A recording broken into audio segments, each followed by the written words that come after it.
What's up, everyone? Welcome to another episode of the Long Run Podcast. This is Adam, and as always, I'm joined by some of my favorite people in the entire world. Normally, I would talk a little bit, maybe kind of be a little cryptic about what we'll be talking about today, but I just want to get right into it. Today, we're going to be talking about the show that has become somehow the best rated Netflix original series of all time. Not just of the year, not just of like the decade, of all time. Like even when Netflix was using all those DVDs and sending them by the mail. Crazy, I know. But before we even talk about that series, we have to introduce our guest today. And I'm very, very excited for this review. Unfortunately, we're missing one person. Shout out to Abby, of course. She got a little sick. Hope you feel better. Hope you have an amazing holiday. All that love sending all the love. But first off, we have Maddie, aka Macaroni, world famous for her art being shown on Critical Role and for being the senior community manager at Brace Yourself Games. Not seen since Squid Game. How are you doing today? Oh, hey, I'm doing pretty good. I'm really excited to be here. I think so much has been said about Arcane already, so I'm just here to geek out for an hour or so about it. Oh, we're absolutely going to geek out. She's also rocking her orange Angie hat. She came prepared for the review. Very prepared for this review. And next to her, we have someone fresh off of the Eternals review. The man who is now senior production coordinator on Valorant at Riot Games. It is Donovan. How you doing today, man? Hey, I'm great, Adam. We're here, we're vibing. Yeah. We're gonna talk about Arcane. I'm just gonna Mm-hmm. preface. These are my thoughts about the show. Mark Merrill, please don't beat my ass. I'm not here to start problems. I'm just talking as a guy out Great here vibing disclaimer. in the world. Please, Mark, please. That's it. I'm vibing. I'm sending this to Mark immediately. Uh-oh. And rounding it out, as always, is my brother, a veteran of the podcast, our resident animation specialist, who is always grinding, always chilling. We haven't seen this boy since Squid Game. Excuse me, since Star Wars Visions. How you doing today, man? Hell yeah. Beat out Squid Game for animation. I'm here for it.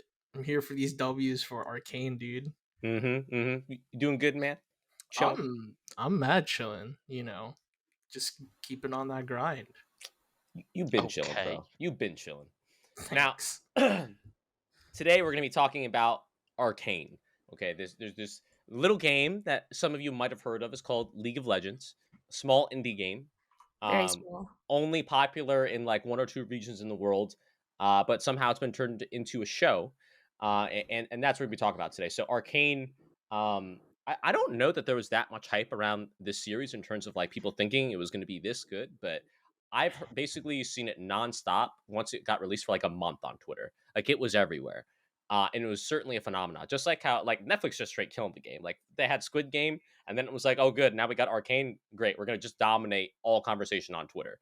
And this series is something I'm super excited to talk about, just because in a lot of ways I think it's unprecedented. Whether it be because of its quality as a video game adaptation, whether it be because the artistry behind the animation, or even just as a storytelling media kind of thing. I think it's unprecedented, and I'm excited to talk with all three of you about that. But before we get into that, I think I have to ask a critical question. What is your opinion on League of Legends? Are you a fan? I'm not here to be a sweaty gamer, I'm sorry. I knew nothing Whoa. about League of Legends. Whoa. Big fan. But also hate it at the same time. Get me out. Yeah, I don't want to be a fan, but I am. But I am, exactly. It's like a abusive relationship. You keep coming back. And when it hits hard. Sheesh. Has that 1-2 knuckle punch. Oh god. How long I'm have about you to been play after playing the review. League of Legends for?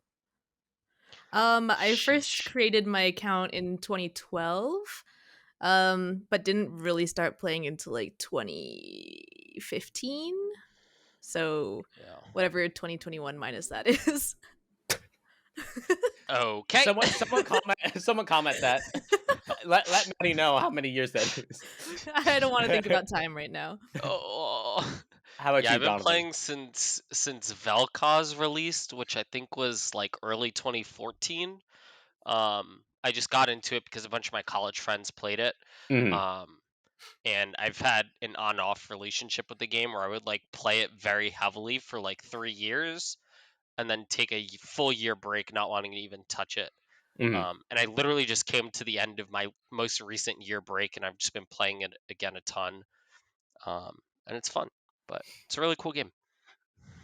Yeah, I'll be honest. Maddie and Donovan are probably one of the only reasons why I ever played League. I only started playing League during the pandemic, and it was only ARAMs. What? So I didn't even I, know you That's all you need play to play. League. yeah, I'm not sure if it like.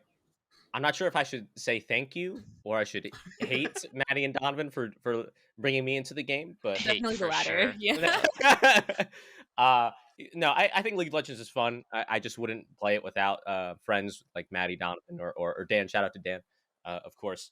But I don't. This could be my own inexperience with the game, and I'm sure Vince could probably agree with me too.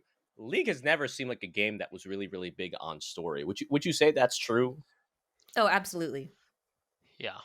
I think it was something they've tried to do it a lot more and more later, but like early in the years, there were so many inconsistencies too. Like they had all these different stories for the characters, but like the players that really invested in it were like, wait a minute, half of this shit doesn't even make sense a lot of the Yeah. time. I think one of the reasons Arcane was able to be as good as it is because the actual game has no story to it and there's Right. just the lore behind it. But yeah, they did a complete retcon of what League's lore originally was. It was originally like um the players were actually summoners and they would summon these champions into the summoner's rift to battle it out Right. and like fight for certain reasons. Yo, what the hell? Yeah, Right. That's that's what all why the commercials are for? that's why you see like some of the older champions like Sona, she goes like only you can hear me summoner and stuff like that. So they still have all those really old voice lines. Mm, But they've completely scrapped that. They're like they have like a full lore and Runeterra is a thing. So right. yeah. But So nutty. Cause I'm yeah, like, I was a huge fan of the trailers, and then like they put out like all their stuff for like World of League of Legends, and I was like, okay, this is cool. I was like, why are they transforming into these dope ass characters? That Yeah. makes so much sense.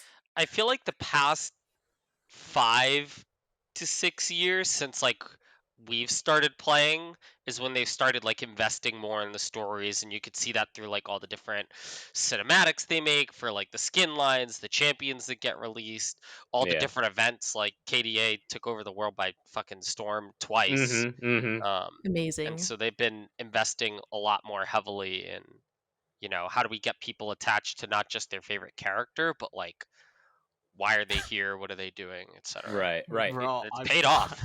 I bought the Akali skin and left. Yo, this guy. Yeah. There you This go. guy. I No, mean Shame. go ahead, Maddie. they said they started concepting for Arcane 6 years ago or something. So I think that was probably around the time where they were like, "Hey, let's redo everything." Right? Makes sense. I Yeah. believe it. I mean, in the past few years, we've seen League really expand, not only in just like you said, the stories, but also just different games, whether it be TFT, whether it be Legends of Runeterra, whether it be those single player games on the Switch, which I'm not 100% Ruined sure King. are story based, but they seem like they're story based. Correct me if I'm wrong. They are.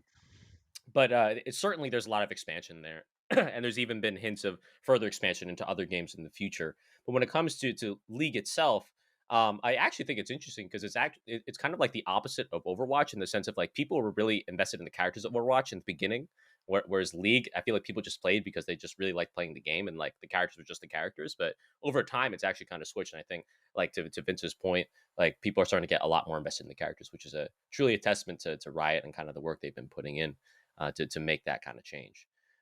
So with that said, though, given like you said that everything was a reset, so Arcane is like, yes, this is official, this is canon, like this is the story. From yes, no.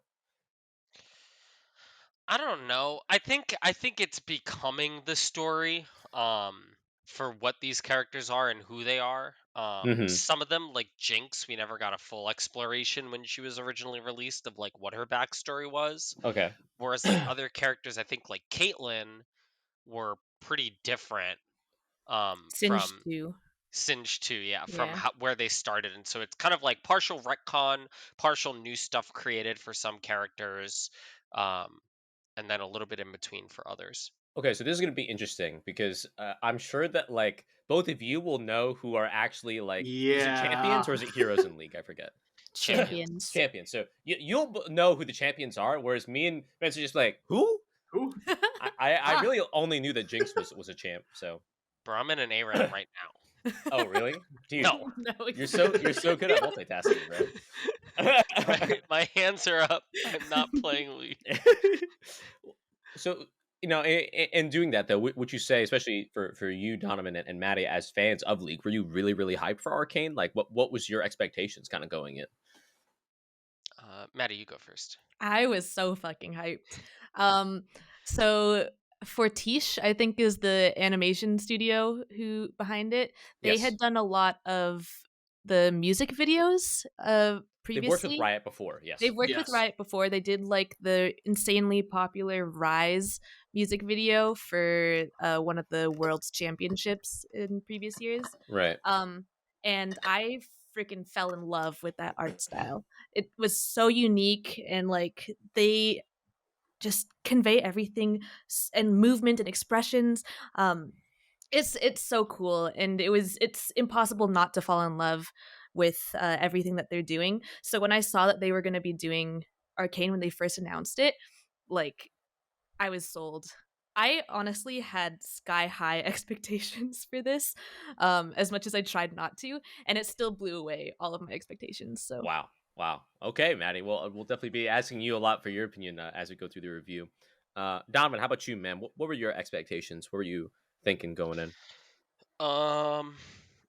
I wanted it to be good, because us coming from this background of like loving games and being so invested in it, I feel like we've all gotten burned so many times Yeah. from like yeah, bad Yeah. adaptations. Yeah. But we Resident want Evil. these movies, Resident Evil, yeah, for sure. And we want these things to be good because like they're the games that we care about, or we want people to take our medium of entertainment more seriously. But film and that sort of area of translating games is always very, very rocky. And so I just had lower expectations going in, and um, it shattered them completely, like Maddie said. Like, Mhm. I remember the first week, I was very delayed in watching the first 3 episodes. I was like, yeah, I'll get to it when I get to it. And then, like, after watching it, I guess some context, they released each episode in batches of 3 across 3 Right. different weeks. Because it was 3x, yeah. Yeah. And so I watched the first 3 episodes like way later the following week, and I was like, yeah, this is probably going to be fine. I'll watch it. And then I was hooked. And then so Act 2 and Act 3 came out. I remember me and Maddie were like, midnight came, and we were like, wait a minute, it's time it's to stay up Arcane till time, 3 baby. a.m. Arcane time, baby. And that's when I knew. I was like, holy shit, like they knocked it out of the park.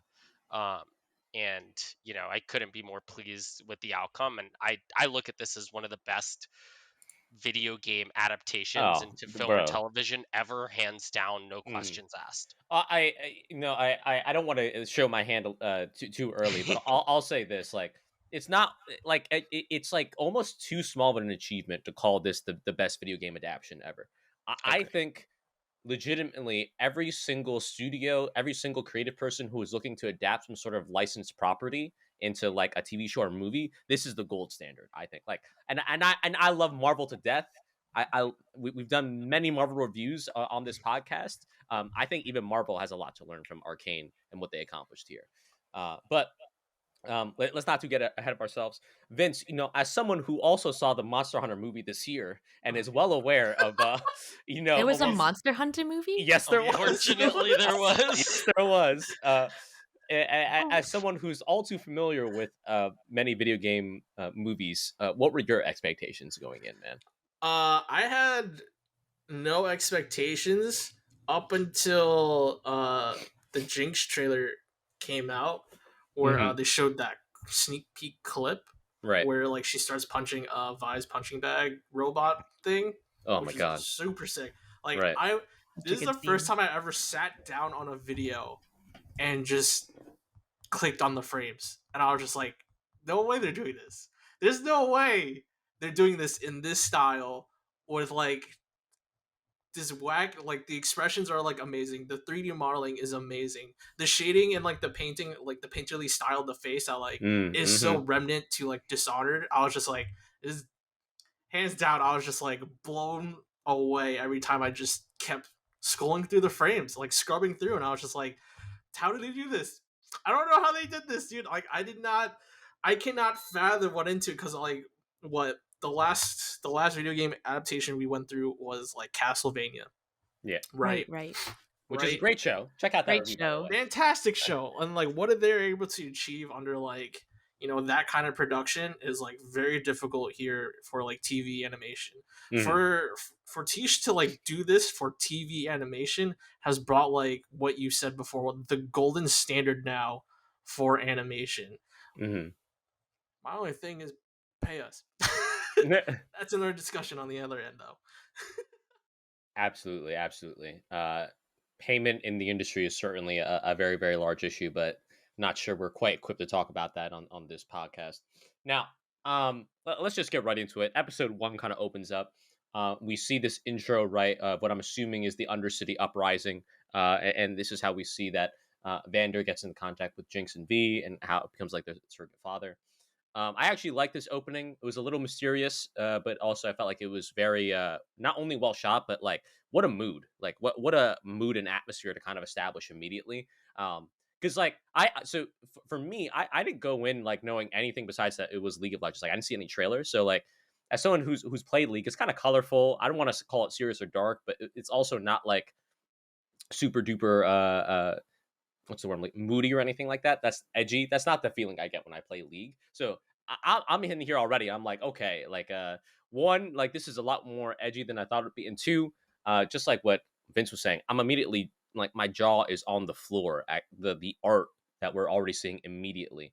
I mean, we could talk about the art literally all day, but I would say the thing that stands out to me the most is the coloring of this. Right, nothing's too dark. It's always bold colors. They're never afraid to use color, and you could see that definitely in this opening intro. But so, is Vander a hero or a champ or insert word No. here? Okay, He's all right. not. Well, debatable, because people are speculating. Oh yeah, Warwick. People are yeah, this is a full speculating. spoiler review, by the way. Sorry, keep going.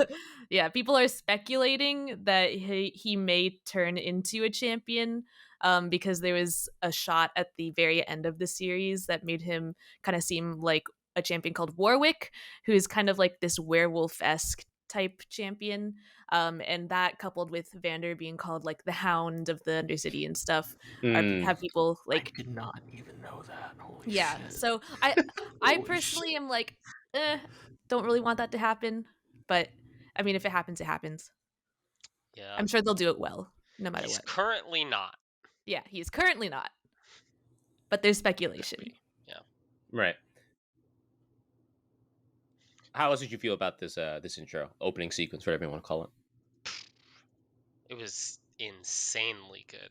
I just thought, there were so many questions as to like where this was gonna go, from watching the different trailers and stuff. But I think that they started it off really strong with just the imagery of the bridge. Vi and Powder like walking through it slowly. We get introduced to both of them as characters.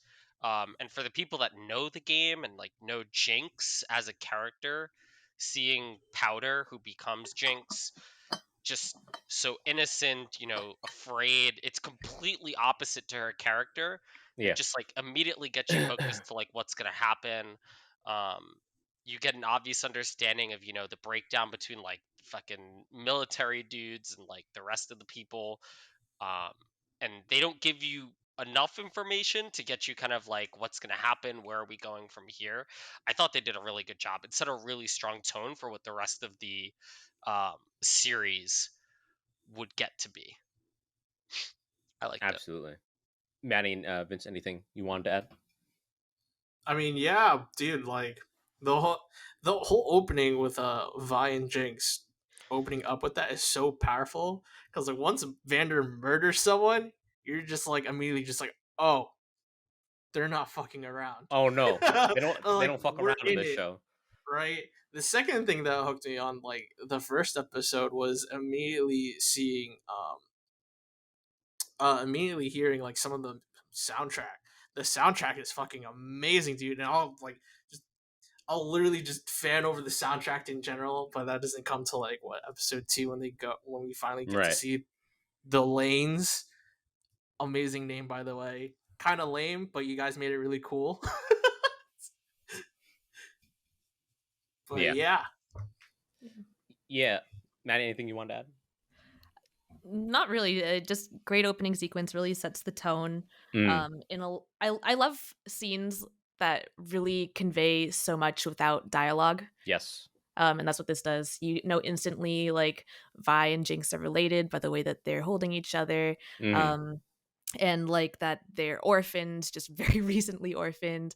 And then it immediately sets up their relationship with Vander in the next few episodes. So it does such a good job. Yeah, I loved it, and immediately after this, we're introduced to I'm just gonna call them the young crew, and they're about to go on a robbery.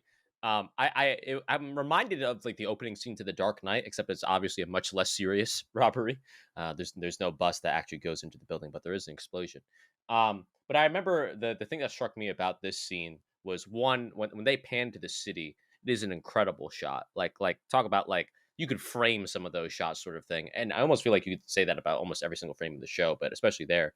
We're introduced to all of our characters. Not gonna lie to you, as soon as Powder, or I should say young Jinx, maybe, almost didn't make it across to the other roof, I was like, okay, I think I see where the problem's going. I see what's happening here. But I think it was a really good introduction to all the characters, even if it ended in a kind of explosion and them going into a sewer. I think it was a really, really good sequence to introduce us to everyone. How'd you all feel about it? Especially given that for Maddie and Donovan, like you're already like, oh yes, I know this person. Oh, I know this person. That sort of thing. So I'm very interested to hear your takes. Honestly, like there was just so many different things, and this is something that you might hear me say multiple times during this, which is just this show heavily rewards repeat viewing.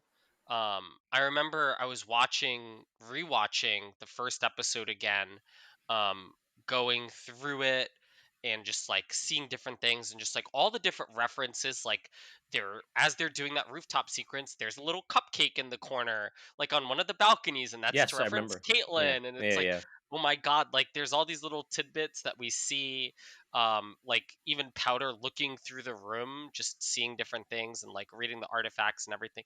Like the amount of references that they have to just say like, yeah, we'll be like, if you pay attention, it rewards you so well. I loved it. And I think Powder, despite being the cause of literally everything bad that happens in this series, Almost everything. Almost. pretty much. Yeah. They did such a really good job of making you, feel for her and care for Yeah. her, and just feeling like, she's at least trying her best. She's trying to help. She's super young. She's trying. And I think Vi was a really great mentor as well, even though she's still so young and had a lot to learn, and their dynamics with all of them was really cool. So, loving it. How about you, Maddie? I like you said, it was a great character introduction to the other two. I don't remember their names, unfortunately, because I just mentally refer to the one of them as like Junkrat. Oh my god! You didn't like Young Rat and Roadhog? It's Milo and Claggor. Right, Milo thank you. and Milo and Claggor. Claggor, yeah. He looks like Junkrat. I think it was a great character introduction, but it was also just a really good introduction to the city of Piltover as a whole. Like, I think one of the most amazing shots in the whole show period is when they all get onto a roof and then just it pulls back. Yes. You get to see like all of Piltover with like the blimps and like the blue sky, and it's just gorgeous. It's one of my wallpapers now.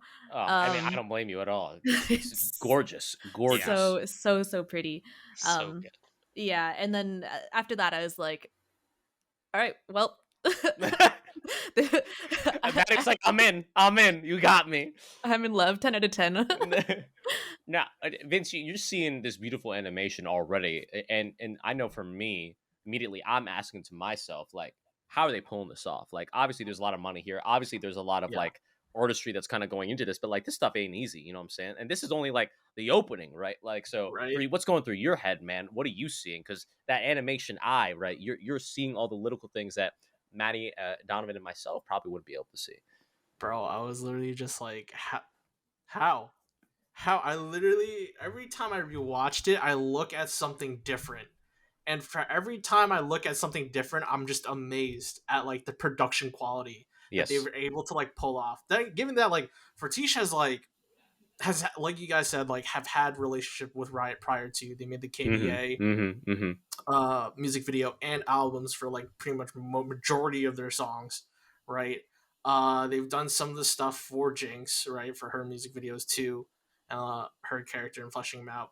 They've done what they literally done like 3 separate title sequences, right?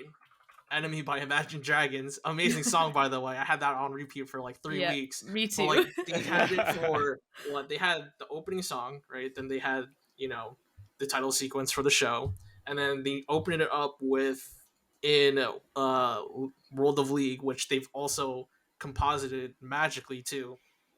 I'm pretty sure that was a different company. Sorry, but either way, it was amazing. No, like every time, like I saw it, like I was just like, it's magic, dude. Sheesh. It's Sheesh. literally magic, yeah. Even I was like, even though I'm like in the know of the industry, I'm just like, they had so much time to play around with it, especially when they're because like especially experimenting with KDA and like doing all that. It's like they just had so much time on their hands to literally just incubate it and make Arcane what it is. Yeah, I was worried at first because I noticed that it was 3D animation. Well, there's a combination of things. I'm sure Vince can elaborate on that if he wants to. But I've spoken to this about with Vince in particular a lot. Like, there's so many 3D animated like shows or movies that I've seen, and just like this is awful. Like, I remember I watched Pacific Rim: The Black, horrible, F tier. The Godzilla trilogy on Netflix, oh my god, awful. I can't. I have a hard time looking at it. So I was really nervous about like that 3D cell shaded look. But they really nailed it. It doesn't have a cell shade look. I think of it as like literally like a moving like oil painting in a way, and it's Mhm. amazing. They've also spliced in like what I'm assuming are 2D backgrounds, and then also some 2D animation effects, which seem really really good, and never feel like they're out of place, which is certainly an achievement, I Yeah, think. they blend the 3D and 2D just seamlessly. Yeah, absolutely. Now, again, league noob question: Are these like hex crystals? Are these part of like lore? Or is this like an item in the game? Yeah, actually, well, so I actually think Hextech came around in League when they redesigned the client. Okay, Um, so they did like a whole big redesign of how the League client works, and they gave it this whole new look. They actually have a really good GDC talk on it. Um, I can link it to you guys later if you're interested. But we'll put the Yeah. link in the description. Don't worry. okay, I'll send it to you and you can put it in there. Yeah. Um, and they talk about how they were going for like kind of, when I don't know if you know when you're in the client, but you get like kind of like a smoky kind of magic-y feel Yeah. with Yeah. like the gold borders, and they wanted to be able to combine the feeling of something magical with the feeling of something like more technical, I think. Right. And so they decided to revolve it around something called Hex Tech. And then I think that was when the idea of Hex Tech was born, and then they started integrating it into the lore more, and they actually have certain items and stuff in the game now about it. I see. Um, yeah, I think I'm like 95% sure that's right. Yeah, because when I saw it at first, I was like, I feel like I've seen this before, but I'm not 100% sort of thing. So I appreciate you clarifying on that. Now, after this robbery, right, we see the young crew also get into a street fight, and this is really our first big like hand-to-hand fight scene. And God, like if you're gonna come out the gate swinging, they certainly did with this one. How'd you all feel about this fight scene? I really liked how they tackled a lot of it. um, specifically when they like jumped into slow motion and you could just kind of see like Mm, the impact of every single like blow that was happening. I thought was really really cool. um and that was a moment for me where I was able to accept and be like, okay, this series is not gonna be afraid to like show some brutality and shit going on, right, because like right. we see the bridge scene and it's rough and it's very a battle when people have died, but it's we're seeing it past, like after it's already happened.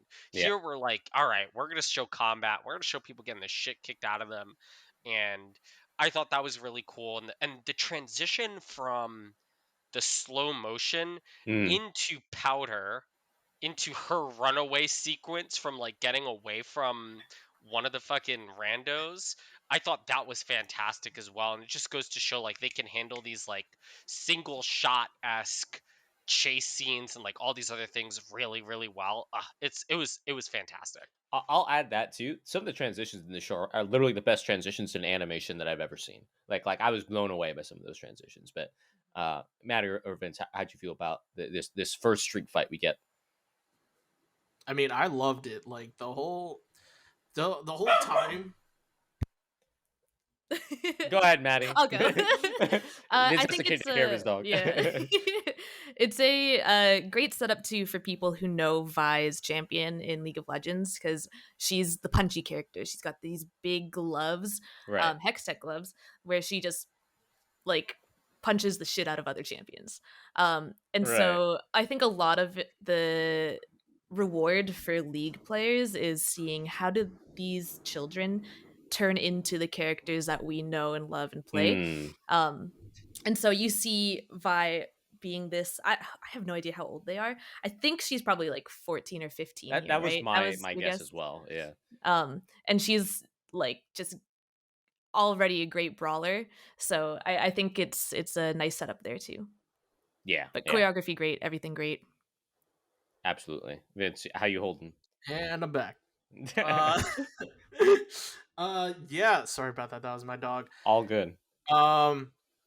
So what I was gonna say, like what Donovan said before about like Jinx, pretty much going through that whole slow motion sequence where everyone's just getting bloody, bruised, and then Yeah. like spit was coming out. That was like the first time I've ever seen like something actually ugly, but like done in like a very appealing way, which is very difficult to do in animation because Yeah. they'll make that. Sometimes they'll make it really cheesy with the slow motions and like you'll do like a really dumb face, right?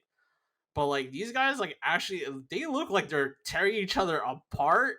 And then the fact that they're able to like I don't know how they did it. It was so wild that they're able to control for example Vi getting bruised in the face and getting cut up. Like blew my mind. I was like, how do they do that? How do they do that without messing with the model? Because like after that she stood up and there's a bruise on her face without like just seamlessly transitioned, right? Like the fist went back and then there's a bruise. I'm like, how? And then their glass breaking and then like blood coming out. Well, first off, I like to shout out to like the 2D effects people for like putting in the blood and the spit out there because I'm just like that was amazing to see too, where I'm just like finally something so ugly that's like believable and has like a dirty appeal to it. I don't really know how to really call it because like it's not pretty. Right. Yeah, But, like, dirty appeal is a really good way to put it. Yeah, I think Vince, you should trademark that. That's a really, really good phrase. get money for that. Patent it. All right, I'll write that in my notebook. Oh my god, this guy always try to secure the bag. No, I think we're all in agreement here. I think it was a really great sequence. Powder, poor Powder. She tried to help. She tried. It didn't work. Then she had to get rid of all the stuff. It's like, oh god.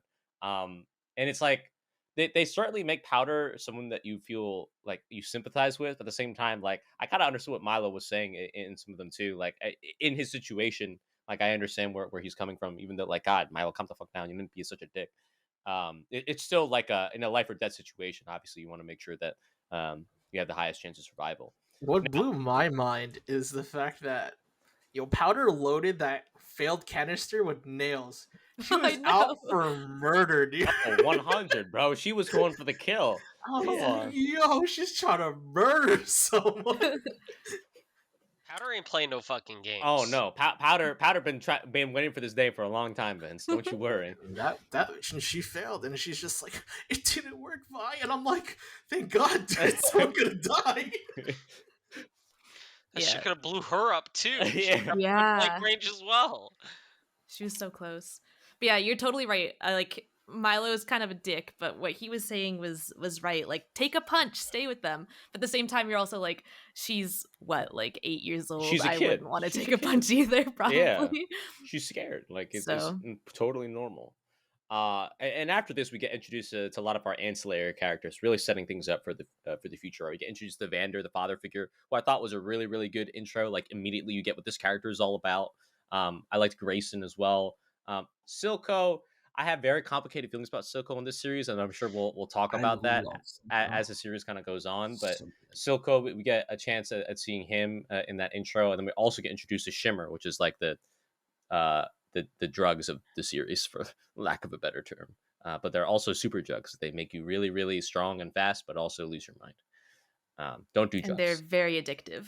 Yes.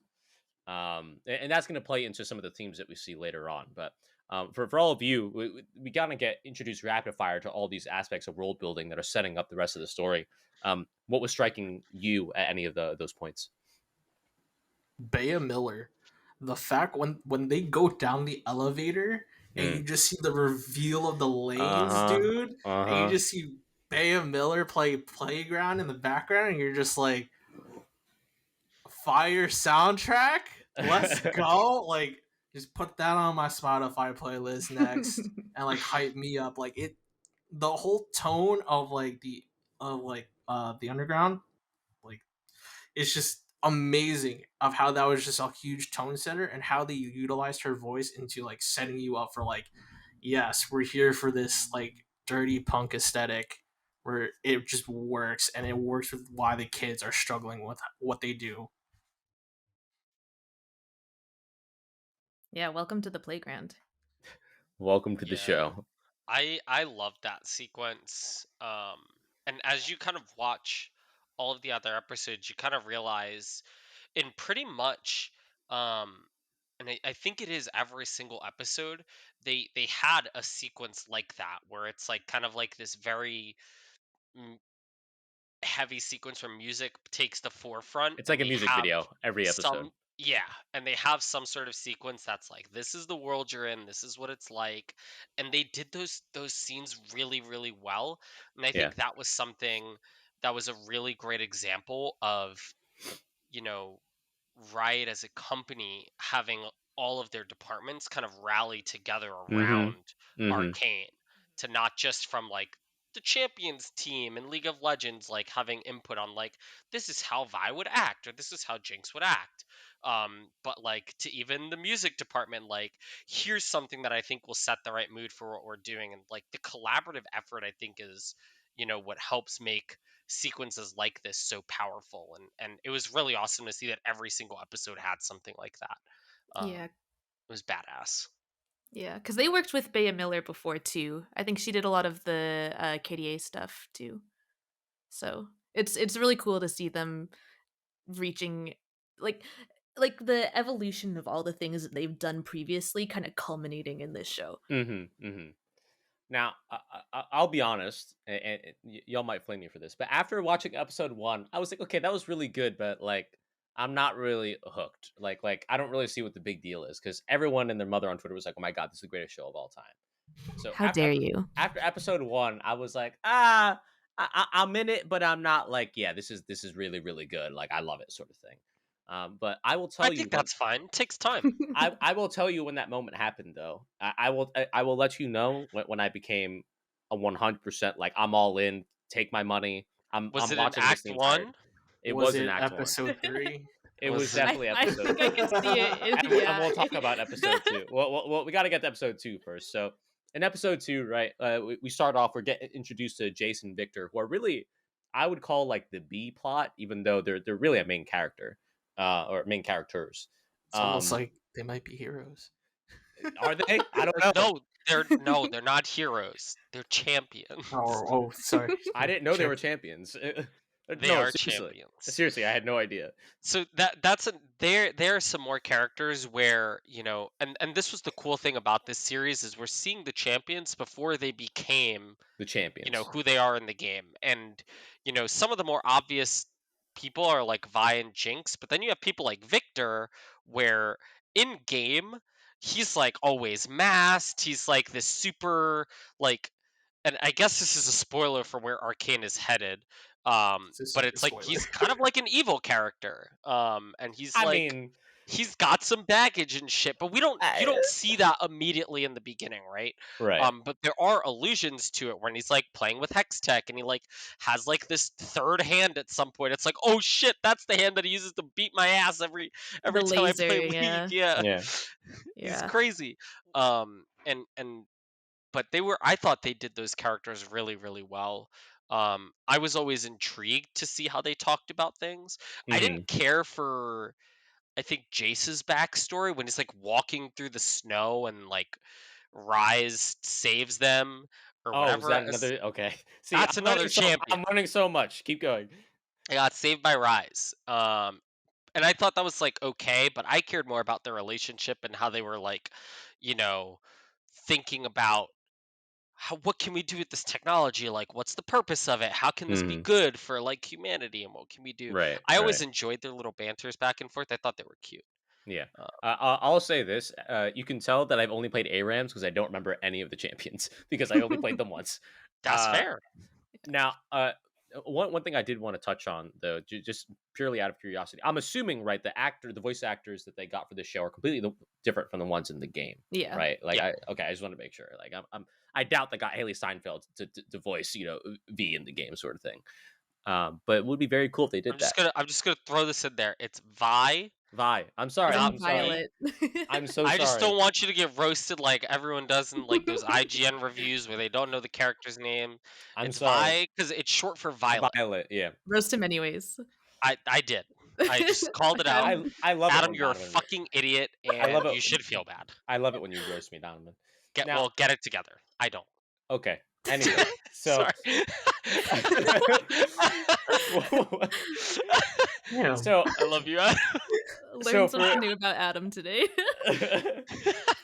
so when it comes to Jason Victor, given that you're both fans of the character, Donovan touched on it, but for you, Maddie, like obviously you're exposed to this as well. What was your impression? Like, oh my god, like these are the characters I've known and loved for. Check the comments for how many years. Check the comments. Hey, I feel like it would have been worse if I gave a wrong number. You know what the funny It's part is? I Like, you can't do can't even math. comment on like Spotify or anything. Let's get this down right now. Come on. 2015. It's 2021 now. No, How many Maddie said years she is started that? playing in 2012, right? Okay. I first created the account in 2012, yeah. Okay. Which do you want to be your starting year of League of Legends? Not 2012. That's Okay, so depressing. 2015. 2015. What's 5 years later? 2020. Add another year. What is it? I said 6 already. Here we go. I said we- 6. Yeah, but we needed a confidence 6. We didn't need I don't know what 5 plus 6 is. 5 plus 6. Yeah, that's how you get to 2015 plus 6. You don't need the 20 But or 5 the plus- 1. You don't need the 2 or 1. 5 plus 6. Boom. 6 years. That's 11. Whatever. It made sense in my head. Okay. I promise that we're all Anyways. college educated. I promise. I don't stopped taking know if math in that's 11th true grade anymore. So. Bro, I failed calculus. I never took calculus. It's okay. I failed calculus too. Don't worry. What was the question? So, were you in love with Victor and Jace Yeah. when they first got introduced? It's like, wow, Yeah. I love these characters. I know you hate Yes. Jace. Because I don't hate you're a fan Jace. of the champs in, Jace is a in little the game bitch. is basically where Yeah. I'm going I at. didn't like To it. clarify, I don't hate Jace. I think one of the amazing things they do with this show Why would Donovan is say that you do hate him? because then? he does some really Uh-oh. bitch ass moves later in the series, which Are I'm we sure talking we'll about- get to. Are we talking about Donovan or wait? No. never mind. You don't have to wait till later in the series for me to make my bitch ass moves, okay? It's been happening all night. But yeah, I think one of the really incredible things I do about the series is that everyone's actions are understandable, and Yes. like you know how they got to this point and why they made that decision, including Hmm. Silko. Um, Mhm. but to answer your question about Jason Victor, they're actually both champions that I don't play much or at all. Hmm. Um, so I don't have that kind of connection with them in the series, but I did like I liked Victor's voice and I liked his kind of like frailty as well. I thought that was really interesting compared to where he is in game. And I think one of my favorite things seeing on Twitter was people who are fans of Victor going and looking up who he is in game and being like, "Where's my boy? What did they do to him?" Look at what they did to my boy. He Look ain't at what there. they did. So yeah, I thought that was fun. Yeah, I like Jason Victor a lot because one I'll be honest, I'm like a sucker for the whole like, yeah, let's use science for the betterment of society. Like Yeah. that's part of why I love the intro to Big Hero 6. That's part of why I love Tomorrowland, even though that movie's awful in a lot of ways. um I like that a lot, and I think the best thing about Jason Victor in particular compared to say Vi and Jinx is that they are very much shaped by their environment, and you see how they evolve and change over the course of the series, almost through like no faults of their own. Like it's like Hmm. in some ways they're still the same character, but the environment and like the situations change constantly, and they're forced to make decisions that like just lead to things, right? And to Maddie's point, that's one of the best things about the show is that you always understand where the characters are coming from. You always understand why they made that decision. You might disagree, but you still understand it. Um, I would say there were very few moments where I was just like, why are we doing this? Where I'm like, I don't understand, sort of thing, and that's a testament to the writing and the strong character work of the show. Yeah. And Yeah. I do think Victor is such an integral part of this story, specifically because he's originally from the Undercity Yes. and is Mm-hmm. now like a pretty prominent figure in Piltover. Uh huh. And how that and just like the rarity of that and Mm-hmm. how his childhood in the Undercity pretty much like literally plagues him Yeah. to this day is I think they're gonna do a lot of really interesting things with him in the next season, hopefully. Yeah. Now, one thing that the show does that's really cool is that the intros to every episode, right, are almost like mini short films and backstories of characters, right? And we see Victor's. I forget which episode it was. We do say it later on. And to Maddie's point, I remember when I was watching that, my literal first thought when he's putting the boat and like the river, I was like, "That's the most radioactive river I've ever seen in my life, bro. Like, what are you doing playing there?" Sort of thing. But it goes. I mean, it just shows where the character's coming from, right? Like he literally lived in a toxic environment, both literally Yeah. and figuratively, and it shaped him into the person that he is now. And certainly, to Maddie's point as well, this is a really big intro into one of the biggest themes of the story, which is classism, the difficulty of moving up in classes, the inequality between two classes, sort of thing. Not that it's very subtle. I'm like, guys, like there's one city that's called literally the Undercity, and there's one that's up above, and they get all the nice stuff. Like not too hard, sort of thing. But even if it's not subtle, I still think it's a very powerful theme. How about you, Vince? What you think? Yeah, I mean, like, it makes sense though of what they're trying to go for all these characters and how to like really loop them, right? Like, you have, I could see that like it's what they wanted to focus on is more of the characters rather than the setting, right? Which is Hmm. like one of the hardest things to like do because you want that nice even balance, which is like what a lot of animation productions have like struggled over the years. What they've went on is just have a simple theme, right? You Hmm. have the rich versus the poor, and you want them to you want everyone to be equal, right? Like that's such a simple concept, but done so like with such complexity because you have these complicated characters going in between, right? For like Vander and Grayson, Hmm. right? And Marcus going in between trying to like look over each other's people. Like, how is it that only four people keep the balance that you see in this episode, right? That's like so fragile. And then you see and then you go off of that with how are each doing with their own society, right? Which I kind of wish the Undercity was more fleshed out, but obviously as the rich get richer, it gets a little bit more political, a little bit more a Hmm. Hmm. little bit more complex than like, hey, we just want to like not eat scraps anymore, right? Yeah. Yeah, I think we'll talk a lot. I think about the themes, especially when it comes to class inequality in this show, because it's talked about so much throughout the rest of the episodes. Now, at the same time, of course, we were kind of introduced to the council, which is basically how the government works in this new world that we're being introduced to. We're introduced to a whole bunch of different characters, including Heimerdinger. Um, Sorry, What now? who? Say that again. Heimerdinger? Who are we introduced to? One more time. Heimerdinger? One more time.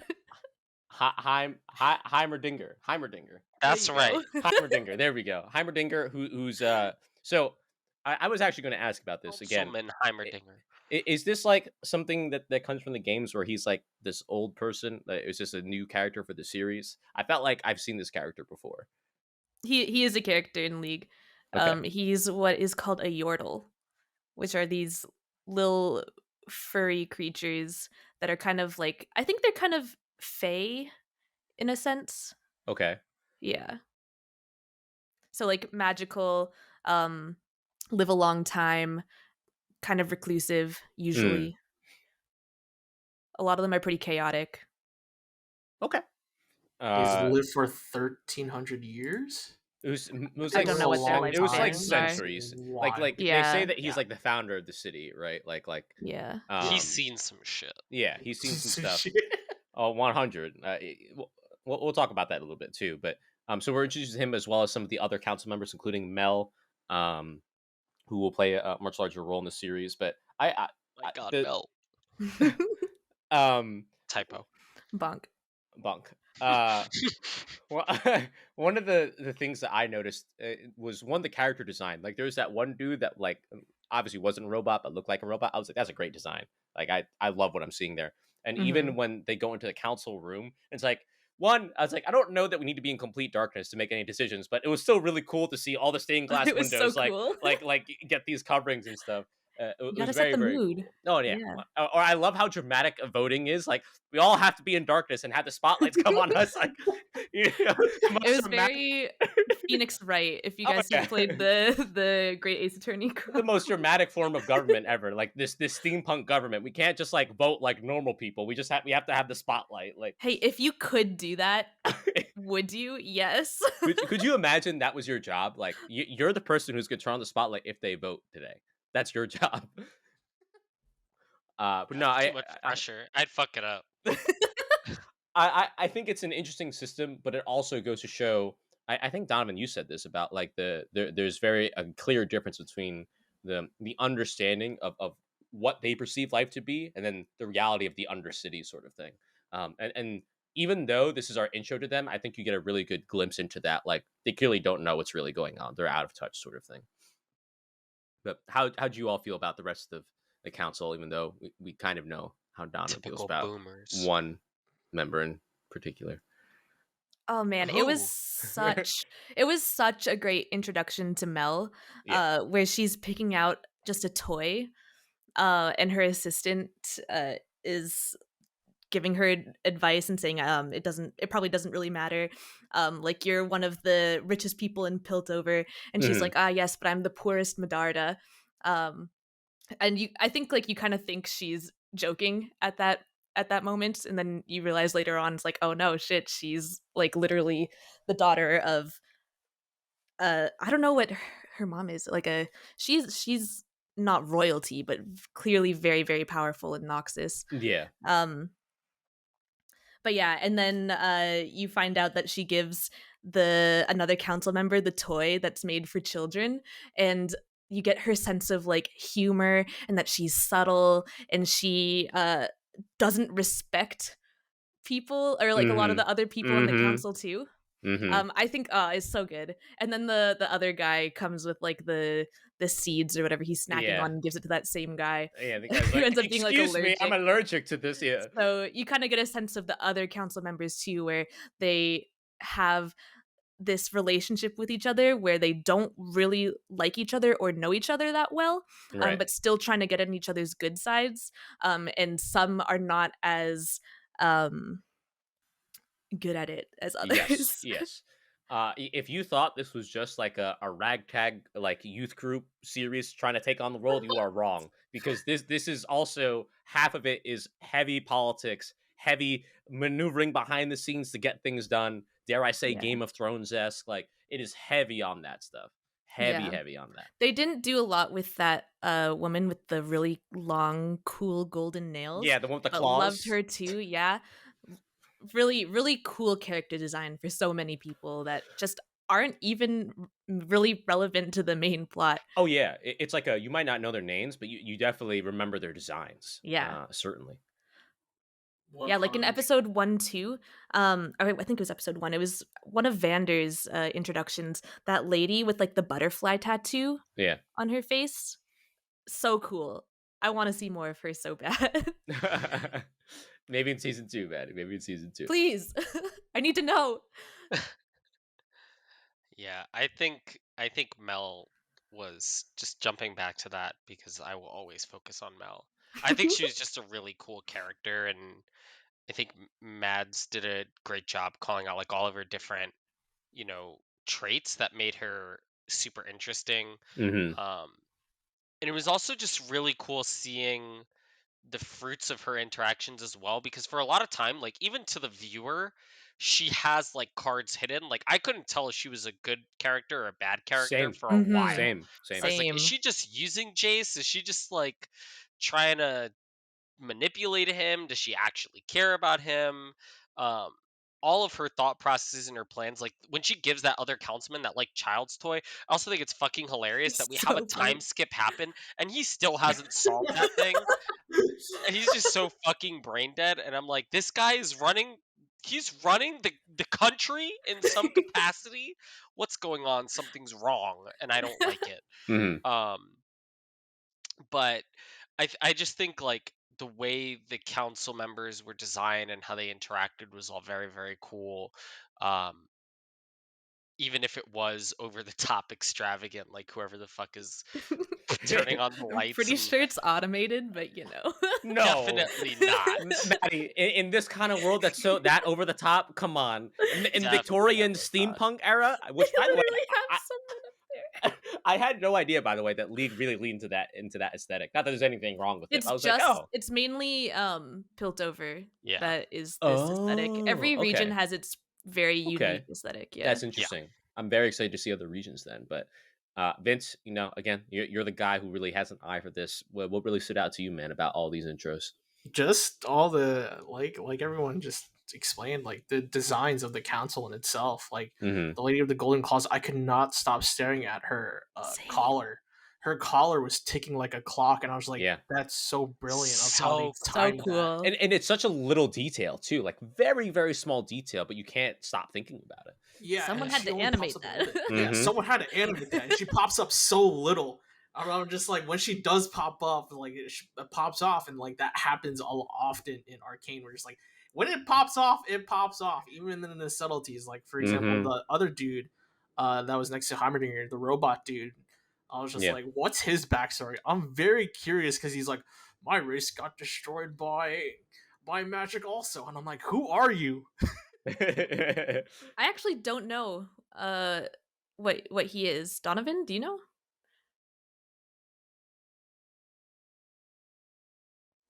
You're muted. You muted. I'll look it up. I'm not sure. Okay, because they do have like an automaton in League that goes by Blitzcrank, but he's not. He speaks kind of brokenly, like not like how do you explain it? You telling him he's not well educated? No, just that it's very like he sounds like a robot versus the other character in I this see. sounded Mhm. not as Robotic, yeah. Yeah. Yeah. But we're talking about Bolbach. Yeah. Bolbach. Mm. Who apparently was also voiced by Vander. Oh, I did not Yeah. know that. That's interesting. That's cool. That Yeah. is interesting. Also, like while we're on that subject, I think the performances so far, at least into episode 2, I think no one has stood out to me as bad. I think all of them were really, really good. Even the people who are voicing the young characters, which I'm always scared of, sort of thing. But I think everyone nailed it. And certainly throughout the entire series, as you're introduced to more characters, the voice work in the show is incredible. Like very, very good. And also the lip syncing and like just the animations for their faces when they're talking. Like you can even see like the eyes moving. I'm like, guys, like stop it. Like please, please. You can't keep on doing this, How do you do that? How you do that? How you do that, man? Shout out to Riot. I was like, Now, every time I look at it, I'm always just like, how'd you do it? I How'd know. you do that? it's really incredible work. Now, correct me if I'm wrong. In this episode as well, we see Mel kind of nudge Jace and Victor into researching more of the Hex core, right? Yes. This is that Yes. episode, right? Yeah. And that I think that's good foreshadowing for later on in terms of what the Hex core kind of becomes. But it was cool to see that kind of evolution and to see them kind of make it happen. I like that scene where they finally make it happen and they're all just floating. I was like, that's pretty cool. That is another wallpaper I have. Oh, I mean, again, this might as well be like wallpaper the show at that point, It because really is. it's just beautiful work all around. Now, we also see later on, like, because we found out that Vander is really the de facto leader of the Undercity, and at the same time, the people above are being like, hey, there was an explosion. It was not just a small explosion; it was a big explosion. We need to do something about it. And Vander is saying, like, I'm going to choose peace. I'm not trying to rise up again. I'm not trying to. I'm not the same man I used to be. Violence ain't the answer. All that sort of thing. And this is really the first time that we see that there are other people in the city that disagree with him, and it kind of lays the seed for what we're going to see with Silko later on. I thought it was good establishment. There's a lot of world building in this episode. Nothing like too crazy is the way I felt about it overall. Yeah, Vander's character like seems like super intimidating. You could see his like established role. It was fun seeing that dynamic of his established role throughout the whole Right. thing, right? Because you only got like a small bits and pieces, right? But for him to like look after the whole community, like that was amazing to see. Especially him being like that line deliverer between him and was it Amara? I think that was her character name. And he was like, I'm trying to protect everyone. I was like, do I look scared to you? She's like, no, you look weak. And I was like, Savika, right? Savika. Savika. Savika. Second in command of Silko. Yeah. Great character too. Love her. Oh, she's great. I actually wanted to see a bit more of her and see that relationship explored a little bit more, but we'll talk about that certainly a little bit later. I'll be honest, like, again, after episode 2, I was like, yeah, it's good, but like, I don't know. The internet might be overhyping this a little bit, but then we get to episode 3. And shit goes down, bro. Like, set the scene for us, Adam. This might as well be like a Squid Game episode 6 for me, honestly. Now, first we have this Bilk, Vander, and Silko backstory scene that we see in the beginning, like we were saying before. Now, I might have missed this. I don't quite understand why they were fighting in the first place. I just know that there was a fight and that they were considered brothers in like the uprising. Like, but I don't know why they started to fight. Did they ever clarify that? They never say explicitly. I think the implication is that Silko went too far with something that Vander disagreed with, and it ended up ruining their relationship. Something else that I was never actually sure of was whether they were actually blood related. I couldn't tell. But regardless, I don't think so. I think they just like worked together a lot, and they were just like longtime friends, and they became brothers. Yeah. My interpretation was brothers, but not by blood, sort of thing. Okay, that's what I thought as well. But also, like, because like Jinx and Vi also look very different from each other, and have very different builds and stuff. But yeah, I always thought it was a theme where it's like blood thicker than water, right? That flashback, and I was just like, heavy. Yeah. So I think it's a really cool scene, and it certainly builds on what little that we know about Vander and Silko at that point. It adds a little bit of a personal conflict, and well, it gets personal in this episode. So right at the end of episode 2, it seems like that Vi is gonna like give herself up to be the sacrificial lamb, for lack of a better term, to bring peace. Right. Then we find out that Vander is going to volunteer himself because he feels like it's the right thing to do. Grayson comes and picks him up and that sort of thing. And as they're leaving, God, shit gets real quick. Like, I forget Vander's friend's name. Benzo, no, man. Benzo. Benzo. Pour one out for Benzo, bro. Like he thinks he could take him. Nah, he could not take him. He was not. He ain't ready. He wasn't ready. He wasn't ready, No, and those he's not. enforcers weren't ready either. God, like they were torn to shreds up there. Grayson, no. I know. Grayson. I liked Grayson a lot too. Amazing voice. But this actually goes into one of my things that I didn't like about the show, which I'll just kind of throw out. And I talked a bit about this with you, Maddie, when we first Mhm. watched it, Right. which was just like the introduction and the death of Benzo. Like it all happened so fast. Like Right. that character, like whatever his fucking name is, it doesn't matter because he's an NPC at this point. He's gone after Act 1, but like he is so absurdly strong that it baffles me how he didn't absolutely decimate every single one of them at the end of the act and that they like made it out. Like Right. yes, he does beat Vi and Vi like doesn't really win. She like Right. kind of, but the fact that she's able to hold her own a little bit Right. against this absolute unit, just that was something that felt to me like, okay, there's plot armor, and that's Yeah. something that didn't really feel that good. But that is a nitpick in the grand I scheme feel the of things. same way, and we'll talk about the specific points where I feel that. But like, there's definitely a lot of like, that was great. What a coincidence that this just so happens, sort of thing. Yeah, So I'm glad that you already laid the groundwork for that. but rip Benzo. That was Yeah, sick. bro. Rip Like, I Benzo, rip wanted to see more Grayson. Benzo. Then they killed off the boy, your Yeah. boy. Like, damn. I wanted more I Grayson. Well, but I think it showed like one thing about the show, and especially because I didn't know anything about League really going in. It really, to me, it establishes like anyone can die, like bro, like at this point in the story, and I think that's so important for building tension and showing that this is the kind of story that this is going to be, right? Where they're not afraid to show death, they're not certainly not afraid to show blood. Goddamn. Yeah.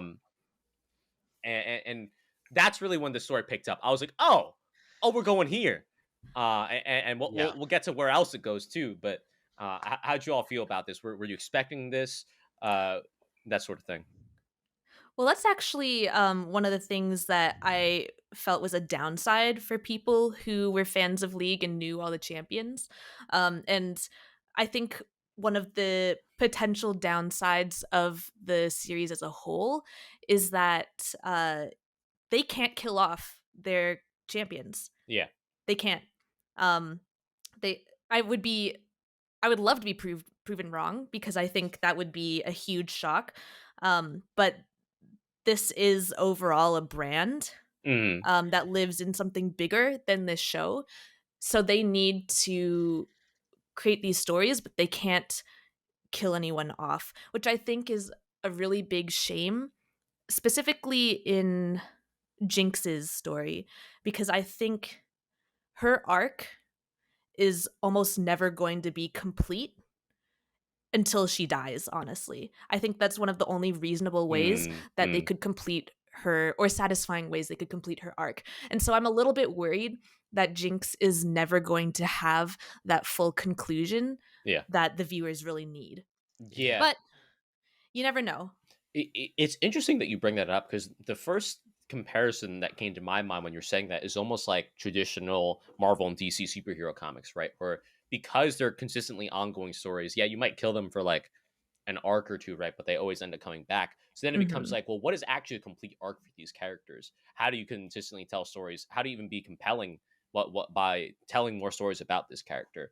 And so, in you saying that, I'm very curious to see what they actually do. I'm really glad that you pointed that out. But for Donovan and Vince, how'd you all feel about like this opening, right? Like completely flipping the table sort of thing. I loved it. I was just like, more, bring me more. And it just kept typing up, and I was just like, how are they going over the limit right now? I'm just like, how? Limit break! I was just like, oh shit! Constant limit break, yeah. I was like, oh shit! Left and right, I was like, oh my god, no way! I was like completely blowing my mind of like how Vander could just completely survive all of that and just become what he does. and then tries to save Vi at the end, and you're just Well, like, we'll get there. We'll get there. oh, We'll get right, there. right, right, right, Yeah, right. we'll get there. So I do have another point that I want to Yeah, say go ahead. is earlier you said that Vander turned himself over in Vi's place because he thought it was the right thing to do.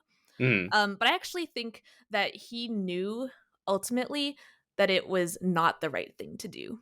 Interesting. He Please go like ahead. as a father figure, yes, it's the right thing to do to protect your children, but as the leader of the Undercity, it is the exact opposite like of a right decision. Like that's the furthest decision in like the Sure. wrong direction you can make. Sure.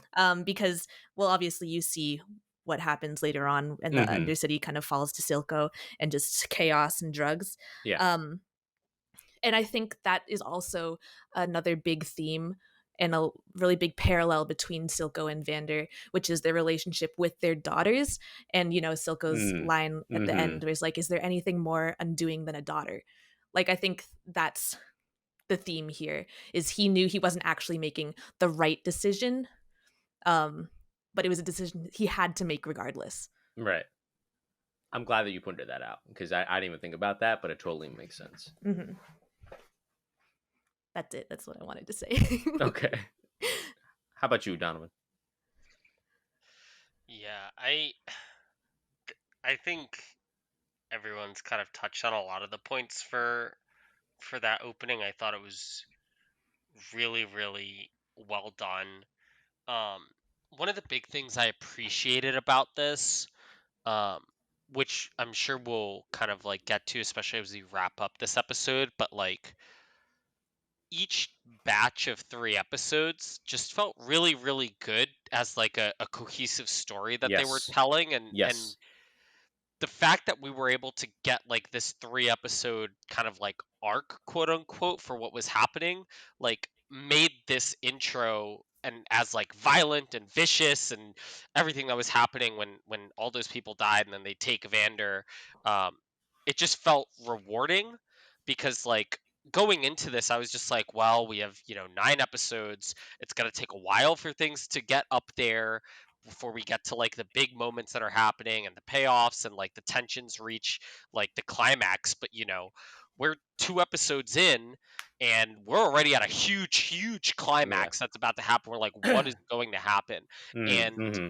I think that did this episode, especially since it was like the first big climax moment, really, really well, Right. because like this episode did not fucking stop. It never No. slowed down No. once. It only picked up the pace, and it felt really good to be able to go with that. And I think that's what got the hooks into people.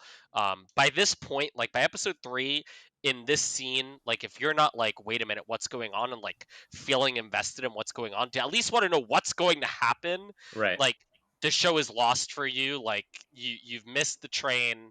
Move on to something else. Like you've lost it, because like right here, like I remember I was on the edge of my seat that whole Yes. episode, and it Mhm. all started from like that moment, the instant kill into the bloody bag of coins. Like, oh man, Literal blood money, yeah. Yeah. Hey, yeah, yo, oof, Man, like for me, it was just like, man, shit's getting real. Like I was not expecting us to go here, and that's really what stuck out to me, man. so It's fast. and I like what you said before, where the in general the pace of this show is relentless. There is not a single wasted frame. There's not a single wasted scene. Every single scene builds onto something, either the next one or to something later on. They don't waste time in this show, and sometimes to what you said, like it's a detriment, right? I can't tell you how many times we're just told something and we're never shown. It's like, okay, well, I guess we're just never gonna know, sort of thing. Um, but at the same time, like they have so much work to do because there's so many characters, but also there's so much world building. But the pace is relentless, and like you said, the pace just doesn't stop after this. So Vander gets captured because Silko, I guess, wants to hopefully get through to him one last time and be part of his new cause or something like that. And so the young crew decides we're gonna go rescue Vander. We're gonna get him out, right? It's we're going to that trope of gonna get him out nice and quick, and of course, but because they're all kids. Oh wait, hold on. First off, I should say they decide to leave Powder behind. Powder does not take it well. And one thing I do want to point out, like that the show does really well. Like Powder has like a full on panic attack, like in the bar downstairs. And I think it was really this is going to sound so weird to say it's cool to see a panic attack, but like they portrayed it very, very well, I think, and accurately about what it actually feels like to be in that situation, sort of thing. Yeah. And so I think that was really, really cool. But so the young crew goes to rescue Vander. They soon realize, because it was so easy to get in, that they've fallen into a trap. Who would have thought? As kids, of course, they were kind of susceptible to that. But this is really where shit gets real quick. So Vi, she brings Vander's gauntlets, punching. I don't know what to call Gauntlets it. is a good word for it. Gauntlets. We'll call them gauntlets. She shakes up her father's gauntlets, punches the shit out of some criminals. I'm talking like, goddamn, that one dude not only to get punched in the face, he went over the railing and went down. Like he was Yeah, gone. she Like beats up 7 adults as like a yeah, 15-year-old, I think. yeah. Like fuck, man. Like she listen. She clearly been in the boxing gym. She's been working on that bag, you know. So that one again, the animation in general for all this is just amazing, but the tension is there too. There's space between the blows that Vi is giving out to these criminals who just getting their ass kicked. We see that Milo, your boy, is trying to pick those locks. He's like, like I like that part too, where Vander's like, "Hey, take a deep breath. It's gonna be fine. You got this," You sort of thing. got this. Yeah, Yeah. and I think that was again really. There's so many things that the show does to show Vander's kind of character and who he is as a person. And meanwhile, Cloggers, he trying to find the way out. He finds the way out. He just hitting the wall. He's like, we got to get out of here. We got to get out of here, right? So it was all a really, really good setup in that way, and certainly well animated. Now, at the same time as well, we see Powder trying to come up with an idea to help, because the entire episodes leading up to this, we've been shown that she's seen as the weakest link on the team, and she wants to rectify that. So she's come up with this plan to make a custom bomb with these hex stones that she got from the robbery in the first episode, and she thinks that's going to save them all, and they're all going to live happily ever after. Which is extremely heroic of her, by the way. Yes. Like, coming from literally this panic attack that she just had, everyone always telling her that she's not good enough. Like, Mhm. any normal fucking 9-year-old would have just cried themselves to sleep and fucking stay there. The fact that she crawled out of that was like, no. Like, I'm gonna be helpful. I'm not a fucking jinx. Like, I'm gonna do something good and I'm gonna help save my dad. Like, Mhm.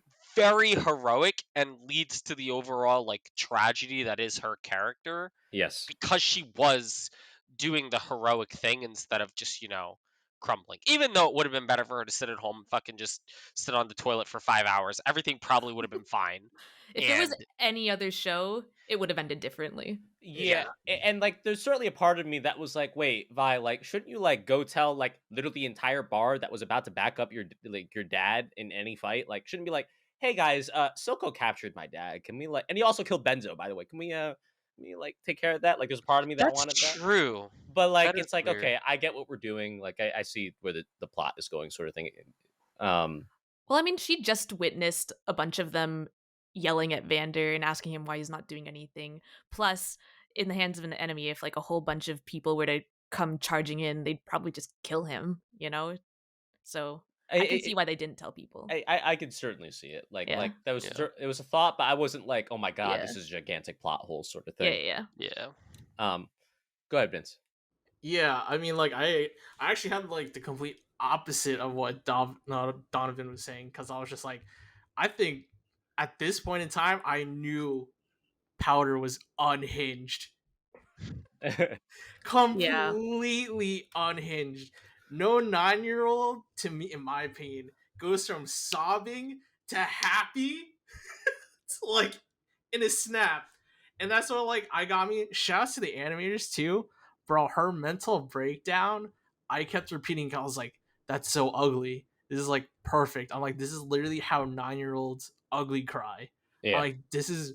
I've never seen any animation studio ever attempt the ugly cry, because like, it's ugly. It's not appealing. It is like Right. they got that mental breakdown of like the ugly cry, where like you're having a temper tantrum and you're going through like the 8 stages of grief right now going on, right? Powder did have a 9th stage, though. She definitely had 9 stages to her grief. Oh my Maybe even god. 10, honestly. But I agree, they did capture that super Yeah. well. She looked exactly like my baby cousin when I say, no, you can't play games on my phone. They just start freaking the fuck out. Boogers everywhere. She was going crazy. Well, That was wild. I will say this: I didn't think necessarily that Powder was unhinged, but I remember there was that one scene where the enforcers go to the bar to search, right? And it was a really cool sequence where Vander signals them with the bar button sort of thing. I thought Mhm. that was really cool. Oh, that was But a then good like they pan up to where they're on the ceiling. Everyone's sitting down, and like Powder's in this awkward ass position where she's like all the way across and holding on. It's like, how did you end up in this? Why couldn't you? Why could you just sit like everyone else? What happened? It's like, what? Did no That one? is true, yeah. And none of them tried to help her. They let her climb up there like that. That's what I said. I was like, no one's like, hey, Powder, maybe you should sit over here. I'll take the awkward position. Like, no one said that? Like, what? Like, this poor girl, she's like 4 or 5 or whatever, right? And she's like trying to do like the body prop from Ninja Warrior over here. Definitely older than 4 or 5. I'm gonna put that out there. No, like she's 4'5". She's Oh, very 4 tiny. 5, okay. Yeah, yes, she's yes. tiny. The girl is trying to do the body Tiniest. prop from Ninja Warrior. Like, what?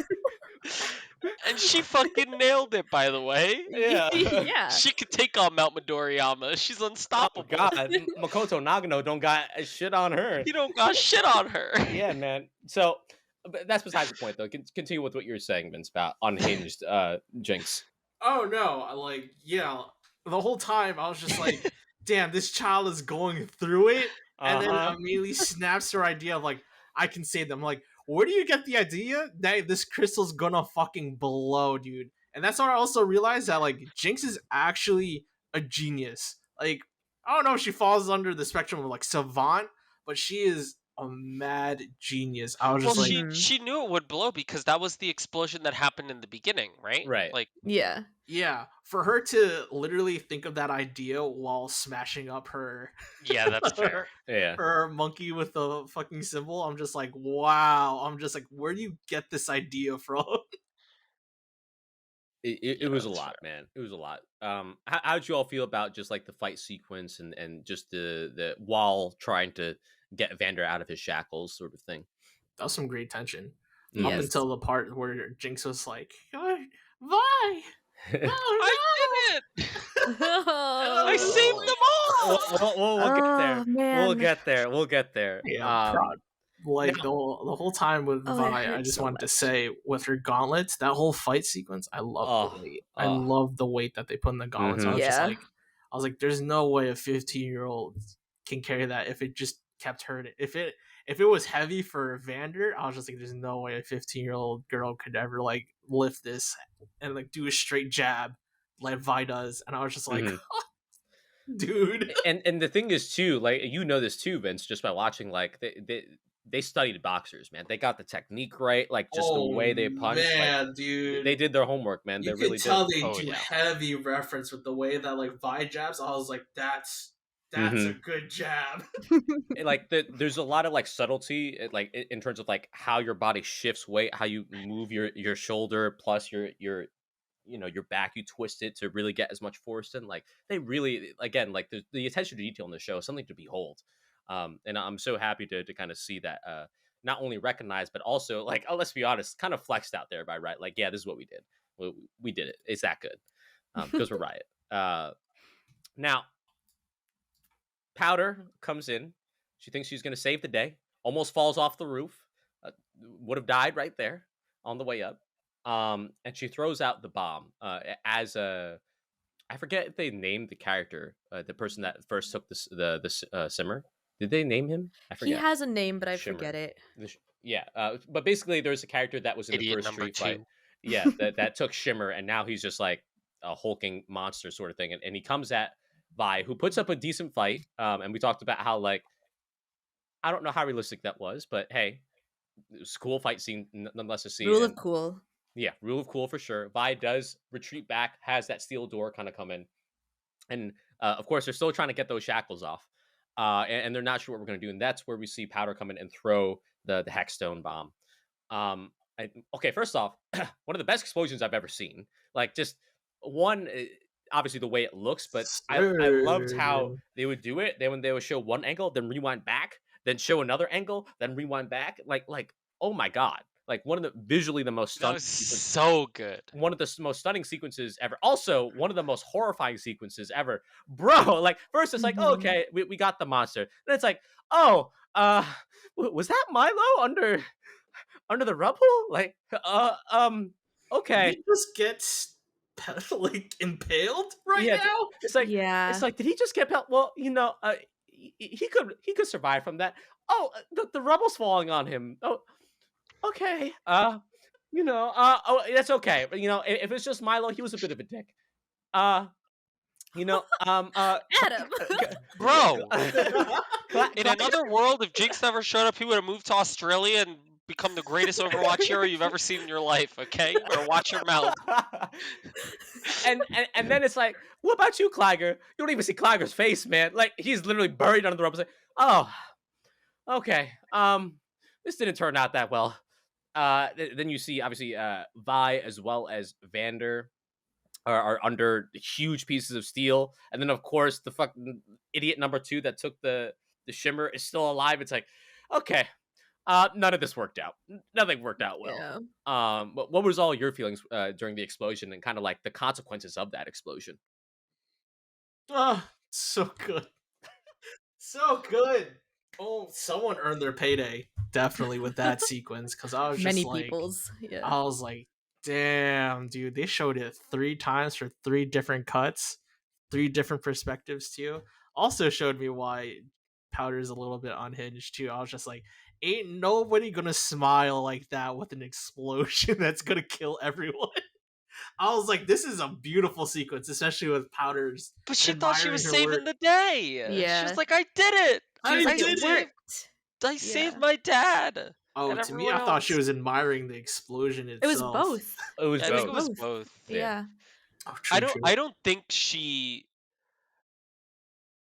was doing it at the thought of like, yay, I've killed people. I think it was more of like, we've stopped the bad guys. This means Dad is safe, Yeah. Vi is safe, Milo's safe. Everyone's good. We did it. Yeah, and it means And they're now gonna they'll love love me. me. Yes. Yeah. And yeah, now yeah. they'll love me. Which See, is I didn't what think she's of wanted. it like that at And all. instead she got fucking punched in the face. Yeah. She literally got socked in the dome. This Damn. poor Hit her girl. so hard she lost her fucking mind. Yeah. Just a bit. I mean, like, yeah, I thought the exact opposite because it was the same. Because what the compositors did was interesting is that they did the same rim lighting that you saw, like the little holy shine that you Mhm. saw with the slow mo fight in the beginning of the show. And I was like, oh, that's a great signal of just like she's just taking it all in and just either admiring it or just doesn't know how to feel because she doesn't know this kind of emotion. Oh, That's what I got out of it. interesting. Yeah, I definitely would not have picked up on that, or I Same. didn't pick up on it. so- No. Yeah. Different interpretations. Yeah, for sure. Definitely.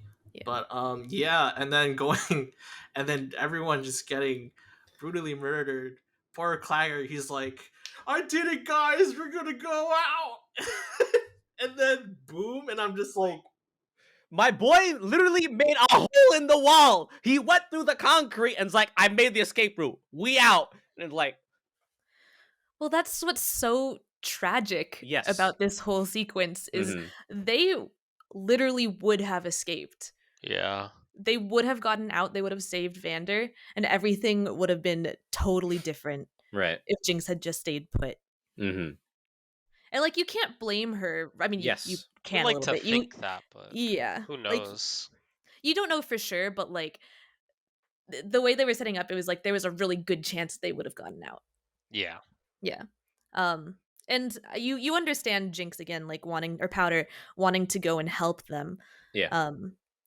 But yeah, that's how it is so tragic, is all you had to do is nothing. Yeah. Yeah. And again, you understand the character motivation behind it. I was a little miffed about like the explosion itself because it felt like all the damage was only on this side of the explosion, and then all the damage on this side was like, they just got some scratches on them. They'll be fine. Like I would have thought that, like, maybe the entire like little bridge would have been destroyed or something. Like the floor would have fallen through. It's like, no, it's fine. He got up. Even the people who were already beat up and were on the ground with the explosion, some of them got up to fight. It was like, all right, this Yeah. explosive feels a little Yeah. inconsistent in terms of its power, but whatever. It's fine. It's a story. I get it. Like I can suspend my disbelief. It was cool to see too, and I think it goes to show something that kind of happens later on in the story. Certainly is Sevika's loyalty to Silko, and we see that she literally pushes him out of the way, takes all the force. I'm assuming that's how she lost her arm, because I don't remember Yeah. her having a robot arm before. Yeah, Yeah, she lost her arm in that explosion. yeah. Um, I don't know why she's so loyal to Silko, and that's something that I still don't quite understand why people like look up to him and see him sort of thing. But we could talk about that a little bit later. But the worst part is that idiot number 2 is still alive, and then he's still ready to go at it. But then this is where we see Vander step up to the plate, and it was cool to see him get a little bit of he got some punches in. A last hurrah. Yeah, and Yeah. then and then he got punched more than once, and then he got thrown over. He tried. I Yeah, he will got say, rolled. dude, the choking scene between Silko and Vander, I was just Oh. like, I feel this so heavy. Right. I was like, the emotion that like the animators put down, I was just like, yo, fuck, this is so good. What a good Well, shot. It's also that parallel too between Yeah. Vander and Silko and Vi and Jinx, because Mhm. when Jinx and Vi find each other at the end over Vander's body, and Vi like grabs her by the face, Yeah. it's that same kind of parallel there. Right. Yeah, I saw that. This is so good. There's a lot of small touches, and also I think like something we haven't touched on too is the relationship between Silko and Vander that they talk about, where like Silko gives him that offer, join my cause sort of thing, and Vander says like, I'm just not that person anymore, and you could see like Silko still has a lot of respect for Vander. I mean, you see that later on in the series sort of thing. Literally says that. Yeah, he literally says it, and he wants like him to join, but it's just clearly very very different viewpoints sort of thing. And I almost think that's part of why Vander didn't like kind of go through with it sort of thing. For him, it's just like the violence. Vander at his heart understands that violence won't end. Like if I am violent, it just leads to more violence, and that's a perpetually never ending cycle sort of thing. And that's Yeah. something that Silko doesn't quite understand, or at the very least, he doesn't want to understand sort of thing. Anything else y'all want to say? Such a good act. Yeah. So good. Dude, the Vi and Powder scene broke my heart. I was Oh, I just know. like, Yeah. no. Well, even just seeing Vander when he took the shimmer and like broke through, right, and like he's just on the ground, I was like, oh, bro, like he's done. He's gone. He's not coming back. He might come back. He might. He might. Might. He But might. when I saw it before knowing that he might be a champion, I was like, yo, he's done. He's done. I Yeah. could see the angels coming down for him already. Like They grabbed his ass. Yeah. I hope he's done, because that's just such a good. Yes. I mean, not good as in like I'm happy this happened, but like it was a story wise such a good way for him to go out. But yeah. And they do a good job, like we said before, of building up his character and making him a likable character. But there's even that shot where Vi is just over his body on the ground. I was like, oh my god, like geez, like y'all really know how to make it emotional. I'll tell you that. Yeah. But also like the heartbreaking moment was like, take care of Powder, and she punches Powder, and I'm like, yo. I'm like, yo, Powder. She did not understand the assignment. Or even like what you were saying before, where like Powder rounds the corner and is like, yeah, I did it. I was like, oh no. I was like, Powder, no. It's another thing. You're like, Vi should not have hit Powder, but I understand why she did it. Yeah. It's like, Oh, the whole sequence is tragic. She like walks away to I don't know, hopefully just calm down or something. Right. And then Silko comes, and then Vi gets taken by Marcus, which I think like it leads Powder to believing that Vi abandoned her. Yeah. But also I think Marcus probably saved Vi's life there, because Silko 100% would have killed her. Right. I'm not sure Marcus why. a bitch though. A little bit, All my yeah. homies hate Marcus. All I don't my know. homies hate Marcus. I don't know why Marcus kept her alive. I don't know if that's ever explicitly like said, The sort of top thing. side Well, needs because their pound of flesh. he's also not a Killer. murderer. Yeah, like he put her away in. He'll just take the blood money. Yeah, I mean, True. he put her away in the prison cell and kept her out of Silko's vision. Right. So. Right. Vi's escape. I mean, but he also put her in a fucking prison cell. Yeah, But like, it's in terrible. the middle of He did wherever. a terrible thing. Yeah. He did a terrible but, thing. like, okay, this might be me looking to like thinking She looked too like hard. she was in fucking solitary. But like, if Silko is this like crime lord, of course he's gonna have contacts in the prison, and of course he'll be like, "Hey, boss, like I saw this girl with red hair, looks an awful lot like Vi. I don't know what's happening," sort of thing. But yeah, again, like I suspended it's okay. Like that's not. I actually didn't think of that. You're probably right. Yeah. That's not a huge deal to me. Which was true because we find out in Act 2, right? She beat the shit out of someone who was one of Silko's people in prison. So we did have people in there. I don't know. I think Marcus is stupid, and that's that. We'll talk about Marcus later, because like I literally can't tell if the show was did it on purpose to like make him not like likable or relatable. But oh, absolutely. I think it was on purpose. I was like, I don't give a fuck about this guy. I don't think the only likable person from the police force that they had, well, the only two, is Caitlin. Yeah. Shout out to Cupcake. And the Grayson. fucking, I don't even remember her name, but they did Grayson. her dirty. She got killed. Yeah. Grayson. Oof. Yeah. Rest in peace, Grayson. Hey, Jace becomes a Hammer Batman at the end, okay? Dude, so Jace is a loser. We don't like it, dude. We don't like JC. Jace is a shittier Tony Stark, and you will not change my mind. We'll talk about. We'll get there. We'll get there. The only good thing he ever did was he. Never mind. I can't say this on the podcast. We'll say when we get there. We'll get there. What I'll say is that like I got confused by the continuity of this scene though, because like when Vi leaves, right, and Powder is still there, then we see Silko come in. I was like, wouldn't Vi have seen Silko come around and be like, "Oh wait, I ain't letting Silko talk to my sister." But it seems like she just went farther and was facing backwards. Farther and started sobbing, bro. Yeah. I was confused at first. Vander. I was confused at first. Realized that Silko came back and then she wasn't able to see him. Yeah. I was confused at first, but it made sense. I think it's a really great scene too, because when Powder realizes everything, because she sees like the goggles, I was like, oh god, like this is where it starts, sort of thing. And then when she called her Jinx, I was like, oh no. Oh no. Yo, shout out to Mia Sinclair, dude. Like that whole voice acting sequence of her sobbing, I was just like, I believe that. I believe someone punched this child in the voice booth and she started crying. I don't know if that happened, Vince, but sure. Amazing. She conveyed that so convincingly. It was incredible. Yeah. She did a really good job. I mean, like I said, not my sister anymore. All the young voice actors did an amazing job. And I was surprised because I didn't know it was going to go there, that Silko took her in, was so loving about it. I was like, oh, this is where the story is going. I love the uncertainty too. I had a very weird relationship just a weird opinion of Jinx and Silko's relationship until Act 3. Okay. There were so many parts, and I guess we'll get into it since it seems like we're covering like pretty much every scene in the show.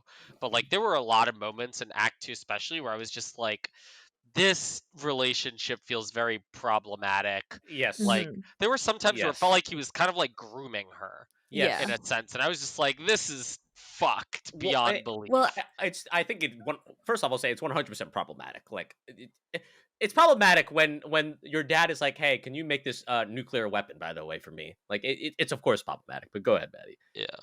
Well, I watched a video that was that mentioned this, and I think they made a really good point that I think it was supposed to be that way. Like it was purposeful, that it was supposed to make you feel uncomfortable. Yes. And so even though, thank God, Silko was not grooming Jinx, it was supposed to like teeter on that edge of making you feel that way, because it's supposed to feel like a perversion of what their like father-daughter relationship is. So yeah, I thought that was But I really don't I neat don't get why actually. they would go for that though, because like if it either is or isn't, right? Like I feel like if it is, then yeah, those scenes are problematic, and if it's not, like that's like I could see it more if the reasoning was, well, Silko's a warped person, and he has obviously very strong issues with how he was raised probably, and like doesn't really know how to be a dad, so he's trying to figure it out. But like even then, like the parallel that I see for Silko and Vander is like, because Adam, you called this out where you don't really know, we don't know why Savika is like following Silko and like all these Yeah. other people, like what's going on. I kind of looked at them as like, these are the riffraff of the Undercity that are like, we will fight for our city, whatever it takes. We don't care how many of those people we have to kill. And like Silko was kind of like their dad, in the same way that Vander was like kind of like a father to a lot of these people Mm, that he was watching over. Because like Savika was loyal to Silko to a fucking T. yeah. Like, and we'll get to that later in Act 3. So I don't know. I just feel like that should not have been as weird as it was. I don't know. I I Act did not 3, get I think a they did a lot better job of it. yeah, I did not get a vibe that Silko was like a father to the other people of the Undercity. Not at all. I guess less like a father, but more of like like he was a very strong leader Yeah, figure to yeah. those people, He was yeah. definitely a and good leader. Or not a good especially leader, to but Savika though, like, and Jinx, like those are the two people that like in his inner circle that he was closest to. Yeah. Um, and you could tell he cared a lot about them, um, despite everything. There were some people that were like the grunts, like idiot number 2, who were just means to an end, Right. and he didn't really care. I don't know. He's very warped, but overall, I think Act 1, what a fucking ending. What an ending, man. Holy oh What an ending. man, shit. with that I song. So good. bro, like I said before, this is where I was like, all right, you got me. Like this is it. And I'm gonna say this right here. I'm gonna put it all out there. If Arcane ended at this episode, I've been like, this is one of the greatest things I've ever seen. Like legit, Absolutely. I would have been on Twitter. I would have been like, yo, you need to check this out, sort of thing. And the fact that it goes on after this is incredible. But like, Yeah. just I know I said what I said about episode 1 and 2, but the ending of episode 3, the emotional, for lack of a better term, gravitas that comes from this, from that character work, from the artistry of the animation cinematography, like this is like right up. Like it might not have made me cry like Coco did, for as an example, but like the amount of emotion is right up there with like the all-time greats. Like they really accomplished something with this episode, especially, and it needs to be applauded, I think. I have goosebumps just thinking about it. It's yeah, Yeah. it's incredible. Like and again, like I'm sure for Maddie and Donovan, both of you being fans of the game, like you have an entire different like attachment. But like for me and Vince, like as someone who, or I should say, as people who went in not knowing anything, like it's just like fuck. Like I'm so attached to these characters. I feel for them, even if I again don't agree that Jinx should have gone and they're like, hey, here's my nuclear bomb, let me throw it, sort of thing. It's still like, God, you feel for them, man. You really do. Yeah. Yeah. Okay. Excellent. Excellent stuff. All right, that's the end of Act 1. Now, I know you said, Donovan, that they released an episode 3, so it was 3 a week? Is that what happened? 3 a week. Yeah. Okay, yeah, so I binged it, so I did not watch it in that way. But I'm sure for you, after that, where you're just like, bro, when's the next episode? How we gonna? What happens after this? I was sort an of thing? empty shell for a full week. Yeah. I liked the breaks, Me too, actually. because they gave an opportunity to just like think about, process, and I think when you come back to the characters, like, one, it helps because time has passed Right. in some capacity, and so it's like, all right, like now let's see where things are now. um it's also just like it helped made the story feel that much more wrapped. Mm-hmm. um and then it built up just enough hype, whereas like, all right, next week, time to fucking go. And for the 12 people that were a.m. super hungry, Yeah. like, I know you are, Maddie, just watch it, because you rewatched Act 1 with me. You had I already seen it, right? So I Yeah. people watched can Act rewatch 1 it. and then I rewatched it with Donovan and then I rewatched it before like Act 2 came out again. And I did the same thing for Act 3. All right, Yeah. let's just put it out there right now. How many times did everyone watch Arcane? I'll say this. I only watched it once. I watched it today. Donovan? I've only Today? watched it once. Loser. I rewatched some episodes, but I've only seen the whole series once. Okay, Maddie. I think like 5 times. Okay, Vince. Sociopath. Yeah, it was 5 times. Literally head empty, nothing but Arcane for the last 2 months. Yeah. I don't know how. I don't even know when Yeah. it came out at this point, but like ever since it came out, It's nothing been a but month. Arcane. It hasn't been 2 head months. empty. Okay, head empty for 2 Hasn't months been 2 anyways. months. Yo, but Arcane was so good that it messed up Maddie's perception of time. no, that was the pandemic that did that. But yeah, head empty Someone always. comment below. How but, long like... has Arcane been out? How many months has it been since Maddie's first watched Arcane? Yeah. Well, I don't remember what you're saying anymore. We're Head empty. Arcane. Head empty. Only Arcane. Arcane. Head empty. watched it a lot. Released 3 episodes a week, that sort of thing. All right. Mm-hmm. Sorry. So let's get into to Act 2 because we're already at an hour 45 and God, we have a lot to cover. So happy Progress Day. We open here with. Did they say how long it was? I assumed it was a decade, but I don't. They didn't They say. didn't.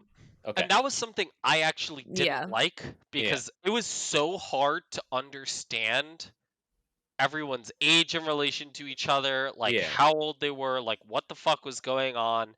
Because when I first watched it, I actually didn't look at at Vi as like a 15-year-old. I thought she was like, I think it makes sense now in hindsight. But when I was first watching it, it's like, because like Jace and Caitlyn, when we saw glimpses of them, Right. they look pretty much the same between Act 1 and Act 2, whereas Right. like Vi and Caitlyn look drastically different, and it just made it really hard for me to understand like where are we right now, what's going on, how much time has passed, and I wish they did a better job at that.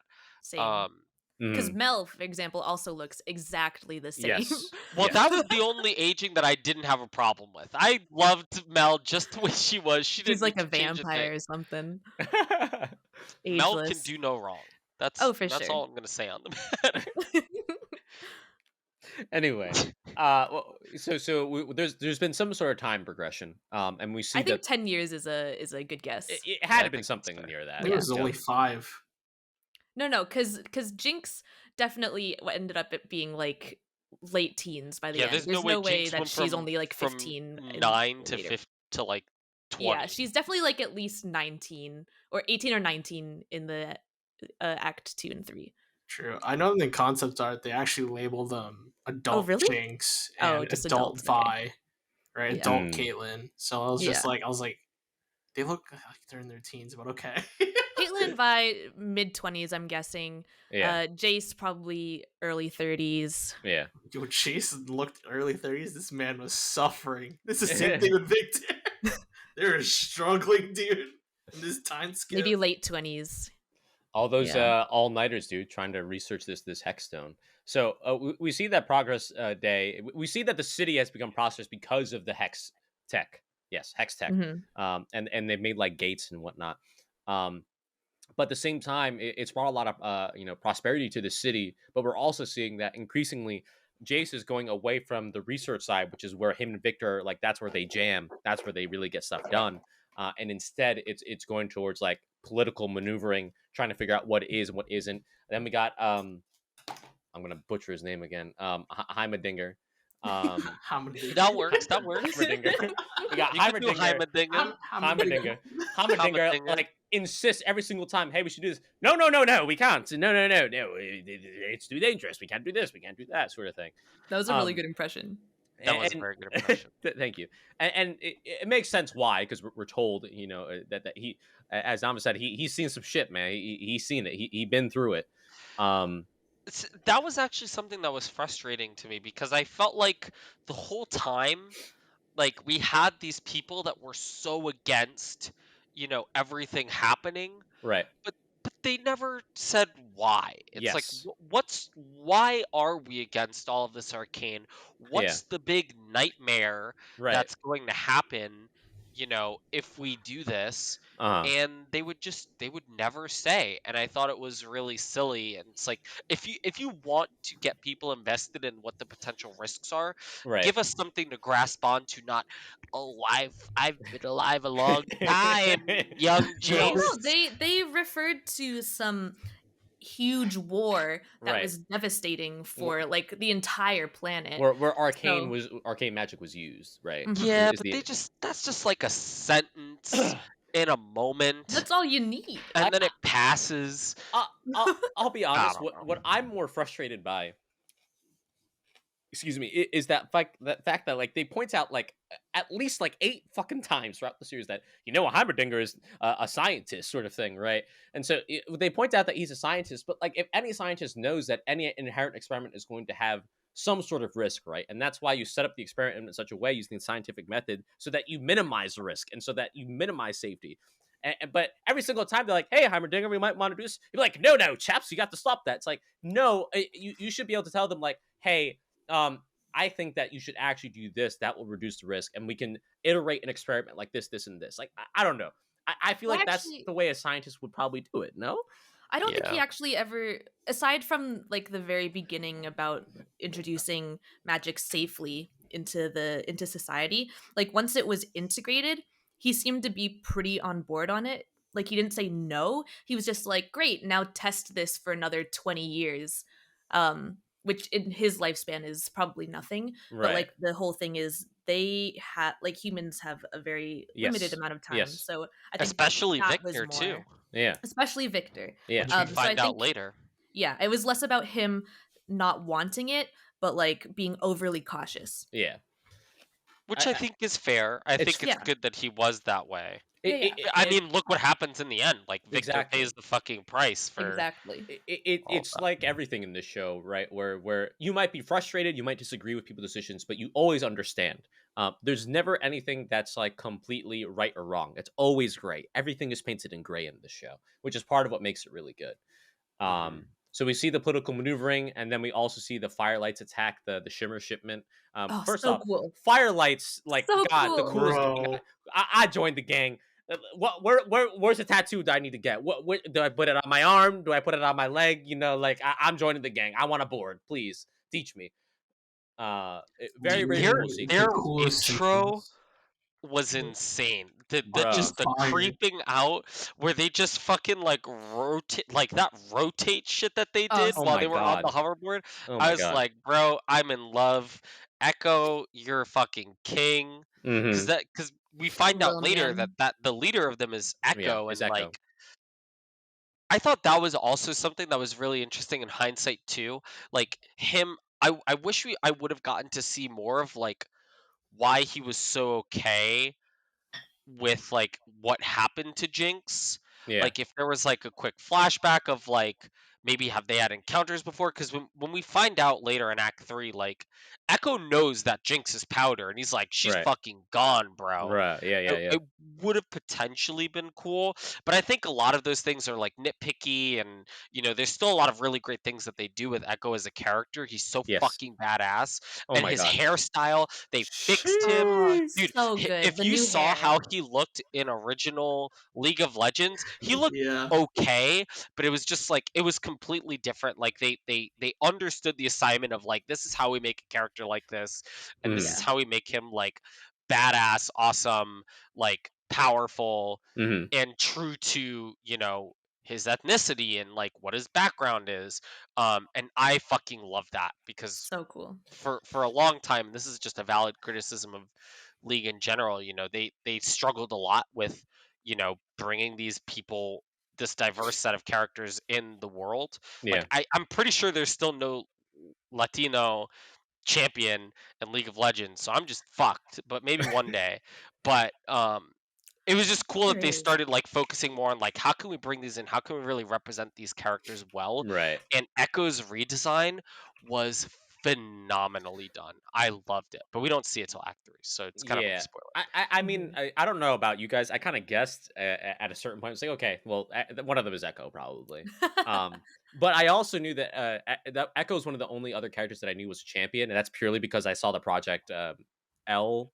trailer. I think that's the League of Legends fighting game that's coming The out. fighting one, Yeah. yeah. That's the only reason why I knew that. And also, he looks sick in that game. Oh my god, like That the game so just looks so cool. cool in it looks general. so Yeah. good, so good.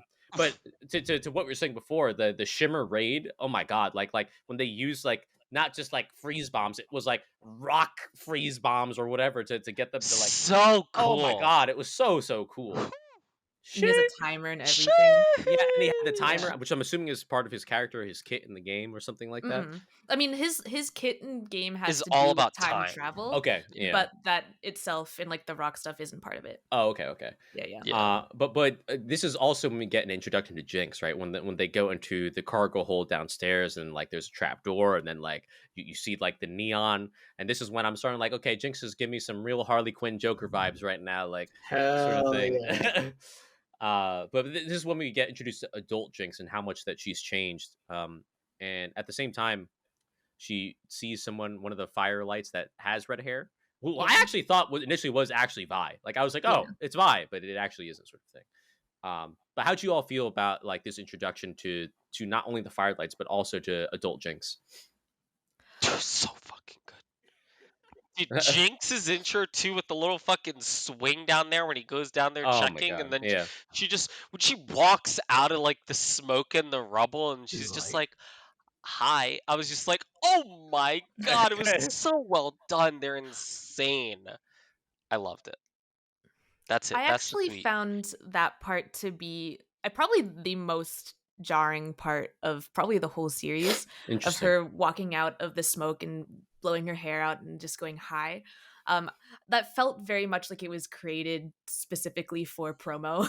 Mhm. Oh, I can Um, see that. Yeah. Yeah. It was great still. But it did feel a little bit unnatural in a way. It felt like it Um, was it felt like it was a for the little bit fans instead of forced. for the story, sort of Yeah, thing. yeah. It was a Yes. little bit forced, but everything else amazing, great. Yeah.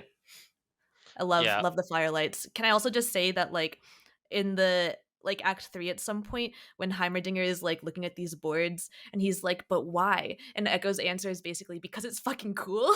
It's Yeah. like Yeah. so good. Yes, so good. Yeah, it's because it's fucking cool, bro. Like, God, you boomer. You're goddamn right it is, Echo. Yeah, Goddamn right. You tell him, Echo. Just an amazing sequence. Vince, anything you want to say before we move on? No, I mean you guys already said majority of it. Like Jinx's glow up, if you could call it that. That hair. Is like so good. Where it's like, yo, her hair, like she elongated the tattoos. She got tattoos. Mhm. I'm like, yo, that's kind of sick. I don't know if that was like originally in her skin for the video It game, but I was was. just It like, is. Yep. those tattoos are sick. I was like, yo, I would tattoo that on myself. Like that's sick. The whole character design, Echo's character design. Oh my god. The fire, like you guys said, the firelights are like the dopest faction I've ever seen. I was like, Bro. dude, whenever their intro sequence comes in, and like later on when Echo introduces the whole Firelight crew, I was just like mind blown of just like the diversity of everything and like how like naturally like nature's healing, right? Yeah. Is that whole theme? But we'll get into that later. Yeah. I'll also say this: I'm a sucker for two tropes: the cool tree house, which they absolutely had in there, and also like the tree of life. I'm a sucker for that trope Yes. too. So it was like everything.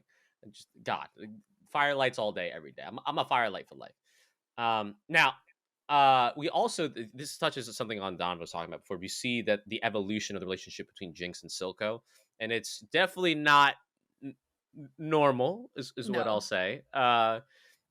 Certainly there's a degree of like gaslighting and kind of like lying, and I've been thinking about it more because of what Donovan said. It's almost like in certain ways like the kind of dynamic that Thanos had with both Gamora and Nebula in the MCU, in terms of like Thanos is very clearly an abusive father, but that does not mean that there's not like some real legitimate feelings on both sides, sort of thing. And that's kind All of the my vibe. homies hate Thanos though. Mhm. I mean, listen, Ant-Man would have done it if he had the opportunity.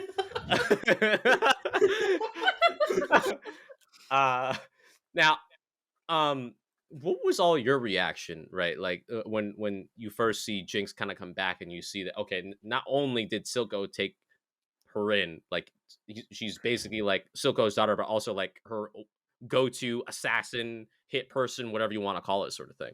Is it weird that like I got more intimidated that like Jinx just flashed in front of him rather than her killing a firelight? Like I don't know why, but like something about characters that like are super quick on like their feet and their head, and the fact that like they'll just pop out of nowhere, right? And then you just see her like in front of Silko, crouched over, and be like, "I messed up," right? And then like something about that is just so much more intimidating than just seeing her just kill people off. I don't know why, but that's just me. And then her relationship with like Silko, I'm sure Silko believes this too, that he could die anytime that like Jinx is there because she's so smart, because she's so deadly. Mm, But that kind of thing that you and Donovan go over, where it's just like her relationship uh with Silko is like a little bit deranged. yeah. But I also found it like really refreshing and new because you don't see that often.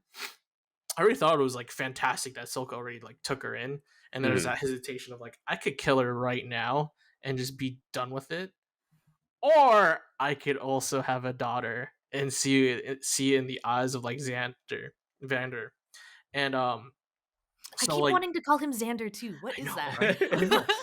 Z just comes out like naturally.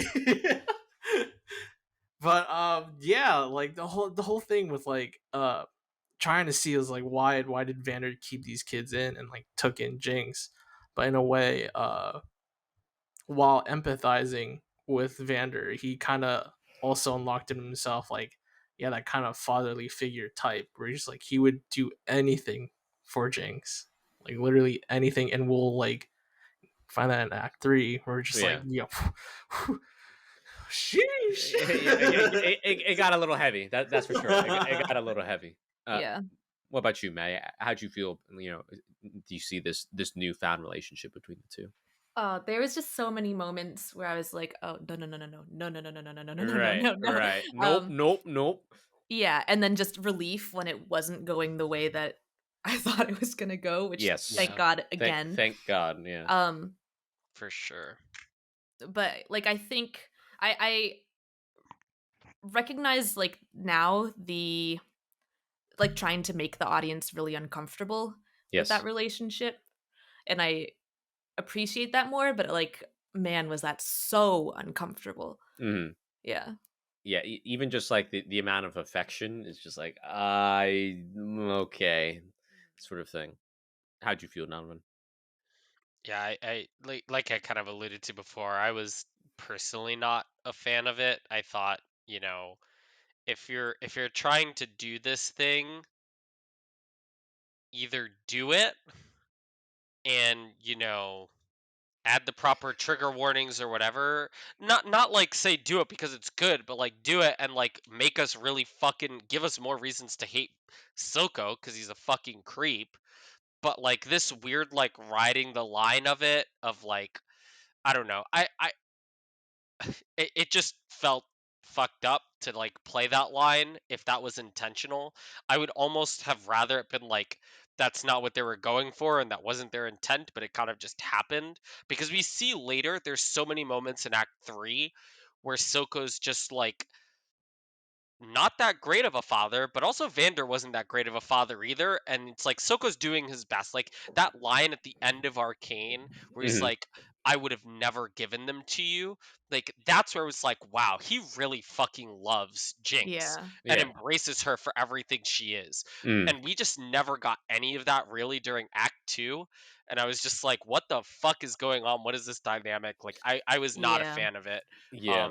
under any circumstance. But um still think overall what they were doing with the characters paid off in the end, so Yeah, and we'll paid get off. there. Like when it all comes to a head at the like, for lack of, I'm gonna call the Jinx dinner table scene. Like fuck, what a scene! And On a we'll dinner table The scene. family dinner. we'll get there. Don't you worry. Now this is where I want to bring up something that I alluded to before about Silko. And like this is part of why I'm not as big a fan of Silko, is that like I don't understand why Silko is seen as a leader. I don't understand what his motivations are. Like in the beginning, right, we're introduced that like, oh, he wants to rise up against like he wants to fight back, right? And he's like the leader of that. But like years later, we see that there is no like uprising. There are no plans like, hey, we're gonna go out there and we're gonna do it. We're gonna take back what's ours. Like he just like runs a drug empire. And like I think maybe it's my own what's the word, like thoughts of like, oh, where I thought it would have gone, because I thought this dude was going to be like a Magneto-esque character, right, where like, man, that's really fucked up that you do that stuff, but I get it, like I get where you're coming from, sort of thing. Or Killmonger for another example. But like I never got that from Silko. Like I never knew what he was trying to accomplish, besides like, yes, we find out in the end that he wants to be like an independent nation sort of thing. But I also never get the impression that like he's a particularly good leader. He doesn't seem like he actually knows how to fight. He gets other people to fight for him. He seems like he's a good manipulator, but like I don't think that he's like a great leader. Like I never See, got that impression. that's where I like will argue like that's a little bit too on the nose if he became the Magneto type, because like it kind of reminded me of characters from this one Netflix show called Peaky Blinders, right? Love Peaky Blinders. Right, where it's just like the main character, he's he's smart, but his manipulation skills are like awful. Where it's just like he'll just kind of just stare you dead in the eye. You're like, all right, well, I guess you could shoot me, and that's why I like Silko a lot, because he reminded me of like the Peaky Blinders dynamic. Whereas Mhm. like it's just through intimidation and just being like 5 steps ahead, right? That it's just like it works. It shouldn't work, but it oddly works for what he does, because he's just Silko's also from like another quote unquote bygone period where everyone struggled, right? Right. And the Undercity was just popping off, right? So it's just like he's trying to harden up by that, where he kind of explains it to his crew, just like you're all just soft because you're all just leeches, right? Where he's just actually trying to look out for the nation of Zon. But I don't think the issue is that he just gained his power through, just forcing it and his money, right? And Shimmer, Mhm. right? Where Shimmer is Right. just a huge drug cartel, which is like, it's fine. I think that's a great point that they did with Silko, and like why I personally like love Silko as a character, because he plays like that cool mobster type that's not cliche but like is more calculated. Mhm. Hmm. Yeah, I think my interpretation too is he was amassing wealth and power so that whenever they were ready to claim Zon as its own what entity, I guess, Nation. separate from Piltover Nation, Yeah. then they could do that. Um, not that they were going to attack Piltover, but they could just claim independence, and Piltover wouldn't be able to do anything about it.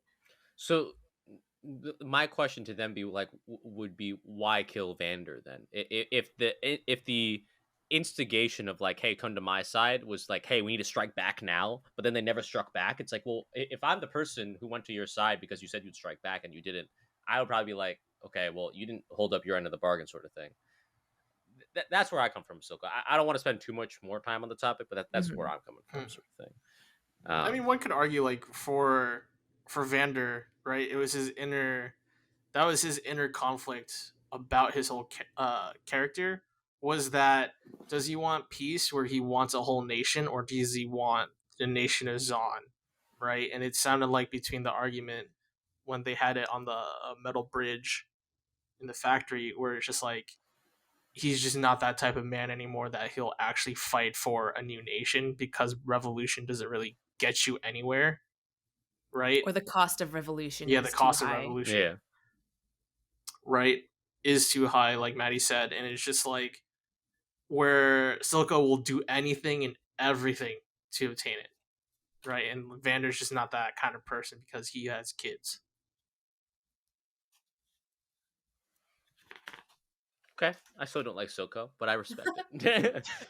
I respect it. So after this, right, we see that Jinx be kind of spurred on by Silko. She does like basically bombs a factory tower. I'm not sure what exactly the building was, but she basically kills some enforcers while also stealing the hex stone, the hex tech. Yeah, the refined hex crystal. Yes, that's what that exactly. Which is at first, like, I don't know if you guys got this vibe when they first introduced it, but I was like, oh, it's an arc reactor. Like, that was my first thought, like, comparing it to the MCU, but it could just be because I saw Spider-Man No Way Home, which we will Yeah, be that doing was a not my review, by first the way. reaction. So Good movie. Yeah, I we'll need be to doing a see it. review on that. I promise. No, but Heard that was it my here first thought.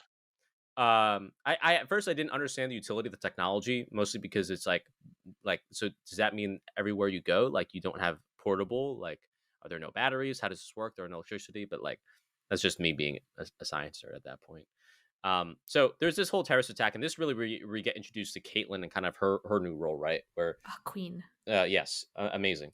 Where she has joined the enforcers, but she's kind of like not where she wants to be. She's clearly has an investigative bone in her body, as she follows up with the Shimmer raid, and then follows up with this sort of thing. So this is where we get to see Caitlyn really starting to get the wheels in motion, sort of thing. Now, at the same time, we also have Jace kind of joining the council because of this attack, right? And they say, like, you need to, like, protect the hex technology or something. I'll be honest, like, I couldn't really understand what the real issue was here. So if y'all want to enlighten me, please do, because they talk a lot about solutions, like, we need to stop all the hex tech gates. Like, this is too dangerous. And I'm like, I don't understand what the actual danger is. What are we talking about here?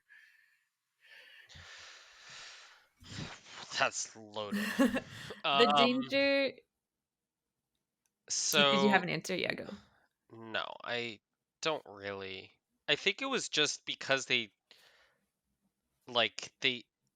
was just more of like we don't understand it. We don't want to advance too fast. We need to make sure like we're testing, things are safe, etc. Like that's the best thing I can think of, but I don't think there was like a super I don't think there's a satisfying answer to that. Well, the danger was that the enemy now had this Right, I get that part. crystal. Yes, Yeah, and yes. that at any moment, because of that, they could harness insane weaponize it. power Right. and weaponize it. Yeah. So they had to be proactive, preemptive about their defenses. Definitely preemptive. One of those. Yeah. Yeah. It was weird scene, is what I'll say. Weird scene. It felt like it happens. It felt like they didn't like set up the stakes as well. What it comes down to. Now, all of you have kind of alluded that you're not a big fan of Jace. So at this point in the story, are you starting to hate Jace? Are you kind of like, Jace, what are you doing? Where are you at with him? I think Jace was like decent at best the whole time, but he just slowly starts to get worse for me.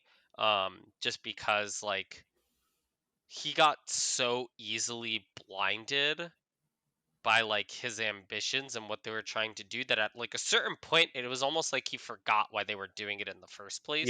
Yes. Which I think is totally fine if that's like the arc that they're trying to go for with it, and like that's what they're trying to do. Like go off Queen, like good shit, whatever. But like I don't know, man. I just look at Jason, I'm like, bro, you're a fucking dork. That's what I think of when I think of Jason. It's like, yeah, you're a fucking dork. Oh my god. And I don't even feel bad about saying it. Like, Shout out to Kevin from Ed and Eddie.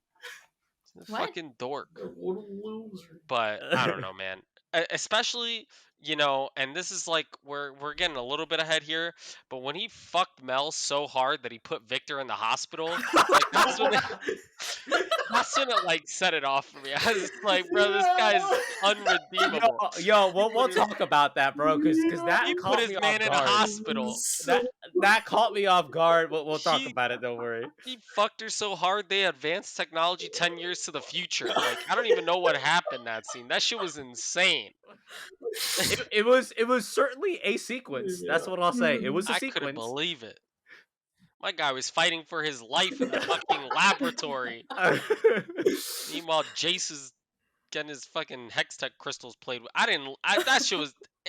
Fuck Jace, man. Get him out of here. Get him out. You're just jealous. Get him out of here. I don't like Jace. Mel deserved better, specifically me. But that's besides the point. yeah, that's besides the point. Maddie and Vince, how do you feel about Jace at this point?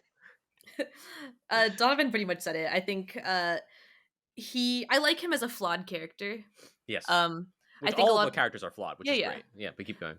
I think the reason a lot of people like him less than other characters is because other characters do come across as like more noble, like Mhm. Caitlyn and Vi, for example, versus Jace, who ends up having to make really terrible decisions, like kicking Heimerdinger off the council. See, and, like, it's hard. it's a hard See, thing. But like Calm the donger. he does 100%, as Donovan said, get too caught up in the whirlwind of his ambitions and his success, right. which again, understandable, you Yeah. know, who wouldn't? I mean, he was like called onto the council on the spot. He came to the meeting and they were like, "Yeah, by the way, you want to join the council?" He's like, I don't know." And they're like, "Yeah, you're on the council." It's like, what? But it's not like he didn't want that their as a thing. plan, wasn't Yeah. it? Because didn't That was Mel like Mel's plan, convince for him to sure. push for That's it? what Mel wanted. Yeah. And Yeah. that's where I was thinking, like, is Mel bad? I thought the same thing. Like, That's is what she I was like. evil? I don't know if you trust this woman. I don't know. I mean, Mel I too trust is her with super my life. ambitious. Oh. Yeah. Sure. Uh-huh. Uh-huh. She says jump, I'm already in the air, but that's besides the point. Like, I don't know. I think like that's where I was like, she is kind of a villain, but I agree. But I've talked enough. Vince, what are your thoughts? Yeah. I mean, Jace. Why do you hate Jace? Oh my god, Jace is kind of like one of those characters where he's just like a kid in a candy store and doesn't just know his place, like at all. I never just understood that kind of dynamic too, because he got brought in by the Gearmans and he attended the academy, but this man like becomes a counselor and just does not know his place at all. And then Mel's like, "Oh, here's the tutorial. Here's your place and how to communicate with everyone." And this man's suddenly a businessman of a genius where he can talk to the rest of the council and just weave his way around the whole thing of Piltover. I'm like, where does this man get the kind of charisma and balls to do that, dude? This man fucks once and then he says, "I'm the king of the world, dude." I mean, Oh he my kind of God. was for a Oh little my bit. god. Just He was a king of the bit. castle. Oh my god. He took Anyway. Heimerdinger's job. He said, "You're fucking fired, idiot." Well, that's Act 3. We're getting ahead of Yeah. ourselves. Anyway, so Caitlyn puts on her detective hat and she's trying to solve the case. She ends up going to the prison because what's it called? Like she becomes I forget what the term was. Enforcer, head of security for. She's an enforcer, yeah. For Low the rank. new counselor now that Jace is on the council, or at least she's offered the job, right? So she goes to the jail and is like, "Hey, I want to talk to this person." It turns out to be V. Now, there's a part of Vi. me. But I did it again. Bye. Well, she If you say V originally one more wanted to time, I'm leaving go. the call. Yeah. She originally wanted to go and talk talk to- to one of Silko's men who was captured Yes. in the fight with the Firelights. Right. But he was knocked out because And- of Vi. Yeah, and he ended up not being able to talk Mhm. because Vi fucking broke his jaw. Yeah. Now, Amazing. there's a part of me that was like, I's wait, insane. like I with the love Vi. security guard, where because we find out that Caitlyn's off the force because her parents took her off the force, sort of thing, because they wanted to protect her.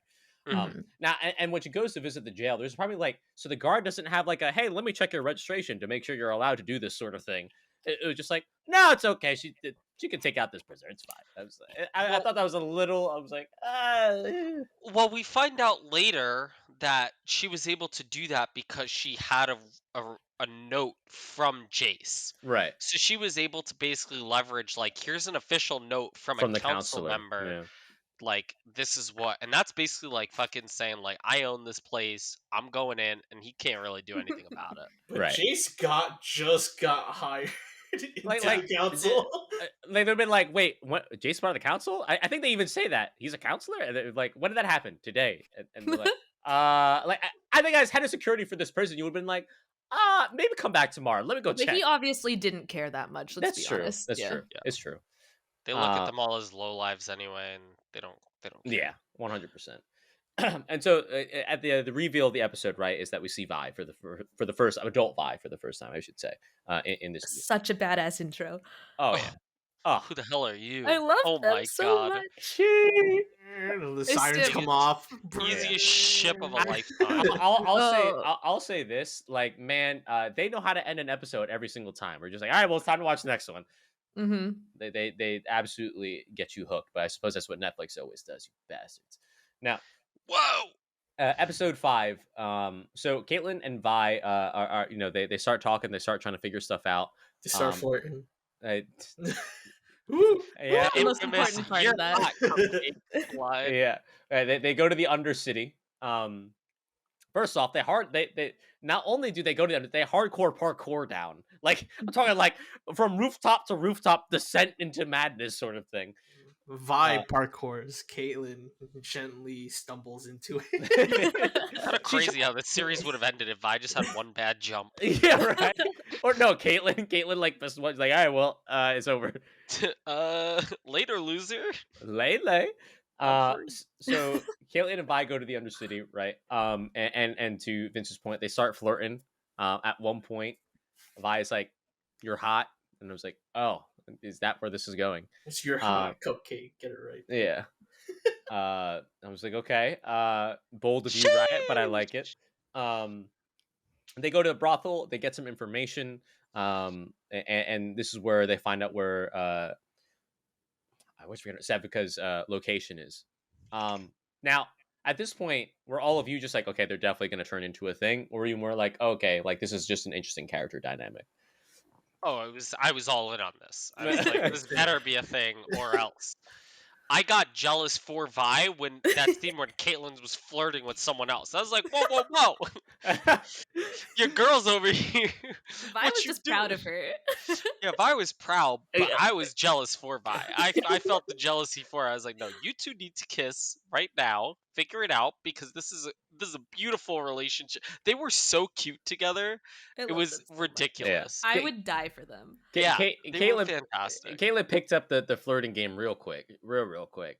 I'll also say this too. I thought it was really funny. Where's that scene where they get food and like Vi's just like, yeah, we're not here for information. I'm just hungry, sort of thing. And like the person making the food, like he has the wood plank on his shoulder. Just like I laughed when I saw that. I was like such a like small funny gag. Just like not even any dialogue. It was really cool to see. No, but certainly I felt the same way. I was like, okay, I see where this is going, but I'm a fan.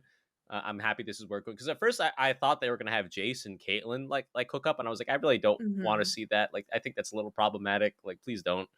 But I'm glad that they chose to go in that direction. Yeah. So also I'll say this. Caitlyn definitely showing the rich girl vibes right away. Just like, oh, this girl ain't never set foot in a place like this. You could tell right away, man. And certainly part of me was very annoyed by it, but you understand the root of the character. It's just one of their flaws. Yeah, she a valley girl. She ain't from here. She ain't Caitlyn's seen this perfect. shit. She got She a woke proper up. British accent. She got out of bed. Her fucking floor was heated. She had curtains that rose up automatically. Yeah. Can you stop? Oh, sorry. Wrong character. Stop. She privileged. She had tea and crumpets ready for her the second she got out of bed. Oh my Caitlyn god. is insane. But despite all that, I would say Caitlyn never let it get to her head, and she always fought for her morals above all else, which I think is really, really respectable. Because I think like the easy stereotype to go is like it would have been hard for her to like trust anyone, blah blah blah. But she like got over all of that stuff really quick because she was like, something feels off, and I need to do what feels morally right. Right. And I think that's what made so many people like continue to fall in love with Caitlyn as a character. Yeah, despite all the privilege. And part of it too is like she's one of the best examples because she's a character who goes through that change and realizes the inequality of it all, right? And that's one of the biggest themes of the show. And I don't know how both of you felt, but by this episode, I was like, okay, this is like not necessarily like a video game show. This is like a young adult like genre sort of thing, like Hunger Games, Divergent sort of thing. Like very like we've seen these kind of I won't say tropes, themes, and kind of like character archetypes before, seen in those, but I think this just does it way better sort of thing. It like to me, it's like the best young adult thing out there. Not that Divergent was that great with Peace and Love with Peace and Love. Better than Riverdale. Riverdale is a whole other monster. Yeah, with peace and love, of course. You heard of Shimmer, but have you heard of Jingle Jangle? Oh my god. All right. So Sheesh. Vi goes and finds Sevica, and they fight. And I'm just gonna give it to you, Vince, because I'm sure you have a lot to Savika. I'm sorry. Sorry. I'm sure that you have something to say about this, man. Like, how'd you feel about this fight? Yeah, I loved the reintroduction of like Vi's like ability again to just beat the shit out of anyone. Bro, the music was playing, that theme was playing, and you just see a hard knee, and I'm just like, amazing. Ooh. I was like, So good. amazing, dude. I was like, what an entrance. Took her by surprise. Mm-hmm. Also, I freaking love that. I hate it in shows where like they're gonna sneak up on someone and then right before they do anything, they go like, "Hey, you!" It's like, where's the surprise? I'm You here to had it. beat you up. See if you can dodge this. Exactly. Anyways, keep going. That's a direct call out to Dragon Ball, by the way. Keep going, Vince. No, yeah, like the whole time too with like, dude, Vi just kicking ass. It just, I don't know, dude. Something about the fight that was like choreography. I was just Dude. like, I can't wrap my head around it. That how they just meticulously did every move, and I was just like, that's a proper boxing technique. I was like, there's the parry. Bro, there was body shots in there. She was going for the liver shots in the ribs. Bro, she did good. the Yeah. And I was like, yo. Hit her with the fucking 1-2 buckle my shoe. She knew all the moves. Yeah, man. Bro, she Float broke like a the butterfly. arm. Did Ow. you So It cool. was so good. And then Caitlyn saved her, and I was just like, And then she lost too. Yeah, that was she insane. lost. I Oh, think Caitlyn Savika's came out, arm. helped her. Yeah. Savika's arm, all the animations with it, and how it works. Yo. Every single one was so badass. Oh my gosh. Whew. So cool. Someone had to concept this arm and all the ways that it works Mhm, and like mhm. is put together and how like the shimmer is in it, and that impresses me so much, like Oh, yeah. designing this made up mechanical thing. Yeah, it was very, very cool. 100%. Like that was the whole thing. I was like, when I was looking at Savika's arm, I was like, when does Vi get her gauntlets to do that type of shit? I mean, like, there's not much else to say about it. It was just an incredibly Yeah. well choreographed fight. Like, again, you could see that they're looking at real world techniques, but they're also incorporating technology from this world, which makes it all the more interesting. Caitlyn saves the day. I'm sure that made them a little bit closer. Not close enough. Not yet. I'm an excellent shot. She got boom headshot. Yeah. Boom. Boom. Boom. That's a 'Cause you're reference to sweet, the League like of a Legends for you cupcake. fans out there. It's so good. I love them. Yeah, they're so good. Yeah, it was a great fight. And so we see the relationship deepening. Vi gets stabbed by not it wasn't the sword, right? It was just Just the by hand. hand. Yeah, it's Yeah. just the Hand, hand. yeah.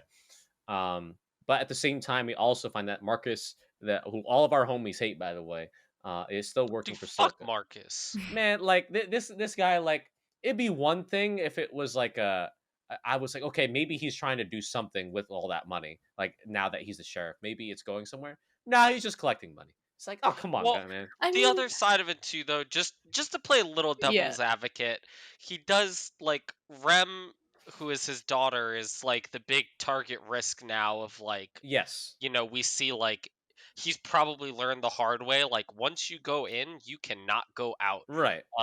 And like he probably has no choice to do these things, but like I would have liked to see him have a little more discomfort in doing them. I think it would have helped redeem him for me. I think I would have liked to have seen like more of his motivation because the betrayal comes from, yes, greed in the beginning, right, but also from he was the one that was all gung ho about like, let's get in there and like search everyone, let's like start a scene sort of thing.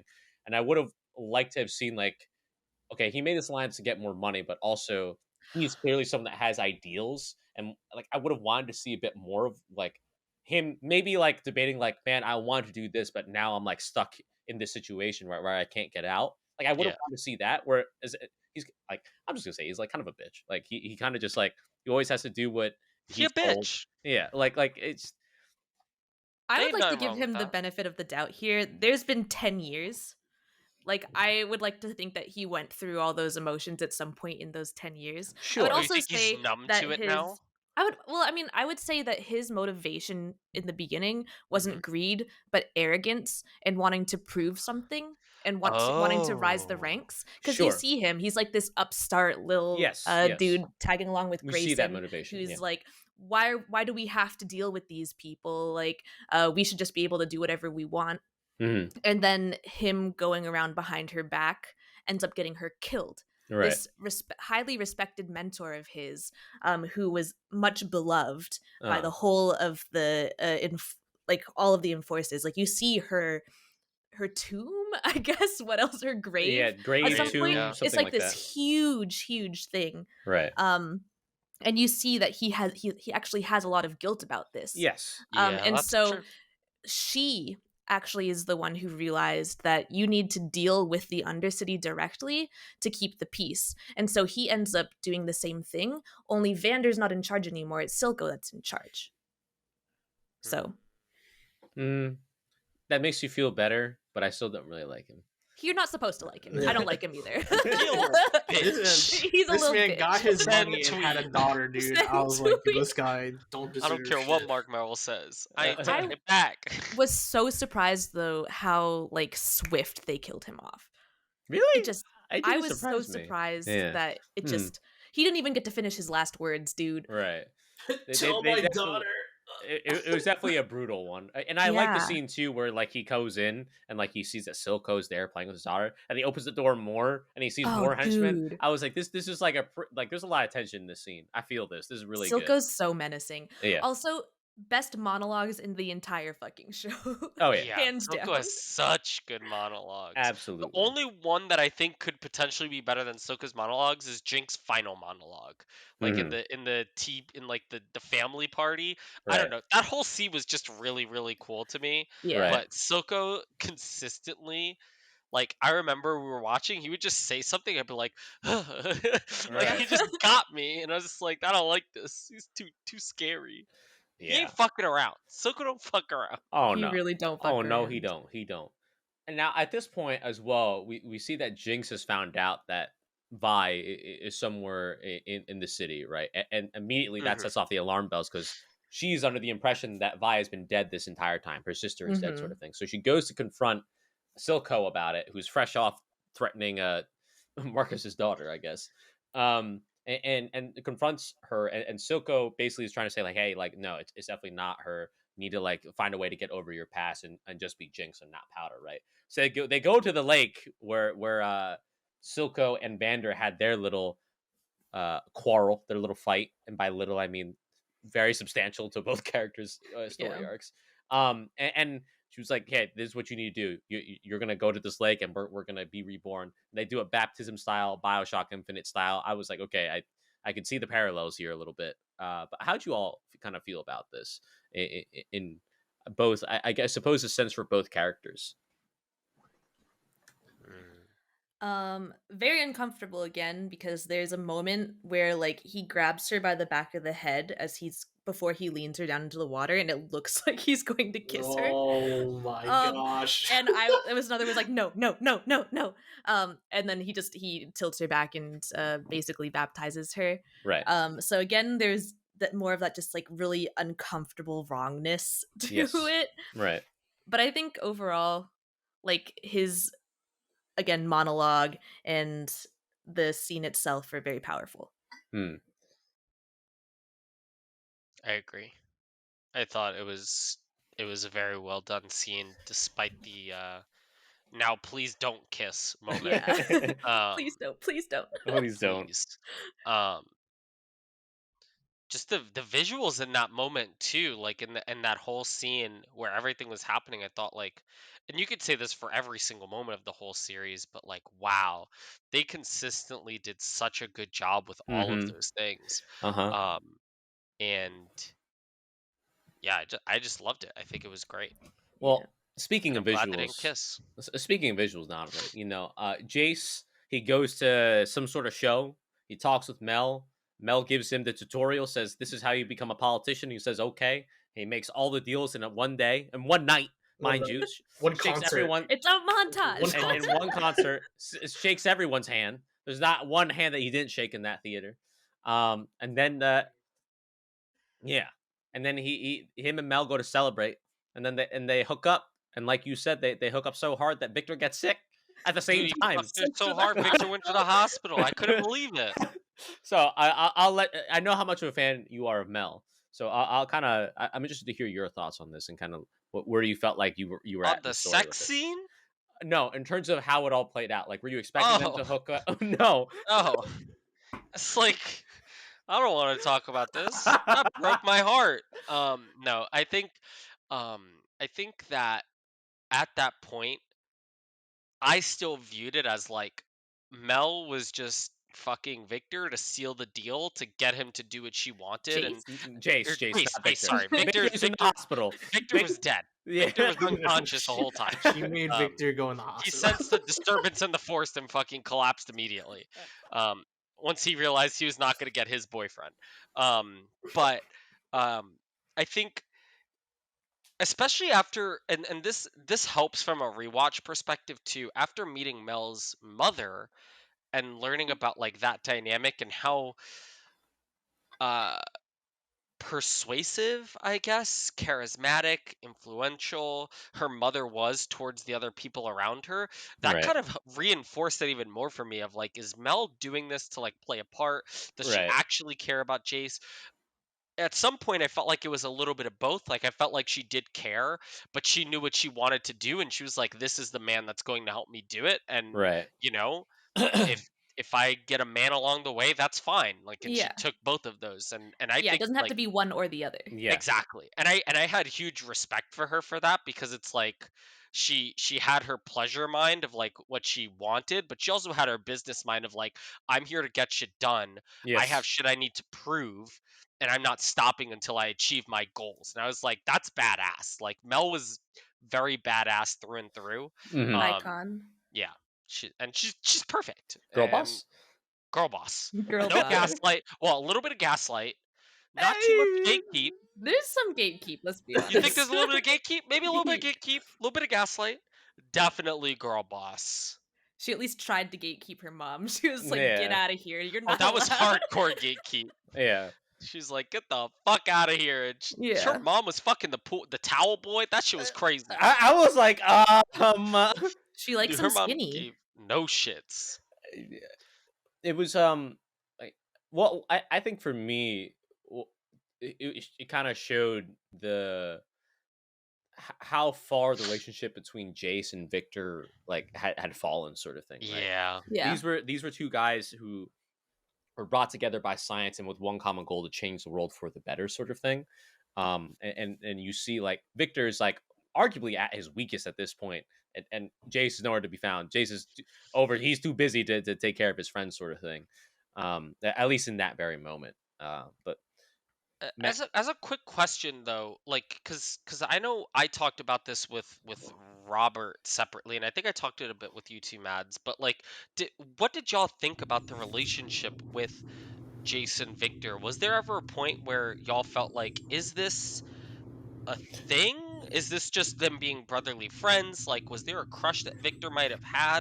Because I felt like Victor might have had like an unrequited crush on Jace at some point. But I don't know if that's true or not, or maybe they were just in the pursuit of science and they were just really good friends. Like, I don't know. They're just Um, guys being pals. You think so? Yeah.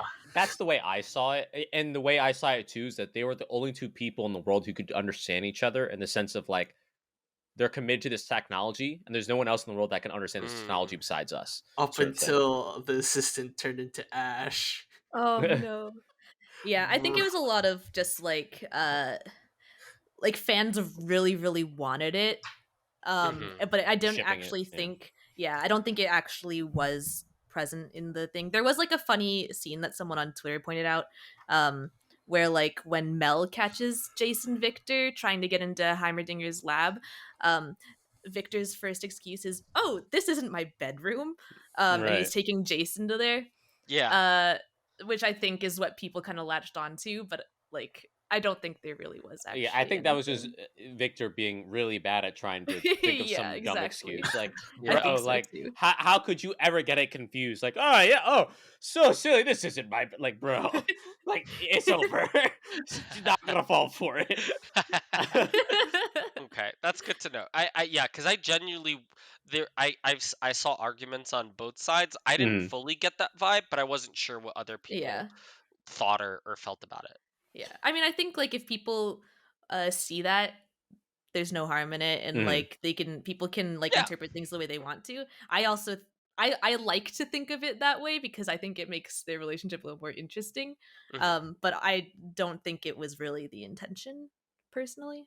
Yeah, So because like back to what Adam was saying was like they were the only two people like they understood each other the most.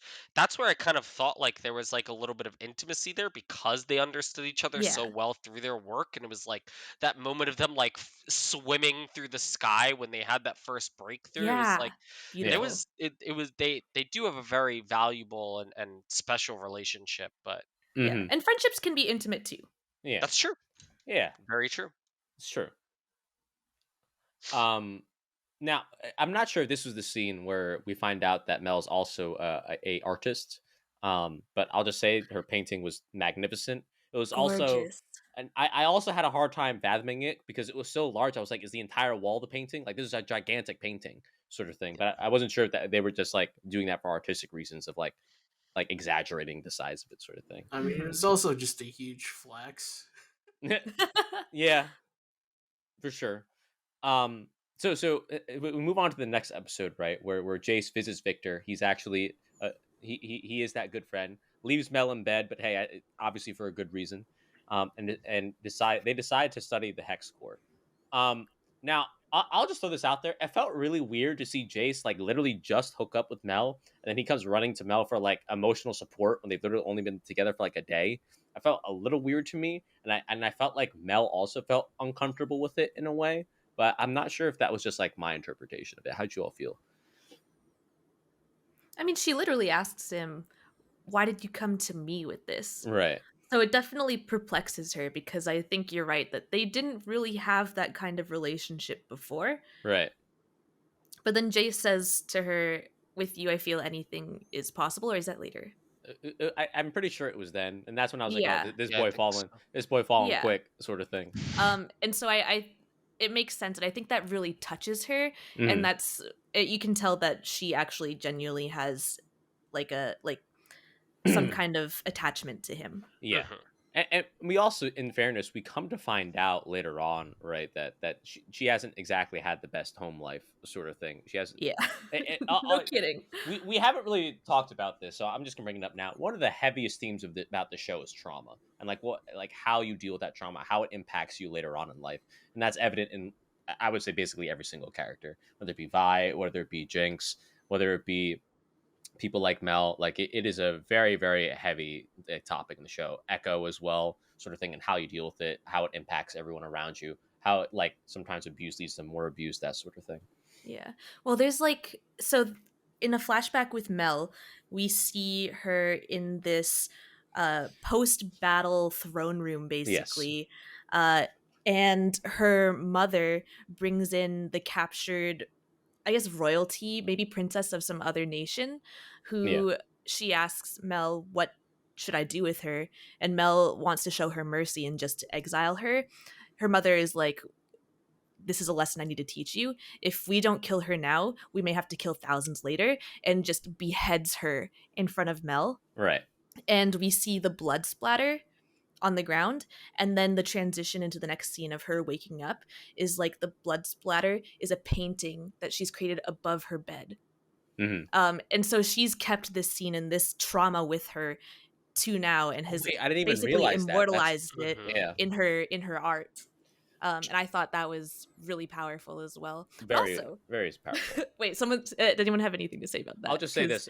By the way, gigantic bed. Like, oh my god, like, yeah, I gigantic bed. want it. Like you could full on stretch out, and you wouldn't even take up like a quarter of that bed. Her bed is literally bigger than my room. Yeah, like gigantic bed. But anyway, keep going, Maddie. I wanted to say a few notes on Mel in general Yeah. um people were pointing out that a lot of the imagery in her outfit in that scene was reminiscent of another region called Targon, which is where champions like Leona are from, and they do a lot of like protection kind of deal with shields, and that's a lot of their deal. Diana's also from there. There's like a whole dichotomy between the sun and the moon. Anyways, so I thought that was really interesting, and I would love to see where that goes because her family is clearly from Noxus, which is a very like warmongering nation. So I'm curious to see like why she was just the way she was. And then there's also at the very end the scene where like her jewelry kind of lights up in some Mhm. kind of magical way. So I actually wouldn't be surprised if we see Mel as a champion later on, honestly. Me neither. Yeah. I mean, if they can make a lot of money off of it, of course they will. That's how it's gonna be. But yeah, I just wanted to mention that. Absolutely. Donovan or Vince, anything else you want to say about that? No, captured Nope. well. Okay. All right. So Now, we find out that they're going to work on the Hex core, which is a different, like, I guess, variation on this technology that they've had. Idea being that I think they said something like they're going to let the Hex tech think for itself, like that it can think. I feel like that was something they said. I don't remember. Um, but basically, they can't quite crack the code, so they bring in Heimerdinger, because I don't know why they thought that'd be a good idea, but they do. And he's like, my good lads, you have to stop this. And so he's like, stop the research again. And then they can't take it because they're hoping to use the hex core to actually Oh my cure god. Victor of his sickness, right? Because Victor, he on death door. Like he even says it, like Yeah. I feel it. The Grim Reaper staring at me right over. He's in the corner. He's waiting. Um, He you know, felt it in his gibbles. yeah. And so I'm sorry. Now I'm just thinking of Grim from Billy and Mandy. So Oh my god. He's standing in the corner there. yeah. Billy, Victor, I'm coming to kill you. Billy, I'm working right now. So because of this, right, they don't want their research to stop because they do want to save Victor. In the next day on the council, in a striking move of where Jace betrays this mentor that he's had, he actually votes to get Heimerdinger off the council. And Did him I was dirty. I was shocked that everyone actually agreed. But I suppose it shows the amount of power and influence that Jace has amassed in such a quick amount of time, as well as, I suppose, by extension, Mel. How'd you Yeah, all feel Mel's about it? influence for sure. Mm-hmm. I was very disappointed Yeah. in Jace. Yeah. What a fucking dork. Dude, this guy, bro, he fucks once and now he's kicking Heimerdinger off the fucking. I don't know, man. Yeah. I was Again, very disappointed in him. Yeah. yeah, bitch move, but you see where he's coming from. And you see how this Fucking dork. position is changing him as a person. Yeah. Yeah. It's like the whole like power corrupts and absolute power like corrupts absolutely sort of thing. So Heimerdinger's off the council, the oldest standing member. The founder, yeah. Yeah, and I think at this point, right, like it's just like okay, shit's getting real in terms of like the politics side, but Victor is still not better, and they still haven't quite cracked the code when it comes to the hex core. So they go to one of his old mentors, and this is someone that we saw in the original flashback, Singed, for help. Now, is Singed the scientist that was there in the beginning? You mean That was singed? Yeah, Singed. I'm singed. sorry, Singed. Yeah. It's okay. Was he there in the beginning that was making the Yes. shimmer in the first place? Yeah. That is him. Okay, I thought he died because there was that chain reaction explosion that seemed to blow up the entire facility. But Yeah, he's still we'll see him alive. back. He's just very disfigured. He's a champion. He's not gonna die. Yeah. He's a character. in Oh, League of okay, Legends. he is. Yeah. Okay. This is one of the characters who originally had a different backstory, and it seems like they're changing it to fit in with Okay. this. Yeah, I didn't Which I even know like. that. Yeah. Yeah. So I guess now that you've seen Singed and you're both familiar with the character, how'd you feel about his portrayal, especially the way they've tied it into Victor's origin, I suppose, and I suppose by extension everyone else's, but more so Victor's. I kind of like Maddie said, like it was different from what from how I know the character from the game, but I thought it was cool. Like I liked um how he interacted. I liked how he was kind of like a mentor to young Victor, and then like we kind of see later on like how warped that became, and I thought that was super interesting. Overall, I think it was a cool character. Mm-hmm. Not a big character, but a cool one. Yeah, I liked him because he had a very small role in this, and also because he didn't really remind me of the character in game. Mm. In game, he's kind of like this maniacal person who carries around a backpack full of poison gas, and the main way you play him is you run from the enemy and try to get them to chase you while you leak the poison gas out behind you. Don't chase Singed. So you don't chase Singed. That's the number one rule. Seems like a very gimmicky character, but keep going. Yeah, like he has an ability where he'll like throw someone behind him, and he laughs maniacally while he does that. So He's it literally a mad scientist. Yeah, Like, he's I was about to crazy. say, it sounds like a mad trope, yeah. scientist. He's very, very different. So I actually really liked his portrayal in this. Mhm. Mhm. I liked how it showed too about like how he's clearly a sort of mentor figure to Victor, and but Victor comes from that background, right, where like, you know, kind of traumatic, you grow up in the slum sort of thing, you're going to latch on to like almost anything, right? I'm sure Victor knows that like going to Singe probably isn't a good idea, but at that point he's like, what else do I have to lose? Like I'm Yeah, I'm exactly. desperate sort of thing. Almost like a deal with the devil sort of thing. So I think it was cool to see that desperation out there, and also to see Singe connected to both sides, right? Because for the longest time, usually the two plots aren't connected, but Singe is one of the few times where you see both of them sort of connected in that way. Yeah. Um, now I'm assuming the animal in the flashback was also from the game, right? No. Oh, actually. really? Animal? No. Yeah. Oh, I felt looks so like- bad for that animal, dude. oh my god, Yeah. right? It, like I looks almost so wanted happy to be and innocent. vegetarian after it, and I was just like, nuggets. And the implication, right, is that What? nuggets. What? What? Yeah, Vince, can you I explain had that to a little like bit? pause for a second there. What? Yeah. Excuse me, rewind. That's not a chicken, bro. I was I'll craving it when never- it was happening. I was just like, oh, You watched That this made movie you 5 hungry. I was times, just like, and the thing made you think nuggets? Yeah. Nuggies. Are you okay? You're wild, bro. Is everything all right? We could talk about it. We're here for you. I just like But yeah. nuggets. Hell yeah. Nuggets are pretty good. Goddamn right. Chicken nuggets. Anyway, Maddie, what were you gonna say?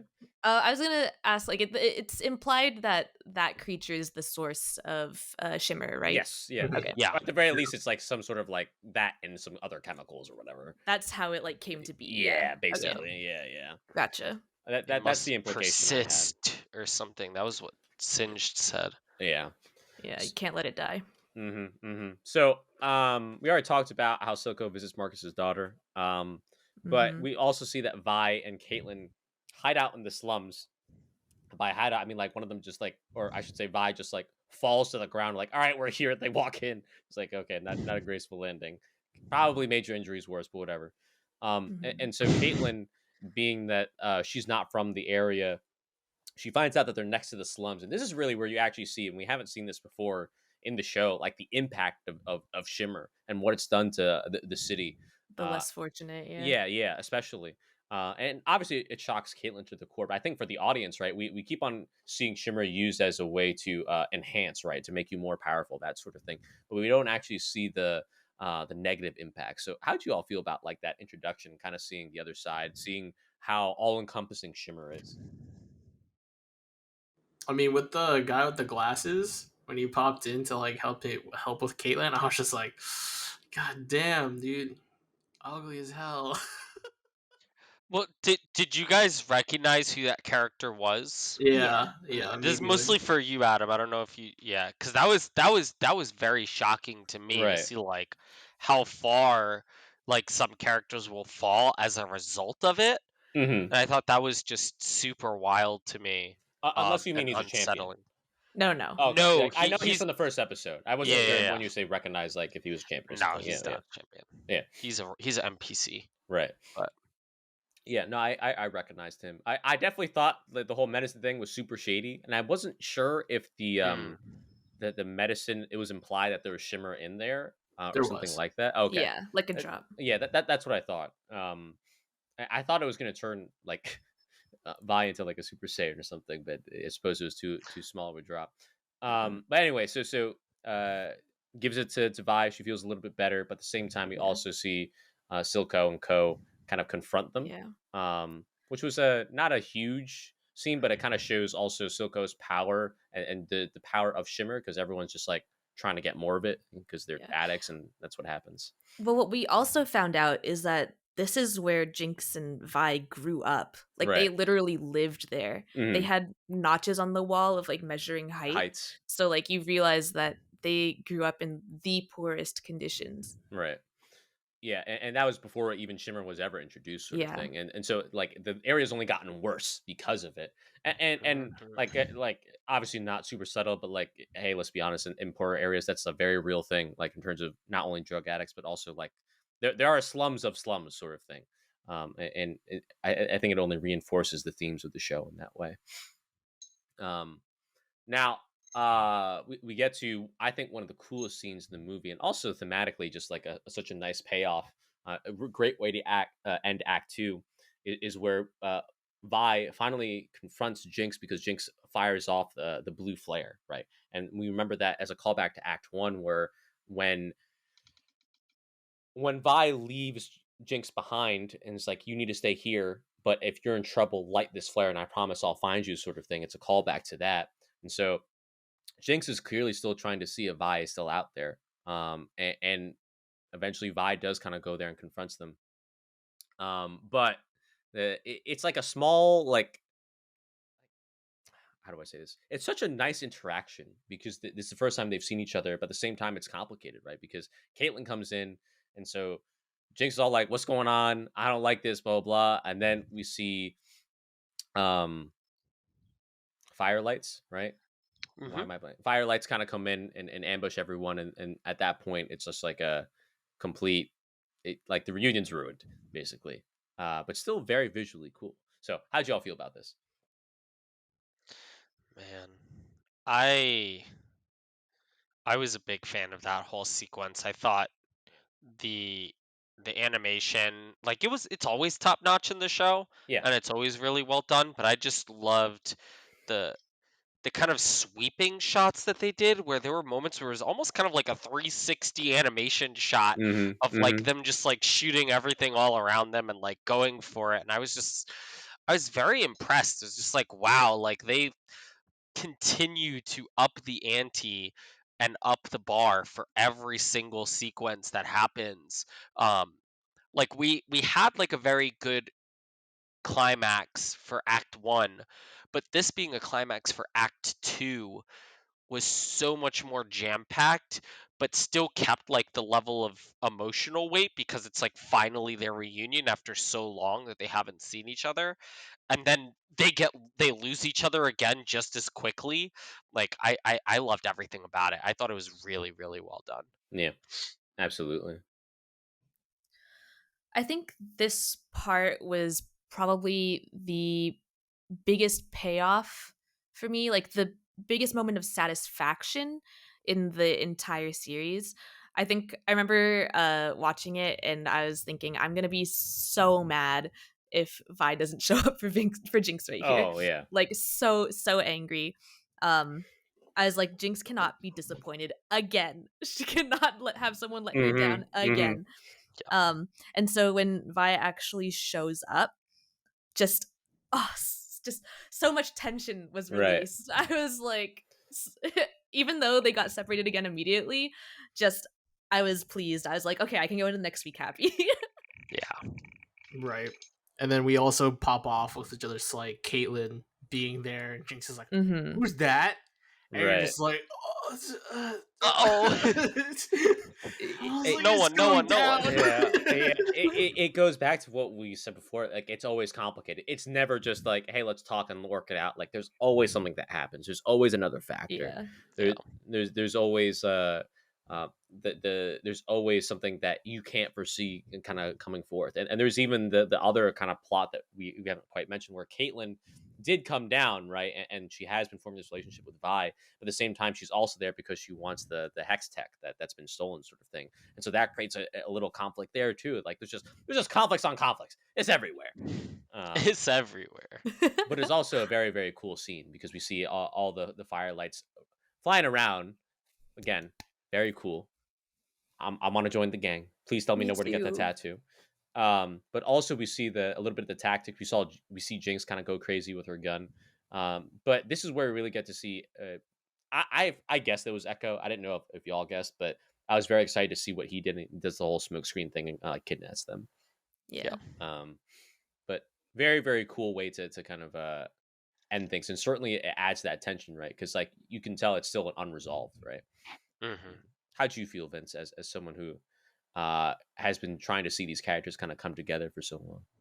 I mean, I was relieved. I panicked a little bit. Was saying I was like screaming at the fucking TV the whole time, bro. Like it was so tense. I was just like, I don't understand like how it came to this, and then I was also just clearly staring at the TV because the animation just kept blowing my mind every time with So just the good. effects. I'm just like, how do they keep pulling this off? How do they keep like upping themselves with every episode? I was like, it can't get any better than this, and that's what I keep telling myself after every episode. And I'm just like, there's no way this could be just a full blown banger throughout the show. And Man, you hit it, man. Keep going. it's so wild that I was just like, every time they're like, there's a climax and the action sequence hits, like it hits. When you're sad, it's sad, right? It even like digs in and twists a little bit, and I'm just like, Jesus, like I can't get over the fact that like when things happen, like it's actually like impactful throughout the whole story, and it's just not left alone. Yep. No, I even think back to when you first see the flare go off and you see like the wide shot of the city. I'm like, man, like even the lighting on this is just insane. Like the way you pull it off, the way you make it look like that, like the amount of detail you have to make a flare look like that in animation, like, bro, hats off. That took a lot of work. Whoever did that, yeah, it, ask for a raise. And so that ends at Act 2, right? Clearly, a lot of unresolved things. And I remember at this point in the story, I'm like, I feel like there's a lot of things that we need to wrap up if we're going to do this like by the end of the season. And of course, we kind of find out that it's not just going to be one season; it's going to be season 2, sort of thing. Thank God. Right. Because like there are so many plot threads. I was like, how are you going to wrap this up in 3 episodes? Like I didn't think it could be done. And spoiler, like They it said couldn't. we'll throw more I money. need at more. it. They Yeah. absolutely couldn't. That Yeah. was one of my biggest. Well, we'll get to it, but Yeah. I wish there was one more episode in the whole Me series. too, yeah. Like it felt like we didn't get a very good conclusion. It feels like there should be another act. There's another act. I would even settle for just give me the epilogue. Yeah. But I actually think, and this gets to one of my main criticisms of the show, and I'll look at that. I think I don't want to say it falls apart in these last 3 episodes. What I'll say is that these 3 episodes are so jam packed that it's like we go from one thing to one thing, and so some of them are really, really good, and some of them are like that's a little spaghetti, but sure, I guess we're going there, sort of thing. Like and we'll get there. But Little spaghetti. it's a little spaghetti. So episode 7, Echo returns. Our boy, like we said before, looking fresh, looking fly. Talk about a glow up. And His hair is so oh good. my god, bro! Like I don't know how much time he spent on making his hair like that, but like it's worth every it's single worth hour every penny. worth every hour, every penny. He has also been putting in that work. He made the tree of life into a tree house for his friends. Great. They surf on the air every day. Happy for him. He made a community, and that's always an amazing thing to see. They have a gorgeous mural dedicated Oh. to Vi and Powder and Vander. all those who are lost. They pour one Yeah. out every single day. And that's a beautiful thing. And in some ways, one could make the argument that Echo is being the true successor to Vander as a leader, as someone Oh, who's trying to totally. rally everyone together. It is not Vi, it is not Jinx, it is actually Echo, which is really cool to see. And again, I think it shows how the evolution of the characters and whatnot. How'd you all feel, Vince? I'm sure for you, you see that spectacle, you see that wide shot of the tree. I'm sure you're already kind of blown away seeing all the effects, pausing on all the frames, that sort of thing. Oh, dude, I am nonstop like pausing and everything in Arcane. Like that's how nice and how like beautiful looking the whole thing is. What always interests me too is like the amount of world building it is in its own containment for just Echo's part, right? Like you see all these orphan children, you see that one character with the bat ears, like do the whole thing, right? Where it's just like Farlights, what do we represent or whatever, Yeah. right? And like he fucking howls, and I was just like, that's cool when he first introduces it to Heimerdinger later on in the story. Mm. The whole time I'm just like blown away by just like how the worlds is building up within itself, and you could see that like there's Echo's like little lot, and then there's the nation of Zon that definitely comes in later on in the story and in the lore of League that my friends have told me in the future, and then them going against like Piltover or like working with Piltover being its like own free country too, or faction, you know. Yeah. Okay. So Echo obviously killing the game. Just he's got everything going for him. But because of what happened at the end of episode 6, there's a lot more tension between Jinx and Silko. And Silko, I would argue, in some ways, feels like he's losing control Yeah. a little bit of the Definitely. situation. But he finds a way to bring things to where he wants it to be. But it only echoes kind of what we talked about in terms of the relationship between No them. pun intended. Oh wow, I didn't even think about that. Well, this is also is this also the episode where they try to, like, I guess the Undercity Council tries to turn on Silko, or is that I don't remember Yeah. if that was this one or episode 8, but it was definitely not episode 9. It's starting in this episode. I think it Yeah. climaxes in the next episode Yeah. because this was the episode where I think we had the build up where I remember feeling like Saviko was going to betray Silko. Right. And it starts building there, but I don't think it gets the full on like where they confront him Okay. fully. Because there was Yeah. that one scene where like there's a meeting and then he's like, I don't remember having a meeting. He, like drops like the Yeah. the The gas gas. canister sort of thing, which was pretty cool. Also, I don't know why I didn't say this before, but this is just very random. The entire time I watched this show, I thought that Caitlyn was voiced by Daisy Ridley, like the person who played Rey in Star Wars. Turns out it was not. Oh, It no, was no. yeah. Katie Lee Young. Yeah, it was who's Cho from the Harry Potter movies most famously. Yeah. But Good for great, her. great performance. Great What a performance. glow up. She's great. Yeah, absolutely. And so there's that tension, but Silko manages to kind of get through it. And we've talked a lot about that relationship. It's just a little not normal, to say the least. Yeah. But it everything- contributes to the feeling of like Silko losing control. Yeah. Yeah. And not just there, right? It's like everywhere, right? Like Yeah. the things are kind of starting to spiral. All of his best laden plans, the man who was always 5 steps ahead suddenly finds himself not knowing where things are going next. So that's only adding to that, I suppose. What's it called? Ticking time bomb. At the same time, your boy Victor having a little bit rough. He's dying. He goes to he makes Having it a little bit rough. yeah, he makes a deal with the devil. So in hopes of not being rough anymore, he plays with fire. I'm getting some real big Full Metal Alchemist vibes from this, but he basically tries to use the hex core to heal himself, and also a shimmer as well, a little bit. And he does successfully in some ways do it. I'll say this: that scene where he takes off the cane and he goes sprinting. As someone who's like torn their ACL before, that feeling when you can sprint again, they captured that very well. Like Another one of my wallpapers. Oh my god! Like the joy of movement and just being free, they captured it so well. Like I don't hats off. Like one of the most beautiful scenes for Beautiful sure. secret, and of course, like as someone, as people who have been following Victor the entire time, like we know that it's something that he struggled with the entire time. To see him free from his shackles because of the science that he's researched his entire life is something that's really cool to see, even though your boy's still having it rough.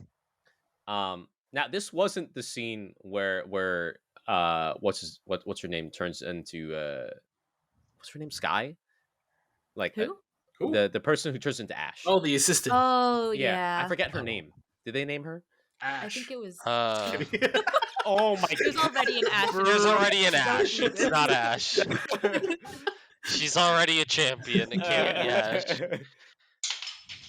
Oops. Oh my god, Vince, that's but yeah, horrible. I think it was She Sky. did Yeah. die. I think it was Sky. Was it this episode or was it next episode? Is what I'm saying. I think it was. It was one of these two. Yeah. I don't Okay. remember. It was episode 8. It was episode 8. But basically, we're getting to that point where Victor he gets a taste of it, right? But he wants more power. He wants to feel better, sort of thing. Bro, the, Defi- the What? montage. I can't help but think, I'm sorry, but like the montage for the whole thing where she's like, I'm gonna confess to this scientist man, and then just like it Yeah. goes back and forth between his obsession with the hex core and then Right. I remember with her connection with Victor, and I'm just like, bro. Bruh. Anyway, sorry for interrupting. I just want to say that. I don't remember the assistant, like this is like the first time we saw the assistant, because I don't remember her from the other episodes like at all. She was there. She had appeared in, I think, a previous one, asking if he wanted to like walk home or something. Oh yes, Together. that's right. I remember that. And I think people were also speculating in one of the She's flashbacks. in his backstory. Yeah. Yeah. There's like he's going into the river, and there's a girl who kind of like looks down at him from Yes. a rock. Yes, Yeah, I I think remember that's that. her. It's never feel like that's confirmed her. for sure, but it looks Okay. like her. Oh, I Yeah. didn't even think about Yeah. that. Okay. Yeah, I think her Interesting. curiosities are what brought her to, like, about Victor, or what like brought her to chase Yeah. Mhm. this profession, which is kind of tragic considering Yeah. her fate. Yeah, considering what happens, yeah. Yeah. So Victor is a little bit better. He's getting there. But while all this is happening, Echo, Vi, and Caitlin decide that they're going to go back to the city and that they're going to tell the council about everything that's happened and try and figure it all out. Echo only agrees if he is the one who can give the Hex Tech like in person, by hand, sort of thing to them. So they go across the bridge. It doesn't quite work out. Again, all my homies hate Marcus. Dude, fuck Marcus. Marcus. Well, the whole reason they were there is Jace's fault, because he Yeah, but ordered the Marcus blockade. is ugly. Yeah, that's true. Jace did order the blockade in a desperate move. I Dude, Jay's a suppose. fucking dork, man. Sorry. I just keep every time someone mentions something stupid Jace does, I'm just like, man, fuck this guy. I'm banning Yeah. him in every League of Legends game I play from now on. It I don't even certainly wanna see his face. it certainly shows his inexperience at the very least. Yeah, He's he's like an idealist. yeah. Yeah. True. Well, he's well. I also think at the same time too, he's a scientist, right? Like who's been forced into this political like his thing was going into the lab and figuring stuff out. Like Yeah. it was not necessarily supposed to be ruling and showing everyone what the true path, the right path is, right? It was something That's that was thrust upon him. Yeah, it's like Um, there's a problem. This is how we can fix it without Right. taking like into consideration all the nuances. Right. And so that Marcus shoots Vi. No, shoots Caitlin, right? Yes. He threatens to shoot her. Yes.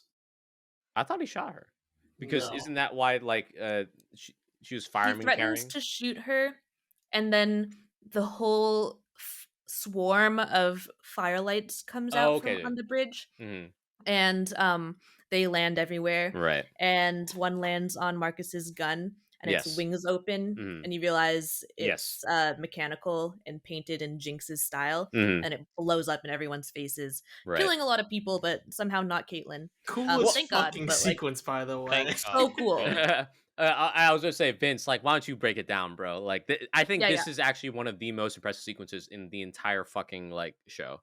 I think anyone and everyone could like pretty much you give this a dub where it's just like the best scene currently in animation, like hands down in like current animation, close to like a little bit of like where Spider Verse, Mm.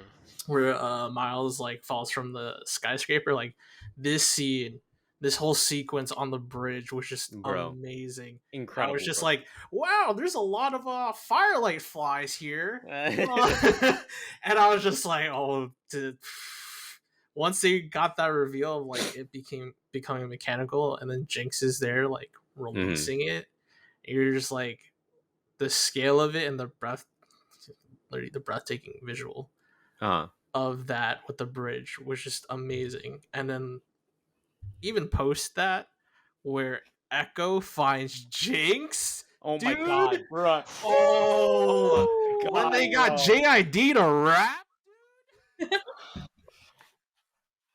Bro, I cannot with this sequence. Like, I cannot. I think it's the greatest animated sequence of all time. I'm saying it. I think it's the greatest animated sequence of all time. I'm saying it. But Vince, go ahead. You continue, please. Dude, like, bro.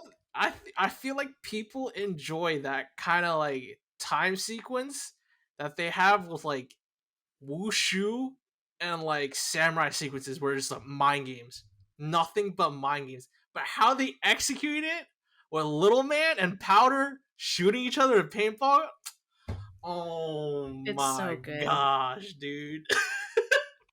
I was like, you can't get any better than that because they're both super genius. At this point, you have to accept that Jinx is a super genius and Echo himself is also a super genius. So Yeah, it's they are. nothing but mind games of two geniuses, like literally out to kill each other, and like the kill instinct is there. But what's like perfect about it is that they painted it in such a way where it's just like, yeah, it's childlike, and the thing is, we get to have a taste of what Echo's like. I guess is like kind of clairvoyance, because like that's what his ability is in like League, right? It's a nod to like time travel. Eventually, I think the deal is he manages to harness some hex tech for himself or something and create Yeah. like a device actually that will rewind time for a couple seconds. Yeah. So That's part of his but kit, he right? so he doesn't have that yet in this show. Yeah. Yeah, I remember when we watched that, I was very confused. I was like, wait, did he use it? Did he lose? Yeah, that's what I thought too. I thought he was Yeah. using the time skip or whatever it's called in Yeah, but I don't. But in he League. definitely wasn't. It was just the memory and then replaying back to like, Yeah. all right, now we're here now. I have this knowledge of how in the past. Let's go kick some ass. It was such a good fight scene. I though. like, bro, like breathtaking, incredible. Like, there's no other way to describe it, sort of thing. Gives me chills. It was so well done. Yeah. Yeah. I think like when they first face off with each other and then they both end up just kind of chuckling a little bit and smirking to themselves as Echo brings out the watch and it starts ticking. Yeah. It's so good. And you can tell that they both are just immediately bombarded with nostalgia for their childhoods. Mhm. And that they actually, even though they're in this situation, they are actually kind of smiling, Mhm. like genuinely in a sense, because Yeah. they're remembering that childhood. I Mhm. thought that was really neat. And then they end up clashing, which was gorgeous. Oh. And tragic. And that again. nostalgia is what saves Jinx too, because he has that like really dramatic pause. Because like he hits her, and Yeah. then he's just fucking wailing on her, Yeah. and then he gets Yeah. that good look after everything, and then the Yeah. pause, and it's just like, oh, he Yeah. couldn't do it. So He couldn't. sad. He couldn't, man. I will say I thought it was a little odd that Echo volunteered to go and fight Jinx when I was like, couldn't Vi like have? I feel like having that conversation now would have been better, sort of thing. But like, we got the sequence. I don't give a fuck. That was actually like my biggest issue with Vi's character for this part, was that they dumbed her down a lot after like she broke her arms.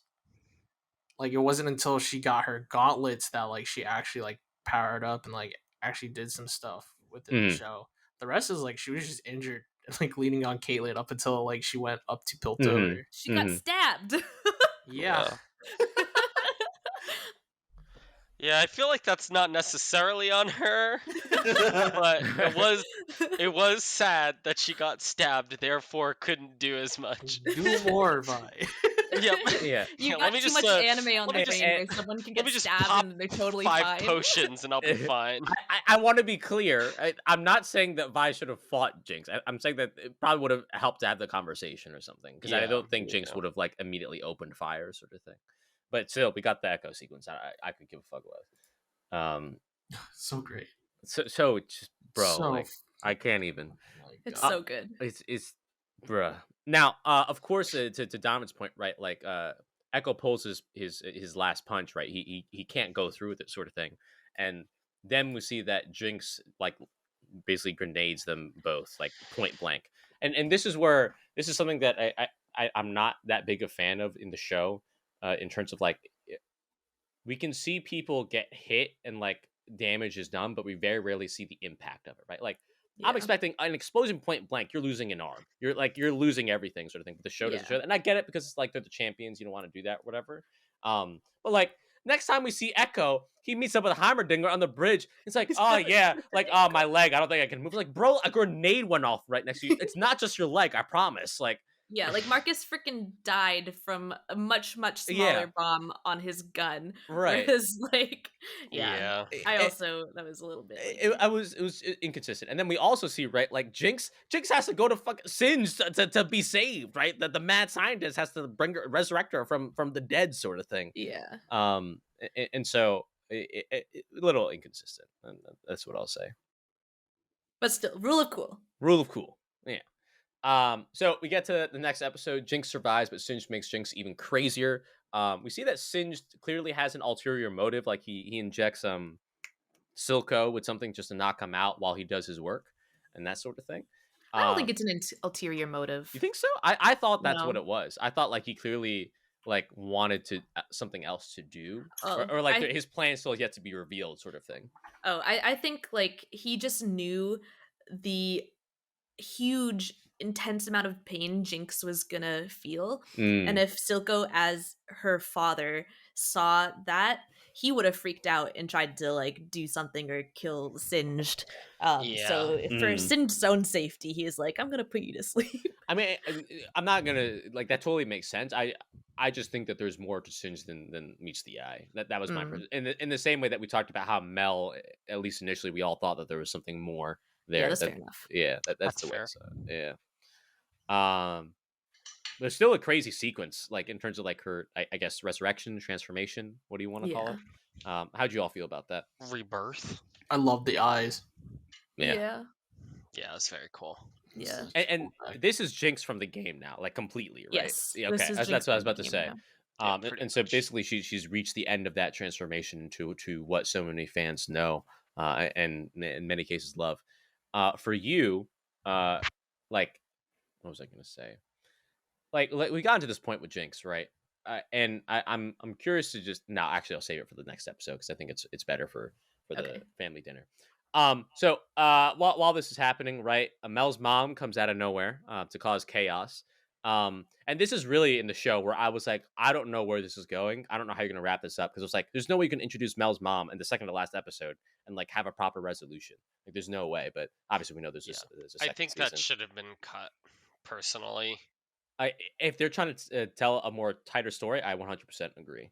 Because it almost feel like Mel's mom is specifically a season 2 seeding thing. Like, hey, watch out for this. This is coming, sort of thing. Instead of like actually adding to the plot, besides saying like, hey, dude, you're bad at your job to Jason. It's like we all know it's okay. I do think she fulfills her role though of pushing Jace to actually do something and say like fuck the rules.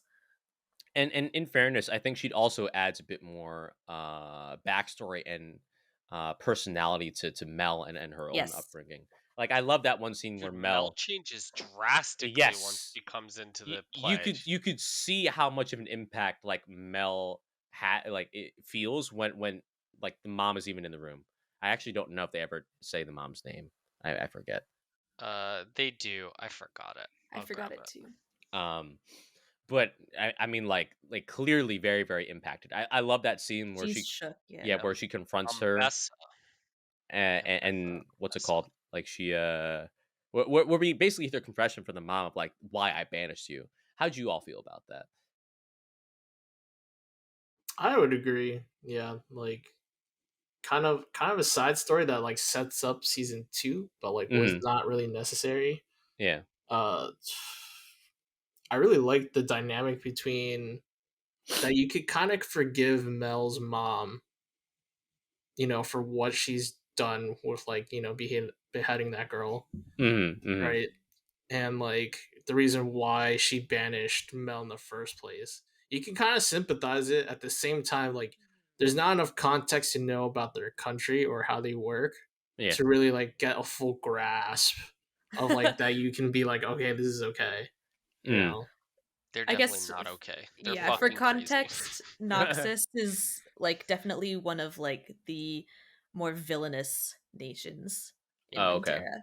They're Yeah. very much like we're gonna conquer everything. Yeah. They're going to feel our brute fucking force, and anyone that opposes us will get their throats cut. Yeah. Like Is A lot that of their is themes are Noxus in a like nutshell. dark, red, spiky, kind of mm, deal. is Runeterra the name of the planet? I'm assuming, or is it a continent?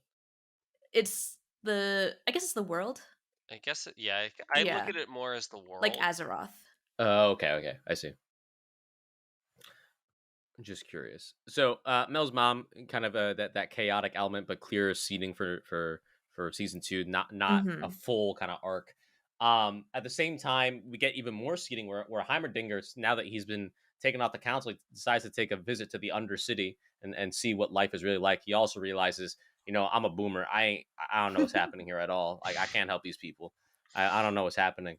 Yeah, he Um, realizes just how out of touch he is. yeah, and it's a good thing for his character, especially because I suppose for a lot of people they were kind of annoyed by his like, no, we can't do that in the beginning of the show. But clearly he's going through an evolution as well. I think the interaction that he has with Echo is also interesting because it's a very like an old versus meets new sort of thing, and Yeah. certainly Echo opens his eyes. I still think the whole like, oh yeah, my leg, it doesn't work. Like bro, like a grenade went off. It's more than your leg, but that's neither here nor there. Um, I did like. I think I really liked too when Heimerdinger was just like, "Why would you make your board like this? Like it's clearly not good for this kind of air or something like that." And he's like, "The air is different down there." And again, it just shows like Heimerdinger legitimately just does not have the knowledge. He doesn't know what it's really like over there. And I think that was a really good thing to do, even if it all is again season 2 kind of seeding. Um, Now we'll get to one of the more tragic parts of this season. Victor flew too close to the sun, and in playing with fire and playing with things that you probably shouldn't have, he ends up killing Sky, turning her to ash. How did you all feel? I felt Not like I not was the not champion Ash. I was not expecting uh it to get that dark. Like I thought it was gonna be like, oh, Victor, get off of there. Like like, don't do it. I was not expecting her to die. Like, God. Knowing the character of Victor, this was not surprising for Hmm. me. It was something where I was like, rip Sky, I guess, but I already knew Victor was gonna turn bad. This wasn't gonna last forever. Hmm. Mhm. And once the crystals, the hex tech started talking to him and all that stuff, I was like, nah, this guy's gone. He's Dunyan Rings. He's Hmm. gonna be full baddie soon. Dungeon rings. Um, and I accepted it. So it wasn't too shocking to me. I don't even look at this honestly as one of the biggest tragedies of the series. I think it was sad because like I liked Victor and I thought he was really cool when he was good, but Right. I was just like, it's like watching like if you remember the Joker movie that came out most recently. It's like Yeah. we know where this is going. Like Hmm. I Yeah. know he's gonna end up bad, so it's just like I was just waiting for that to happen. I see. Yeah. So in game, Victor actually has a unique item that only he can buy called the Hex Core. And Oh. you can upgrade it twice in game, each time making it more powerful. Okay. Um, so I think what we've seen here is one upgrade that's gone through and Hmm. changed the core, which means that there's still one more transformation that the hex core goes through at some point, which I mean we'll have to see in season 2. Yeah, I'd assume so. Yeah. Interesting. I didn't even know that. So that it is all kind of tied together in that way. Yeah. And like I guess more spoilers, but I It's think in the okay. lore, like Victor hates Jace's guts. I So mean, I you can kind of see it I could coming, see where but that's going for I hate sure. yeah, his guts already, dude. I was about to say, yeah, I'm pretty sure most people on this podcast don't like Jace Jace already. is a fucking They're dork. already Team Victor. Bro, Um, when he already did his speech and is like, you already prepared your speech? I'm like, yeah, fuck that guy. I did like that Jace offered to bring Victor onto the stage with him during that progress day speech. I was like, yeah, that was like nice. It didn't go through with it, but like it was a nice gesture. I also like even after this, right? Victor's obviously down in the dumps because he realizes he turned like this assistant into literal ash. He also finds the note, I'm assuming, that where it talks about her feelings and whatnot. yeah, And Jace literally talks him off the ledge, like literally talks him off the ledge, sort of thing. And I know for me, I like this scene because it shows that they're coming back together, sort of thing. Like the science bros are like, dude, let's remember what we're actually supposed to yeah. do, and them realizing how far that they've fallen because of one person's disease, but also someone's like just victim of circumstance in terms of the politics of it all. But how'd you all feel about this, like them coming back together? I mean, it was cool. There isn't much to say to it because like Jace still does not have a redeeming part to him still, in my opinion. Really? It wasn't until when Victor said like you have to destroy the hex core, and he was just like, yeah, fine, and I was just like, he ain't gonna do it. Vince had no faith, bro. He had no faith. I like, ain't no way he gonna destroy the hex core. I was just like, bro, this guy's so selfish that he's willing to like bring lasers and weapons to Oof. another foreign country. I was like, bro, come on. Yeah, I mean, Yeah. on that note, like he literally, even though they're coming back together, the next thing Jace does is literally make a weapon. Yeah, So literally. Yeah. As Donovan said, they're a dork. Dude, fuck Jace. So, Send uh, tweet. I believe in this episode as well is when we see the relationship between Vi and Caitlyn develop more because they were at the penthouse sort of thing. that's such a good freaking scene. It When is. Yeah. It's like helping Caitlyn into the room, and she's like, "Whose house is this?" Yeah. And it's like, "Oh, it's mine." Oh, Yeah. Mom comes in with like a shotgun. Yeah. Like literally kicks open the door. Caitlyn, can we speak to you outside for a moment? It was scary. Yeah, it was good though, and I'm glad that their relationship developed in that way. And certainly it was something that was building for multiple episodes. So they go with their original plan and tell the council about what's going on. The council is all like, "Yeah, no, we're not going to do that." And both Vi and Jace are particularly upset about it because they feel like they should go in there and do something. Whether that's right or wrong, I don't know. I actually didn't really like Vi in this scene because I felt like she was mad at them for not taking action. When I feel like it's like, okay, like, but what's the actual solution? Like, are we just gonna start a war, sort of thing? Like, so I felt like there could have been a little bit more there.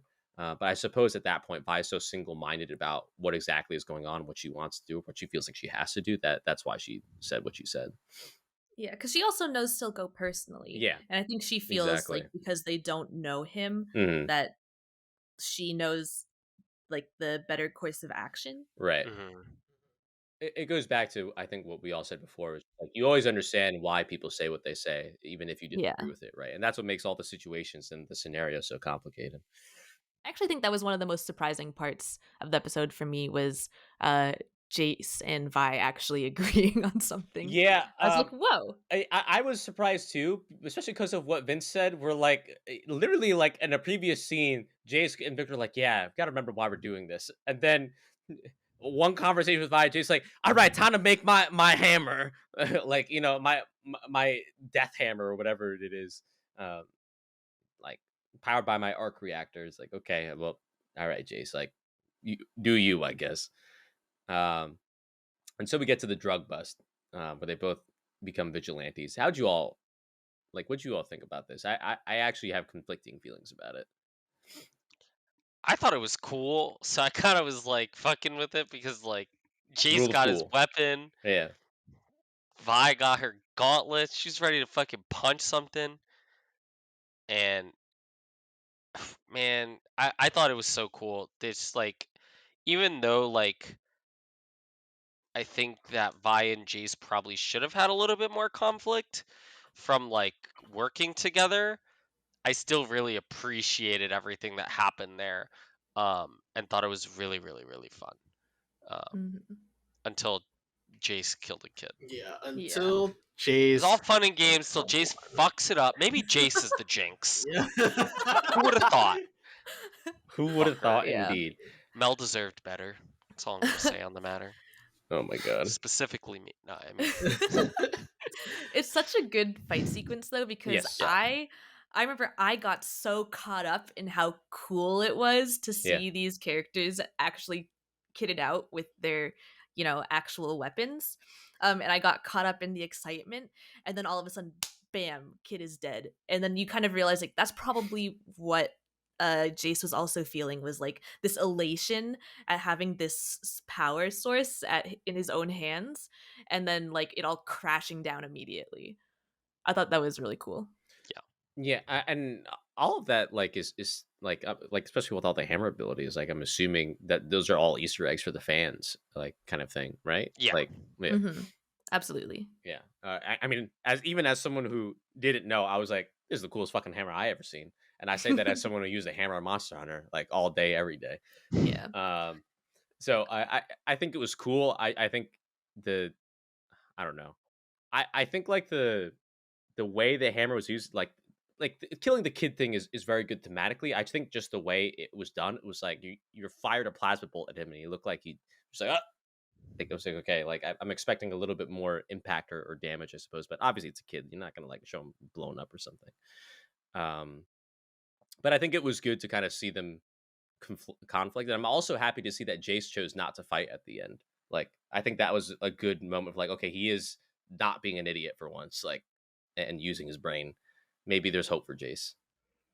I mean, There's I not. know everyone like keeps calling him an idiot, and like and he definitely doesn't do things that people like, but he does things that I think most people would actually do.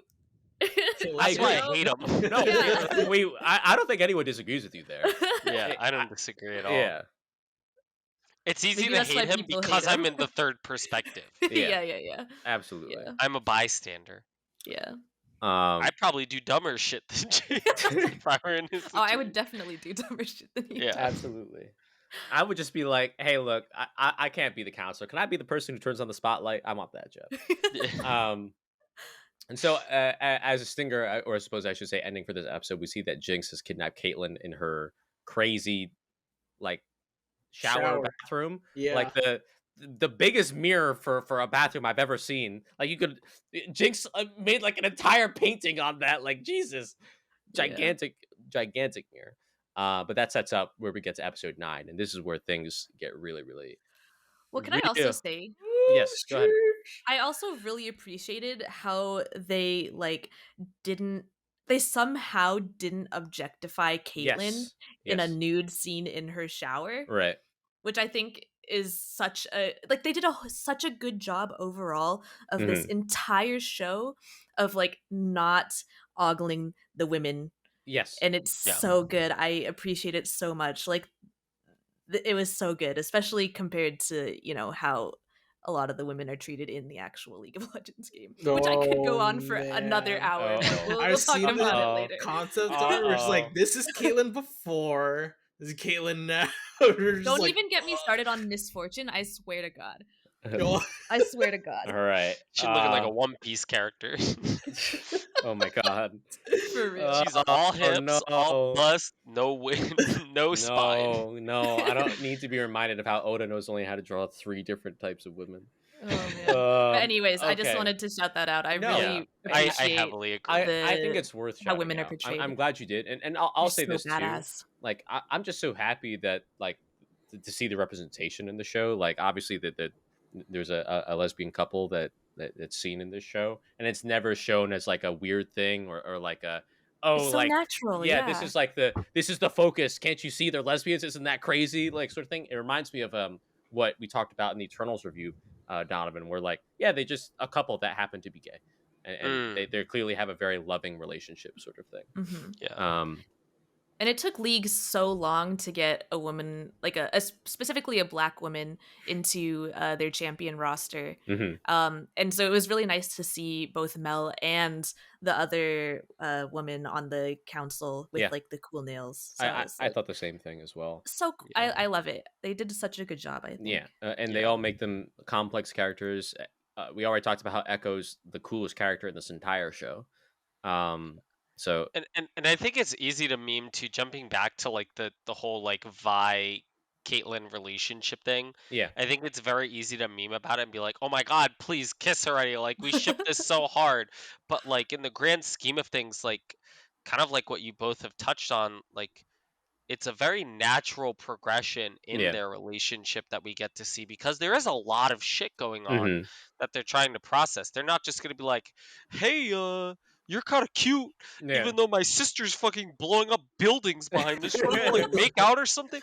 Like it's budding, their intimacy yeah, is budding, and but they have shit to do, and we don't spend wasted time focusing on shit that wouldn't happen in real Yeah. life. And yeah. I agree. Like they handled their relationship really, really well, um, and I think that was awesome. Even their mini breakup. I don't know how y'all Their felt. Like, mini Oil and breakup. water. yeah, like, Oil bro, and I water. was That's so feeling it. sad. I was like, first off, this is so dramatic. It's pouring rain. I was like, you guys are pulling out all the stops to make this dramatic. Jeez. She Yeah. said, "It's better if you forget about me," and I said, Oh, like, "No, I'll oh, never forget. oh, Please." oh.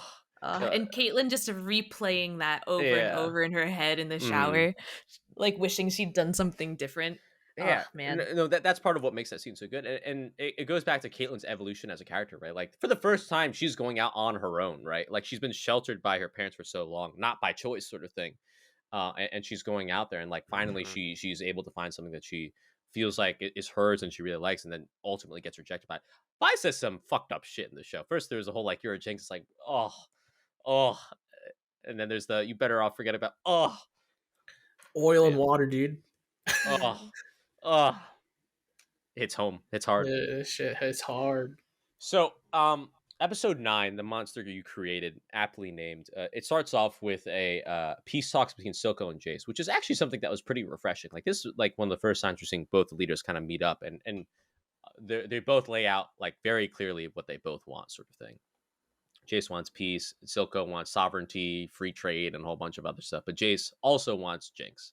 And that's where the moral conundrum kind of comes in for Silko, Yeah. right? Where he's about to achieve literally everything that he's ever wanted for And more. his nation, all that other stuff, but he has to give up Jinx. And I think there's one other condition, but I don't remember off the top of my head.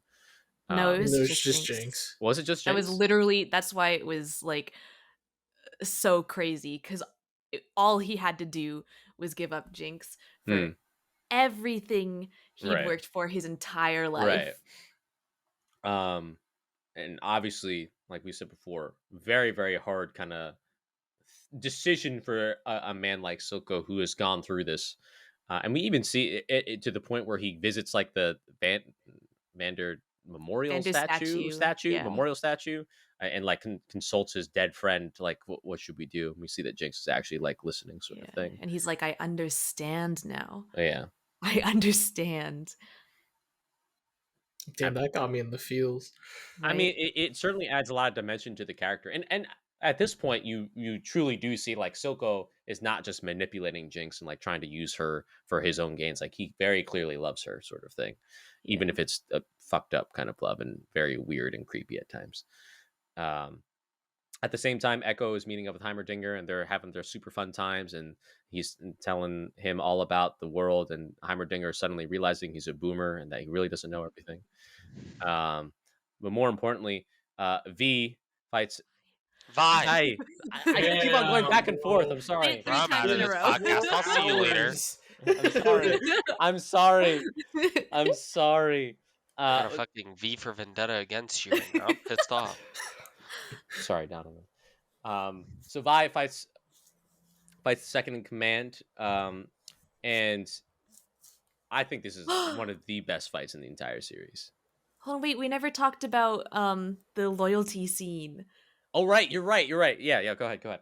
That was literally one of the best scenes in the whole. I keep saying that for like every scene we talk about. Listen, But that was one of Maddie, the best it's scenes. Arcane. That's what happens. Oh my god! Like first of all, like when he first propositions her with the lighter, and then after they're looking over the dead body of the child, and I don't remember his name, but like the guy with the jaw, is just like in the back flicking the lighter and making eye contact with her. Right.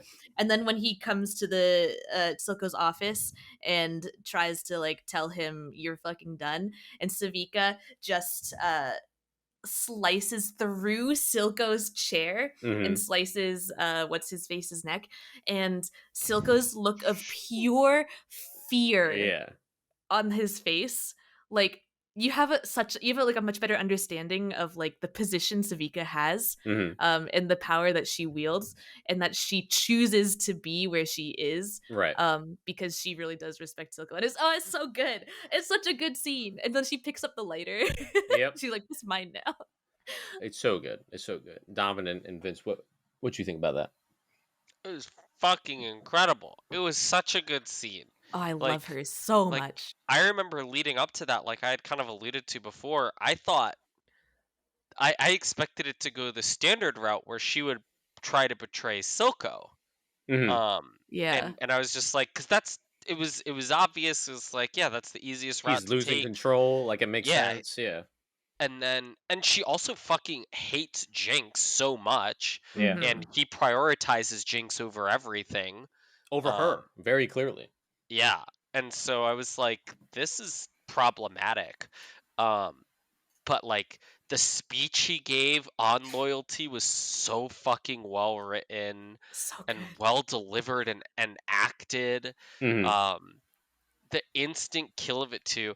It was also really cool seeing that because and this is like a very slight tangent, but when I went to the Arcane Secret Cinema event, it was basically a live immersive experience celebrating Arcane, and there was a bunch of factions that were competing each other, and that Jaw guy's character was one of the factions, and their faction won the event. What? And the event ended with Savika's cosplay character literally slitting his throat in front of the crowd, killing him. And it was like, whoa! Like, it reminded me how fucking badass that scene was in the show. And like Maddie kind of alluded to, how powerful of a character Savika is. Yeah. Like, she didn't come here to fuck around. Like, you fuck around, you gonna find out real quick. She's not here to play games. And I loved it. It was great. I think one of the other sorry, I'm gonna keep going. No, there's nothing to be sorry about. Please I think one of the other cool things about her character too is that I think traditionally, like, this role probably would have been like a man's role. Yes. You know?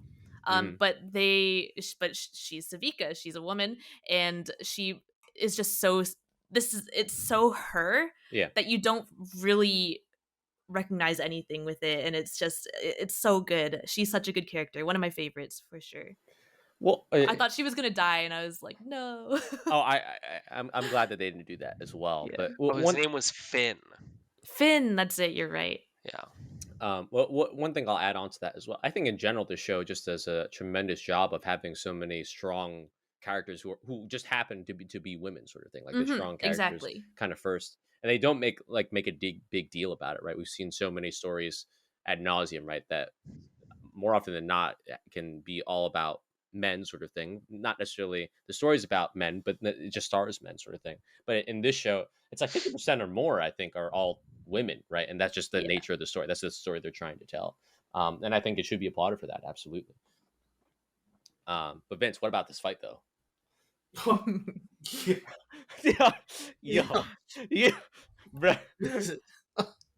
Bro, this fight, the lead up to this fight, where it's just like all these mind games. We were talking about the ones on the dinner table, right? That fight scene, or were we still on Savika versus Savika versus Vi. Oh, okay. Round two. Oh my, bro! They put on that country music on. They put the country music on, and I was just like, "Oh shit, it's a fucking hoedown! Let's go!" It's a straight up brawl, yeah. Yeah. I was like, "This is amazing!" Like the whole time with the way that Vi moves the gauntlet so naturally, and then just piece of shit out of Savika, dude. It's like amazing, but also it's just nice to see that like it's not one sided. You Yeah. know, usually like when your characters are powered up like that, and like they become their full character, they're fully realized, right? It's just one sided. It's just one slugfest, right? But this one, it's just like Savika pulled her punches too, dude. Like when my favorite part was literally like when Vi through the pool table, and then Savika sliced it up and almost stabbed her, and I was Yeah. like, Yeah. yo, Vi almost died, dude. It's like Donovan says, Savika ain't fucking around, bro. She ain't not fucking around. She ain't fucking Yeah. around. I'll also say this: I love that little touch where, like, in between the fight, Vi goes to the bar and like takes a shot or Yes. whatever. Yeah. Like, all right, Me too. let's do it. Like, get back to it.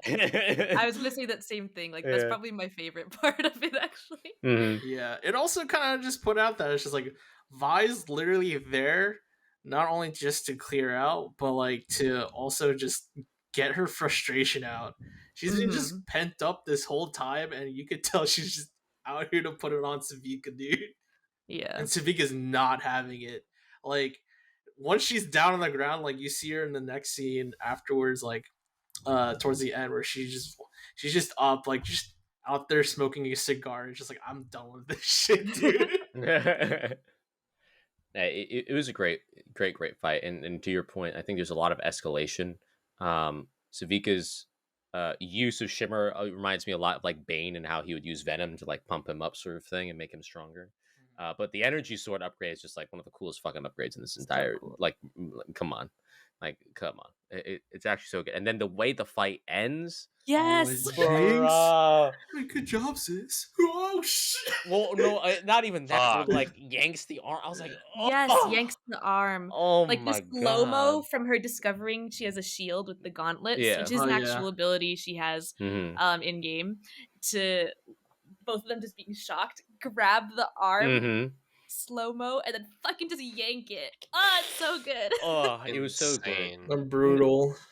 Now, in the game, does she always have two gauntlets, or was Yeah. one? Okay, Yeah. I wasn't sure if Two. one was like her true form or something. That's interesting, but yeah, we all love the ending. The fight, like, oh, she did it, and then like Jinx is like, "Hello, sister." It's like, oh no. And this is where we get to the scene. I think like it's all The scene. the scene, the culmination of this all. And I don't think this is a controversial opinion, but I actually think the show is the strongest when it's about these characters, when it's about Vi and Jinx specifically, and their family dynamic and everything going on. The political stuff can sometimes be good, but sometimes it's like an afterthought. Sometimes they move too fast, and we've talked about that a little bit. But I think this is where the show truly shines, when it shows and talks about these characters. This is where all the stakes are. Yes, Yeah. this is where we're invested in all the characters. Sure. Clearly, we've talked enough about how much we dislike Jace. Fucking dork. So Sorry. Down for you, man. Tell me how you felt about this the family dinner scene, man. Because to me, this is like everything Welcome to the in the show. family. I think, there were like I kind of said before, Jinx's monologue in this moment I thought was very interesting to me. It was something where just like I didn't know what could happen. Like she's a loose fucking cannon at this Wild card. point. She's got the drugs pumping through her. She's got the shimmer in her veins. And it was just like she didn't hide anything. She was like, this is your fault. Like you did this to me. Whether it's right or wrong, Mm-hmm. like, and if this is actually Vi's fault or not, And we'll like talk she about just that. fully said how she felt, and she was like, the person who I was fucking killed. They're dead, and like maybe I can come back, but this is what the cost is. And she like gave the ultimatum. She was like, who are you gonna choose? What's gonna happen? Like the animation of everything was so beautiful as well. The fact that Silko was there too, is in his own seat as well. Yeah. It's just like, oh man. And then I know we'll get to the climax of it, but the climax of that when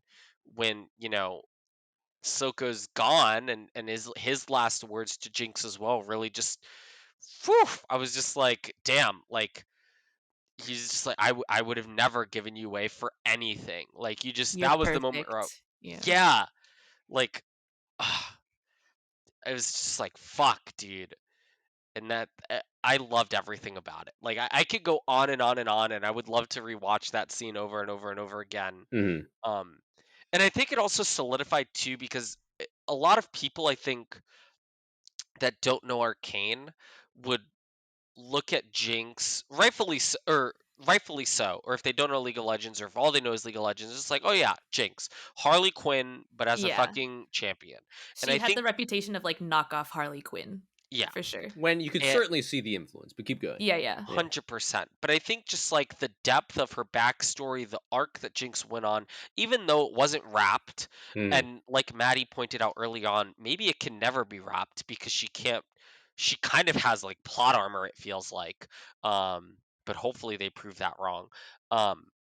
Just like her story is so fucking packed full of emotion that I fell in love with her character from this scene. I was like, fuck, dude, like you've gone through so much, and Mhm. she she just put it all on the table, and I give huge respect for that. Absolutely. I think it's a masterclass in tension and character work. Oh yes. The tension consistently just keeps going. The stakes get higher and I higher. wasn't breathing. I was Yeah. holding my breath. Bro, like even the beginning, right, where Jinx does that thing with the was it a match or was it the gun? I forget. Where basically she lights it up in front of um Vi and then like throws it across and then all the candles get lit and then you see the scene. That was so cool. I was like, first off, that's an amazing fact. Second off, this is the creepiest fucking thing I've ever seen in a long time. Yeah. Yeah. Like holy, like if I'm in there, I'm like, as someone who's watched horror movies before, like as someone who did a horror escape room with people in Vegas, that was way scarier than that horror escape room was. I'll tell you what. And I almost died in that escape room. I was handcuffed. Well, what did you guys Did almost think die. when Jinx brought out the platter? Thinking it was bro, Caitlyn, bro. I was like, she's deranged enough to do that. No, I went full 7. I was like, oh no, not what's in the box, not You what's in the box. 100%. You thought it was gonna be your head. Yes, 100%. Okay. I did. I Absolutely. had was really no scared it was concern going to about be that. too, I was but- like, Caitlyn's yeah. in the game. Yeah, She can't yeah. be dead. Plot Again, one of the armor. things where I'm like, this probably comes off better if you're Yeah. not actually a League fan. Yes. But yeah. No, I 100%. I was like, oh no, But not then it was a what's in the cupcake. box. But it was a cupcake. We'll see what they did there. Yeah. But Vincent and Maddie, Parallels. it all comes together towards the end. Maddie and Vince, thoughts on this family dinner scene? Oh shit, bro! The family dinner scene is like one of those things where it's just like you'll remember it in like history as it goes down as like literally like one of the best scenes Iconic.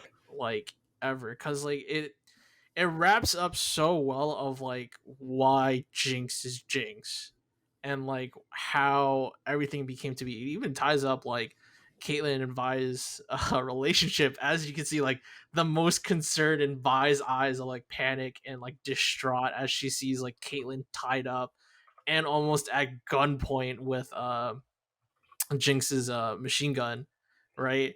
Or are you just like, oh, what's gonna happen? Is she going to die? Because even though you guys say plot armor, I know nothing about League, so I'm just like, is it plot armor? I was like, I wouldn't be surprised if they just offer right now. Because Jinx is literally at that edge of just like she could be powder if Vi accepts her, or Jinx if she rejects her. I was just like, how committed is Vi with her relationship with Caitlyn? Because that was the whole thing that revolved around Jinx being this twisted. Was just like, I have no sister anymore, and it's all Caitlyn's fault because that's what her visions of Caitlyn and Vi were. Was that they didn't need Jinx anymore, and so like there's that whole proposition. And then the whole Silko thing happening at the same time, being like, but you have Silko over here. My man's like just chilling and be like, why am I here? Yeah. And she's like, oh, you almost sold me out. And I'm like, it's also Silko's fault why Jinx is Jinx. Dude, and it's a whole dynamic where it's just like, I think one thing that always surprised me about this show, about this second half the climax, which is like Jinx didn't really have that much screen time. She was literally like the No. monster in the room, whereas like Mhm. ever so present, but you'll never actually like see her until like the end. And it's just like the culminations of everyone's action has literally created this monster, and that's why I love the ending song of like the monster you created. I was just So like, good. the brain's so huge, dude. Yeah. Even the Yeah. part where Vi is like, you and me can go. Like Vi is like putting it out there like, fuck Caitlyn, I'm here. Like we can just go together, right? And that shows like just how committed it is. But it's just like such a crazy situation. What are you gonna say, Maddie? Well, I think the way that they've presented this, like, am I Jinx or am I Powder, is such a good way of creating stakes Yeah. when you can't kill off any of these characters. Right. It's basically a fight for her soul at that point. Yes. So I really liked that, and it was just so masterfully done. And Jinx obviously has just such this massive fear of abandonment, Hmm. and I think Silko being the one to reaffirm her that Right. he's the one who wasn't going to abandon her Yeah. ever, and then she ends up killing him, Hmm. is again just a tragedy. Hmm. And then of course she ends up being a Jinx again at the end. If we're ready to move on to that. Well, what I was going to say is that Silko is also the only one that's never like called her like crazy or Yeah. said something negative about her, sort of thing. Yeah. Right? Whereas Vi has, Milo has, like all these other people in her life have, and so that makes her killing him all the more tragic in that way.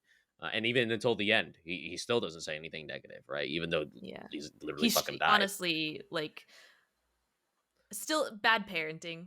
Yes, But like he's not Wenting Parent of the Year. No. He But did yeah, love her. Yes. he did love And her. we stan him for that. Yeah. Yeah. He's such a good character. Yeah. But yeah, when they show the council having their meeting Hmm. and they all vote to give Silko everything that Everything. he demanded, Uh-huh. and then you see the scene of her walking up to like I guess it was like a terrace or something, Yeah. with her rocket. It's her iconic rocket. It's her ultimate in I was the about game. to ask, is that her ult? Yeah. That's her ultimate in the game. A very powerful long range weapon, and just the blood red sky with the Mhm. huge moon Oh and my the blue jets of the Yes. rocket Oh my heading towards the God. council building. Just it's, and of course, like, she's a Jinx. She jinxes it because there's no way that there's gonna be peace between these two Mhm. places now after this. Right. But the way the rocket like approaches the glass Mhm. and then it just shatters and the face of the rocket just gets on all the shards of the glass. Yeah. Ah, man. It's even more tragic So too, good. because when Jace brings it up, like, we have a proposal piece. He also says, I think in that scene too, that he's stepping down as the counselor, like as a counselor, right? Am I wrong about that? I feel like he said that. I don't remember that, Yeah, actually. I think he steps down. He said that this will be the last thing, and I'm on a step down because he wants to focus on back what he was supposed to do with Victor. Right. But they say like, hey, we have a peace proposition here. And when he first brings it up, everyone's like, what do you mean? Like one person like gets out of his chair and knocks it over. That's preposterous, sort of thing. But we slowly but surely see that even them being boomers that they are, they find out like, no, this is actually the right thing, and we know it's right because all the spotlights went on. The people were doing their jobs. But it's a beautiful scene, and it just shows like everything almost worked out, but like it didn't, because the world Yeah. doesn't work like that. There is no always easy right or wrong, easy. This is all we have to do, and everything will be fine. Like the world is Yeah. complicated, the world is gray, and getting to where we all want to be is going to take a lot more effort, and Yeah. it's going to be very, very complicated. Yeah. And she like shoots that rocket in like Silko's honor Yeah, and just instead just ruins everything that he yeah. worked towards. It's, man, And then What an what ending. an ending. seeing Caitlyn and Vi scream in terror, and I'm just like, yes, devastation. And it also ends up fulfilling what Mel's mom was saying, and it's like you're not ready for what's coming, right? Like Yeah. like they are coming for you, and you won't be able to handle it, sort of thing. Um, Yeah. and that makes it like all the more amazing, but also all the more tragic and sad, Such a unfortunately. wild card. Absolutely. Well, we've gone through all the episodes. We're 4 hours in, so I don't want to take up. Got through Woo! every scene of Yeah, every Every episode. I scene. don't want to get through. I How don't could want to. we not? I don't want to take up too much more of your time. But what I'll say is this: is there any other? Also 3 a.m. for you. Is there any Yeah. specific things that y'all want to talk about? Whether it be the acting and direction, the cinematography, the score. I know something that we talked about before. Before we get to our closing thoughts and final ratings, maybe themes discussion. Anything? I I think the biggest thing that I would say, um, which is a shout out, and this is not hashtag views on my own shout out for this. But I just think like not only is the show a testament to like what you kind of said in the beginning, Adam, how like the gold standard of these No, adaptations one and hundred what this percent. should be and Mhm. what everyone should strive to be creating, Mhm. at a bare minimum, for success, but just like how everyone across Riot as a company kind of came together for this, I think Mhm. is something truly, truly incredible from like Yes. the marketing efforts, the integrations that they had into like every single one of their games, Mhm. to celebrate. It doesn't look like it was a fucking easy feat by No. any means No. No. of it, but like wow, like holy shit, kudos to like everyone, every single person that worked on it, the studio that worked on all the animations for this. Mhm. Like they went from doing 5-minute shorts to full on like hours and hours of content. Like Right. the Mhm. work that went into this is truly fucking spectacular, remarkable, and will go down in history, Mhm. as one of the greatest moments, as a great breakthrough moment for video games. Um, Culture in general, I think. yeah, Yeah. but Now. and as a last note too, if you Mhm. haven't yet, like take the time, if you watch Arcane or if you rewatch Arcane, like find scenes that you think are cool and just fucking hit the space bar, pause that shit and appreciate it, because so Yes. many scenes, Yes. nearly every single scene in this show, you can pause it and it looks like a fucking painting, like Mhm. Mhm. perfectly sculpted, and it's insane how they did that. They cut Um, 0 corners. No, yeah. yeah, I was about to say, Vince, as someone who knows so much about the animation pipeline, what it's actually like, for those who might not be in the know, how can you summarize what they accomplished here, the amount of work that they put in? Like, You how can you put it in like Eli, explain like I'm five sort of thing? you have to realize like Riot. This game has been out for over a Since 2009. decade. Yeah. Yeah, over a decade. You know how hard that is to keep up with the game, retcon your lore, and then bring out a series project like what Riot's doing? You have to realize too, Riot at some point got canceled over allegations over their workers and completely flipped their company over and Hmm. then proceed to bring out bangers after bangers after bangers after a 6 year project. Like, it is no steady feat that what they've done as a company has been nothing but literal perseverance Hmm. and perfecting the art, Hmm. of what they wanted to do. And like, that's no small feat. Like, Disney took like what, 10 years into their first feature film in order to get noticed, too, to like finally get realized that like animation's actually something worth investing into, Hmm.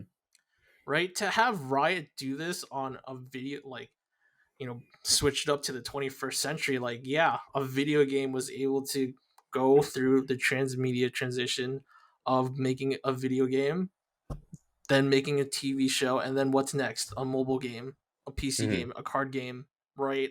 An RPG. Like, the fact that they're literally blowing this out and like giving it to the gamers and the people that they're supporting with is amazing, right? Mhm. All within the pandemic. Like, bro, when I say animation deserves its fucking pay, I was like, you're goddamn right we'll still entertain you at the end, dude. Cause I'm just like, where's all the live studios? Huh? Where is all of that shit? And I'm just like, the fact that like Arcane came out at this perfect time where animation is at its second renaissance, and I'm calling it out now, second renaissance, where it's just like you have Mitchell's vs. Machines, Spider Verse, Arcane, right? You have more 2D animation shows like Castlevania coming out too, right? The Western media is now starting to embrace anime as like a genre rather than like in like a medium rather than a genre. Sorry, and it's like it is never a better time to embrace animation than it is now, especially with streaming services, right? So the whole pipeline is difficult to even tell because we've all been just working at our homes, right? Taking care of Mhm. families, trying to survive a fucking global pandemic while also trying to survive a recession. Fuck, Riot almost went bankrupt until they got merged with Tencent, right? And like that whole shtick where it's just like, listen, like you persevere, you adapt, and that's what animation's like literally all about. No matter what you do, and like the fact that this was a 6-year project, and they earned their 6 years and beyond in like literal history is amazing to me. Yeah. Yeah. You don't have to completely go off of that, Maddie, but if you do want to say something before we get to final thoughts and ratings, like feel free. Yeah, yeah. Well, I mean, I think there's a reason that Spider-Verse and Arcane are lauded as animation Yes. masterpieces. Yes. And like you can see that they're crafted with so much heart and soul. Like there's so much love that went into this, and it's like it's not a money grab. Yeah. Like a lot of video game adaptations, I think, are people just piling on to the wave and the bandwagon. But this is something that people crafted because they wanted to tell a really great story. Yes. And they really just push the boundary of both art and technology. So yeah, I think they just did an incredible job. I hope we get to see other regions when they wrap up this storyline. Like I would love to see Shurima, which is kind of like their desert region, because that has a really cool, neat story as well. Kind of based on like Egypt, I think is what it is. Nice. But yeah, I would also like to do a shout out to their marketing because they did so many fucking cool things with their marketing in so many different ways. And a bit of a tangent, sorry. That's okay. No, it's I brilliant. remember when I don't know if you guys have seen the Percy Jackson movies, but they were terrible. And the writer himself just like he put out a whole blog post about them, and he was like, yeah, these were awful, they didn't listen to anything that I said. Not in those words, he said it a lot more like the gently. author or like the writer The of the author script? himself for the books. Yeah. For the books. Wow. And he was like, yeah, there was a reason that I never said anything or tweeted anything during this time that the movies were coming out because I wasn't proud of this. And then I was thinking about that with Arcane's marketing and how much they put behind it and like everything that they did. And you could tell that Riot really knew that they had something amazing on their hands because you don't put that kind of money and push behind something that's like half-assed, Absolutely. or something that's not going to succeed. Yeah, no, I think you're absolutely on the money. And while we're on the subject, I'll say a couple things, and then there's 2 questions I want to ask before we get to closing thoughts and final ratings. What really needs to be called out here is that Riot makes a lot of money, right? It's not like League of Legends is like unprofitable or something. Like it's one of the most popular games in the world. There's plenty of money coming in, right? And I say that because it would be so easy for Riot to phone it in, right, and to like release something just to cash in on how popular League is. I'm not going to name any names. Final Fantasy, where sometimes they release things that clearly aren't like high quality, right, but they know that it will make a lot of money, and that's not to discount anyone who's on the artistic side that's making those things. It's just more like we've said it before. it's very easy to phone it in when you have a property and you know that you can min max and make a lot of money back, right? And Riot could have easily done that. I think a lot about like how when Matthew McConaughey was first coming back in the McConaissance, right? And how he was traditionally known for being a romantic comedy actor, but he came back and he said, no, I'm not going to phone it in. I'm not going to just be a guy who collects a paycheck and he's the hunk in the movie. I want to be an actor and I want to do amazing stuff. I want to be proud of my work. And I think a lot about that's what Riot did here. They, like I said before, they have set the bar for not just video game adaptations. Nothing's even the same ballpark. They have set the ball. They have set the bar for any sort of licensed property that wants to put on a TV show or a movie. And we, for all the praise that we give to the MCU for their unprecedented run and creating an interconnected story across multiple films and TV series now. At the same time, we have to give that same praise to something like Arcane that has done something even more unprecedented in making this show like this, not only from an artistic perspective, but also just straight up from a self-contained story perspective sort of thing. Like, this is one of the best seasons of TV I have ever seen. I've already talked about some of the problems I had. It's not perfect. It was damn good. Also, probably the best young adult story that I, at least that I've read or have seen in a long, long time. So 100% Riot, props to you. Massive props to everyone behind this production. Now, Snaps. there's two questions I want to ask just out of pure curiosity. One, do you think that there was only ever a Powder or a Jinx, or do you think there was always a Powder and a Jinx, even when we only knew one as Powder or one as Jinx? There's always in my opinion, there's always a Powder and a Jinx, right? You don't. The what's interesting about people, I'm always surprised that people don't really catch is like Powder's traumatization with the war on the bridge. Yeah. Right? That like she saw her parents killed, her eyes were closed during the whole thing, and like she was singing a song just to get through that. Mm-hmm. Right? And like Vi, her mental breakdown with Vi as she left Jinx back home, and her snap towards just like, oh, I could help them. When in reality, it's just like you were told to stay put, right? Like, you know, as a younger sibling, when you're told to stay put, you stay put, Mm-hmm. right?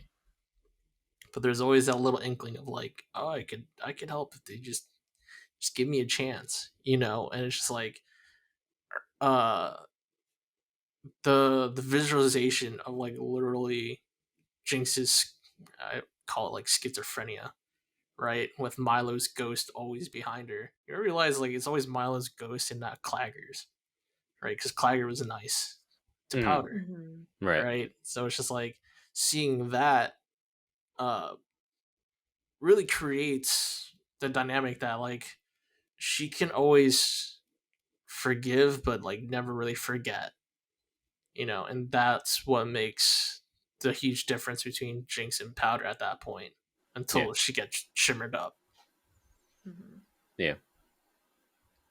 Yeah, the seed was always there, I think. There's that saying, you know, that there's two wolves inside of you, and the one that wins is the one you feed. Oh, I like that a lot.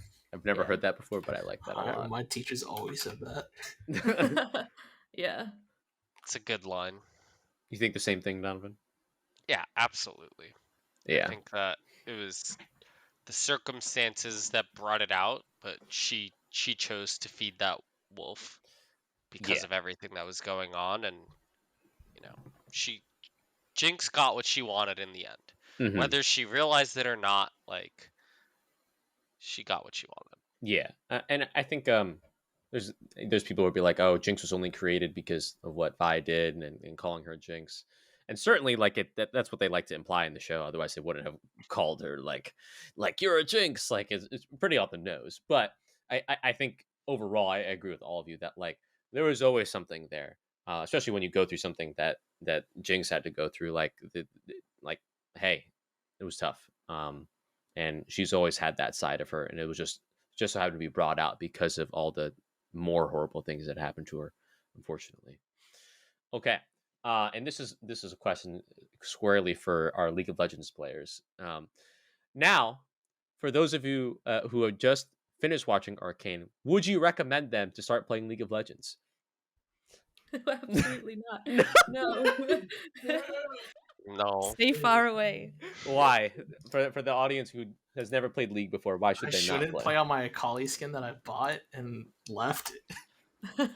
I think it's okay to give it a try, but League of Legends is definitely not going to be a game for everyone. Mhm. Like, I would say, wait, do a little research. Wait till a game mode called Earth comes out, then you can play League of Legends. Then you can play it. You'll have a good time. You'll have fun. Until then, you know, play TFT. Play TFT. Yeah, the League community is notorious for being extremely toxic, and like there are a lot of Smurfs because you can create an account for free. A Smurf being someone who creates an account from scratch to fight against players of lower level so they can win. Um, and despite that, like they still are often really toxic towards people who are actually new and trying to learn the game. So it can make it very difficult to get past that initial barrier. And it's really not fun getting that past that initial barrier. Yeah. Plus, League has like I think almost 200 champions right now, and to really be good at the game, you need to understand how each and 156. every single so 150. You have to learn and know what each and every champion does. So There's it's a a really very steep learning curve. very right? very steep learning curve. It probably took me like 3 or 4 years to get to a point of like playing a lot to get to a point where like I was considered good, like plat, you know. So yeah, Yeah, definitely get Maddie to carry you in your games, and you'll do okay. it's been a hot minute. I thought I was out. I'd escaped, but Arcane made me come back because they Brought offered you back. free Arcane skins in the game by Yeah. playing, and I And you know had to get them. And you know what? The ranked climb begins. No, 2022, no. baby. Hell It's gonna yeah. happen. I need to. We're gonna hit I Plat yeah. League, I need to hit Gold in Overwatch. at least gold, because you get like a unique skin by hitting gold. That's how in they get you. competitive. It's Yeah, always the it's- cosmetics. Always. As someone who has one of the least League of Legends experience here, I will say, if you're going to play it with friends. Yes, absolutely. Play it with friends. Do not solo queue. Just don't. Don't do it. Don't do Don't. it. I'm about to jump in an ARAM right now. Put me in. Let's go. Oh, no. She's All right. in the grind. I'm opening it right now. All right, and Maddie's trying to grind, so let's do our closing thoughts and final ratings. Let's start off with Maddie. Let's start off with you. So in the last few episodes of this that I've been on, I've kind of just given like little arbitrary ratings, Right. but like in all seriousness, 10 out of fucking 10. She said it. She said it. She said it. She said it's perfect. It's perfect. She said. Like there's Damn. little bits and pieces that obviously you can kind of nitpick at. Yeah, which we've done. But yeah, but 10 out of 10. 10 out of 10 it is. All right. Donovan, final thoughts and ratings. Final thoughts. Show good. Mel perfect. Who's more Jace. Wait. Who's more perfect? Mel Oh, or your favorite Cersei? from Eternals, Cersei? Mel or Cersei? Yeah. Oh my god. I can't even Which think one's about this right now. My Cersei? head's gonna explode. It's too late at night for this. The answer is Um, Caitlyn. The answer wrong. Actually, That's- Mel. That's not correct, but good try. The answer is Heimerdinger. Heimerdinger is the most perfect. Best waifu. Unobjectively, it has to be Heimerdinger. With Not my Echo. bias, it's Cersei because Cersei is a real person. Mel is a picture, is a 3D model I have to with look up 2D art Cersei on right top now. of her. So I picked Cersei Cersei Eternals. with my bias. Anyway, I Unfortunately. think the show, as far as my rating, I think it's full price. Okay, Mhm. as Adam would say, it's a full price for me. Okay, buy the subscription, 1 month. Matter of fact, get the 7-day free trial. Watch it in a single day. Do yourself a favor. Mhm. And then, what was the other thing? Sheesh, I forgot. There's rating. It was that just was it. closing thoughts and ratings. Yeah. That was it. That's Yeah. it. But Mel, I love don't you. they don't play League. They wait to play League, right?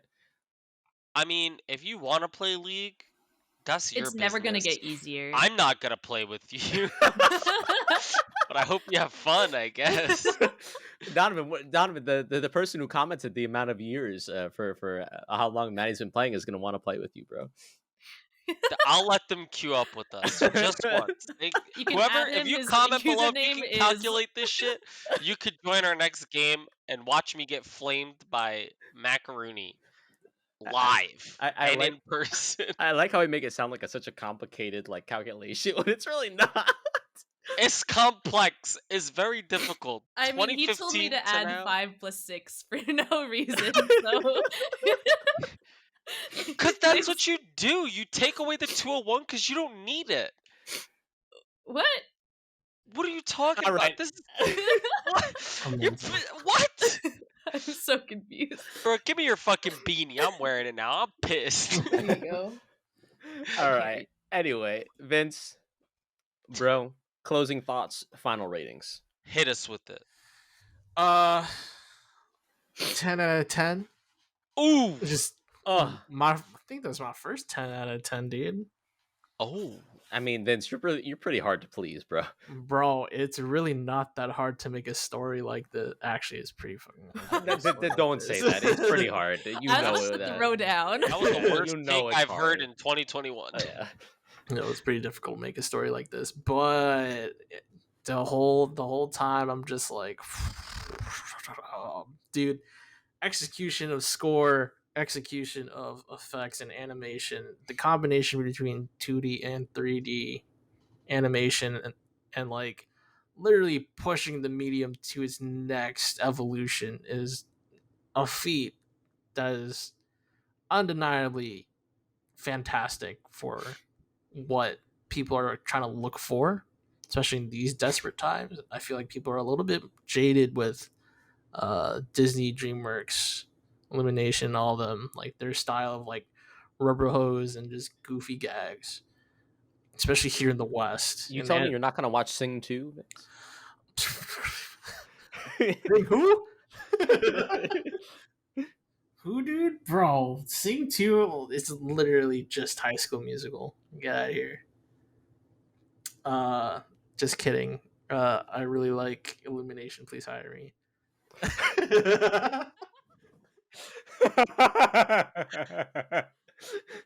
Click that. I'm gonna make that the first thing that we say. Just kidding, Illumination. Please hire me. Please hire me. I don't even think Sing 2 is Illumination. But either way, I loved this so much. It's just like it's one of those shows where this is the first time I've actually watched a show like 5 times. So many times. So many times. And it's just so enjoyable each time. How can you not rate something you have enjoyment of watching 5 times 10 out of 10, right? yeah, dude.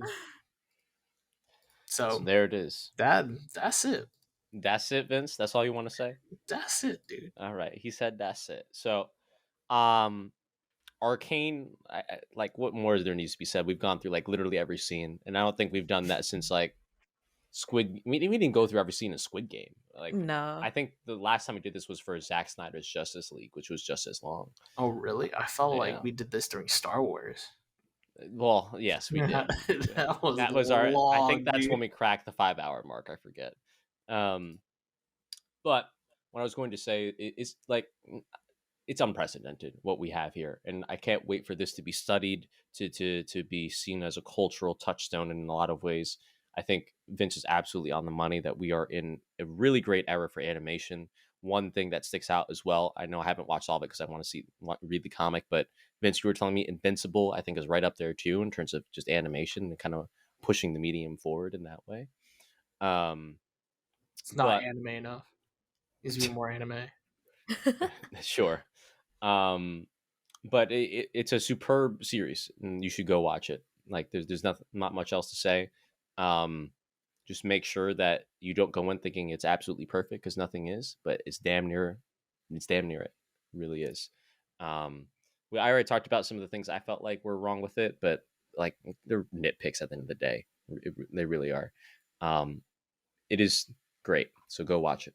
And of course, I want to give a big shout out to every single person who worked on this. We've talked about how was everyone at Riot, everyone at the production studio. Is it Fortiche? It's I can't tell. I can't tell if Fortiche. there's Fortiche. a French way of saying that, but That is the Fortiche. French. That is the French. Oh, one. okay.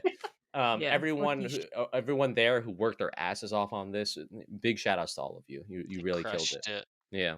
And I can't wait to see you all tackle season 2, but take your time. Take as much time as you need. Don't feel Yeah, rushed we'll see because you of in all the hype. 2023 because that's when the new Right. season's coming out. Absolutely. All right. We'll do some shout outs and then we'll wrap this up. Maddie, any shout outs you want to give? Words you want to say to the people? How can they follow you? You can follow me on Twitter. I'm at madsgray.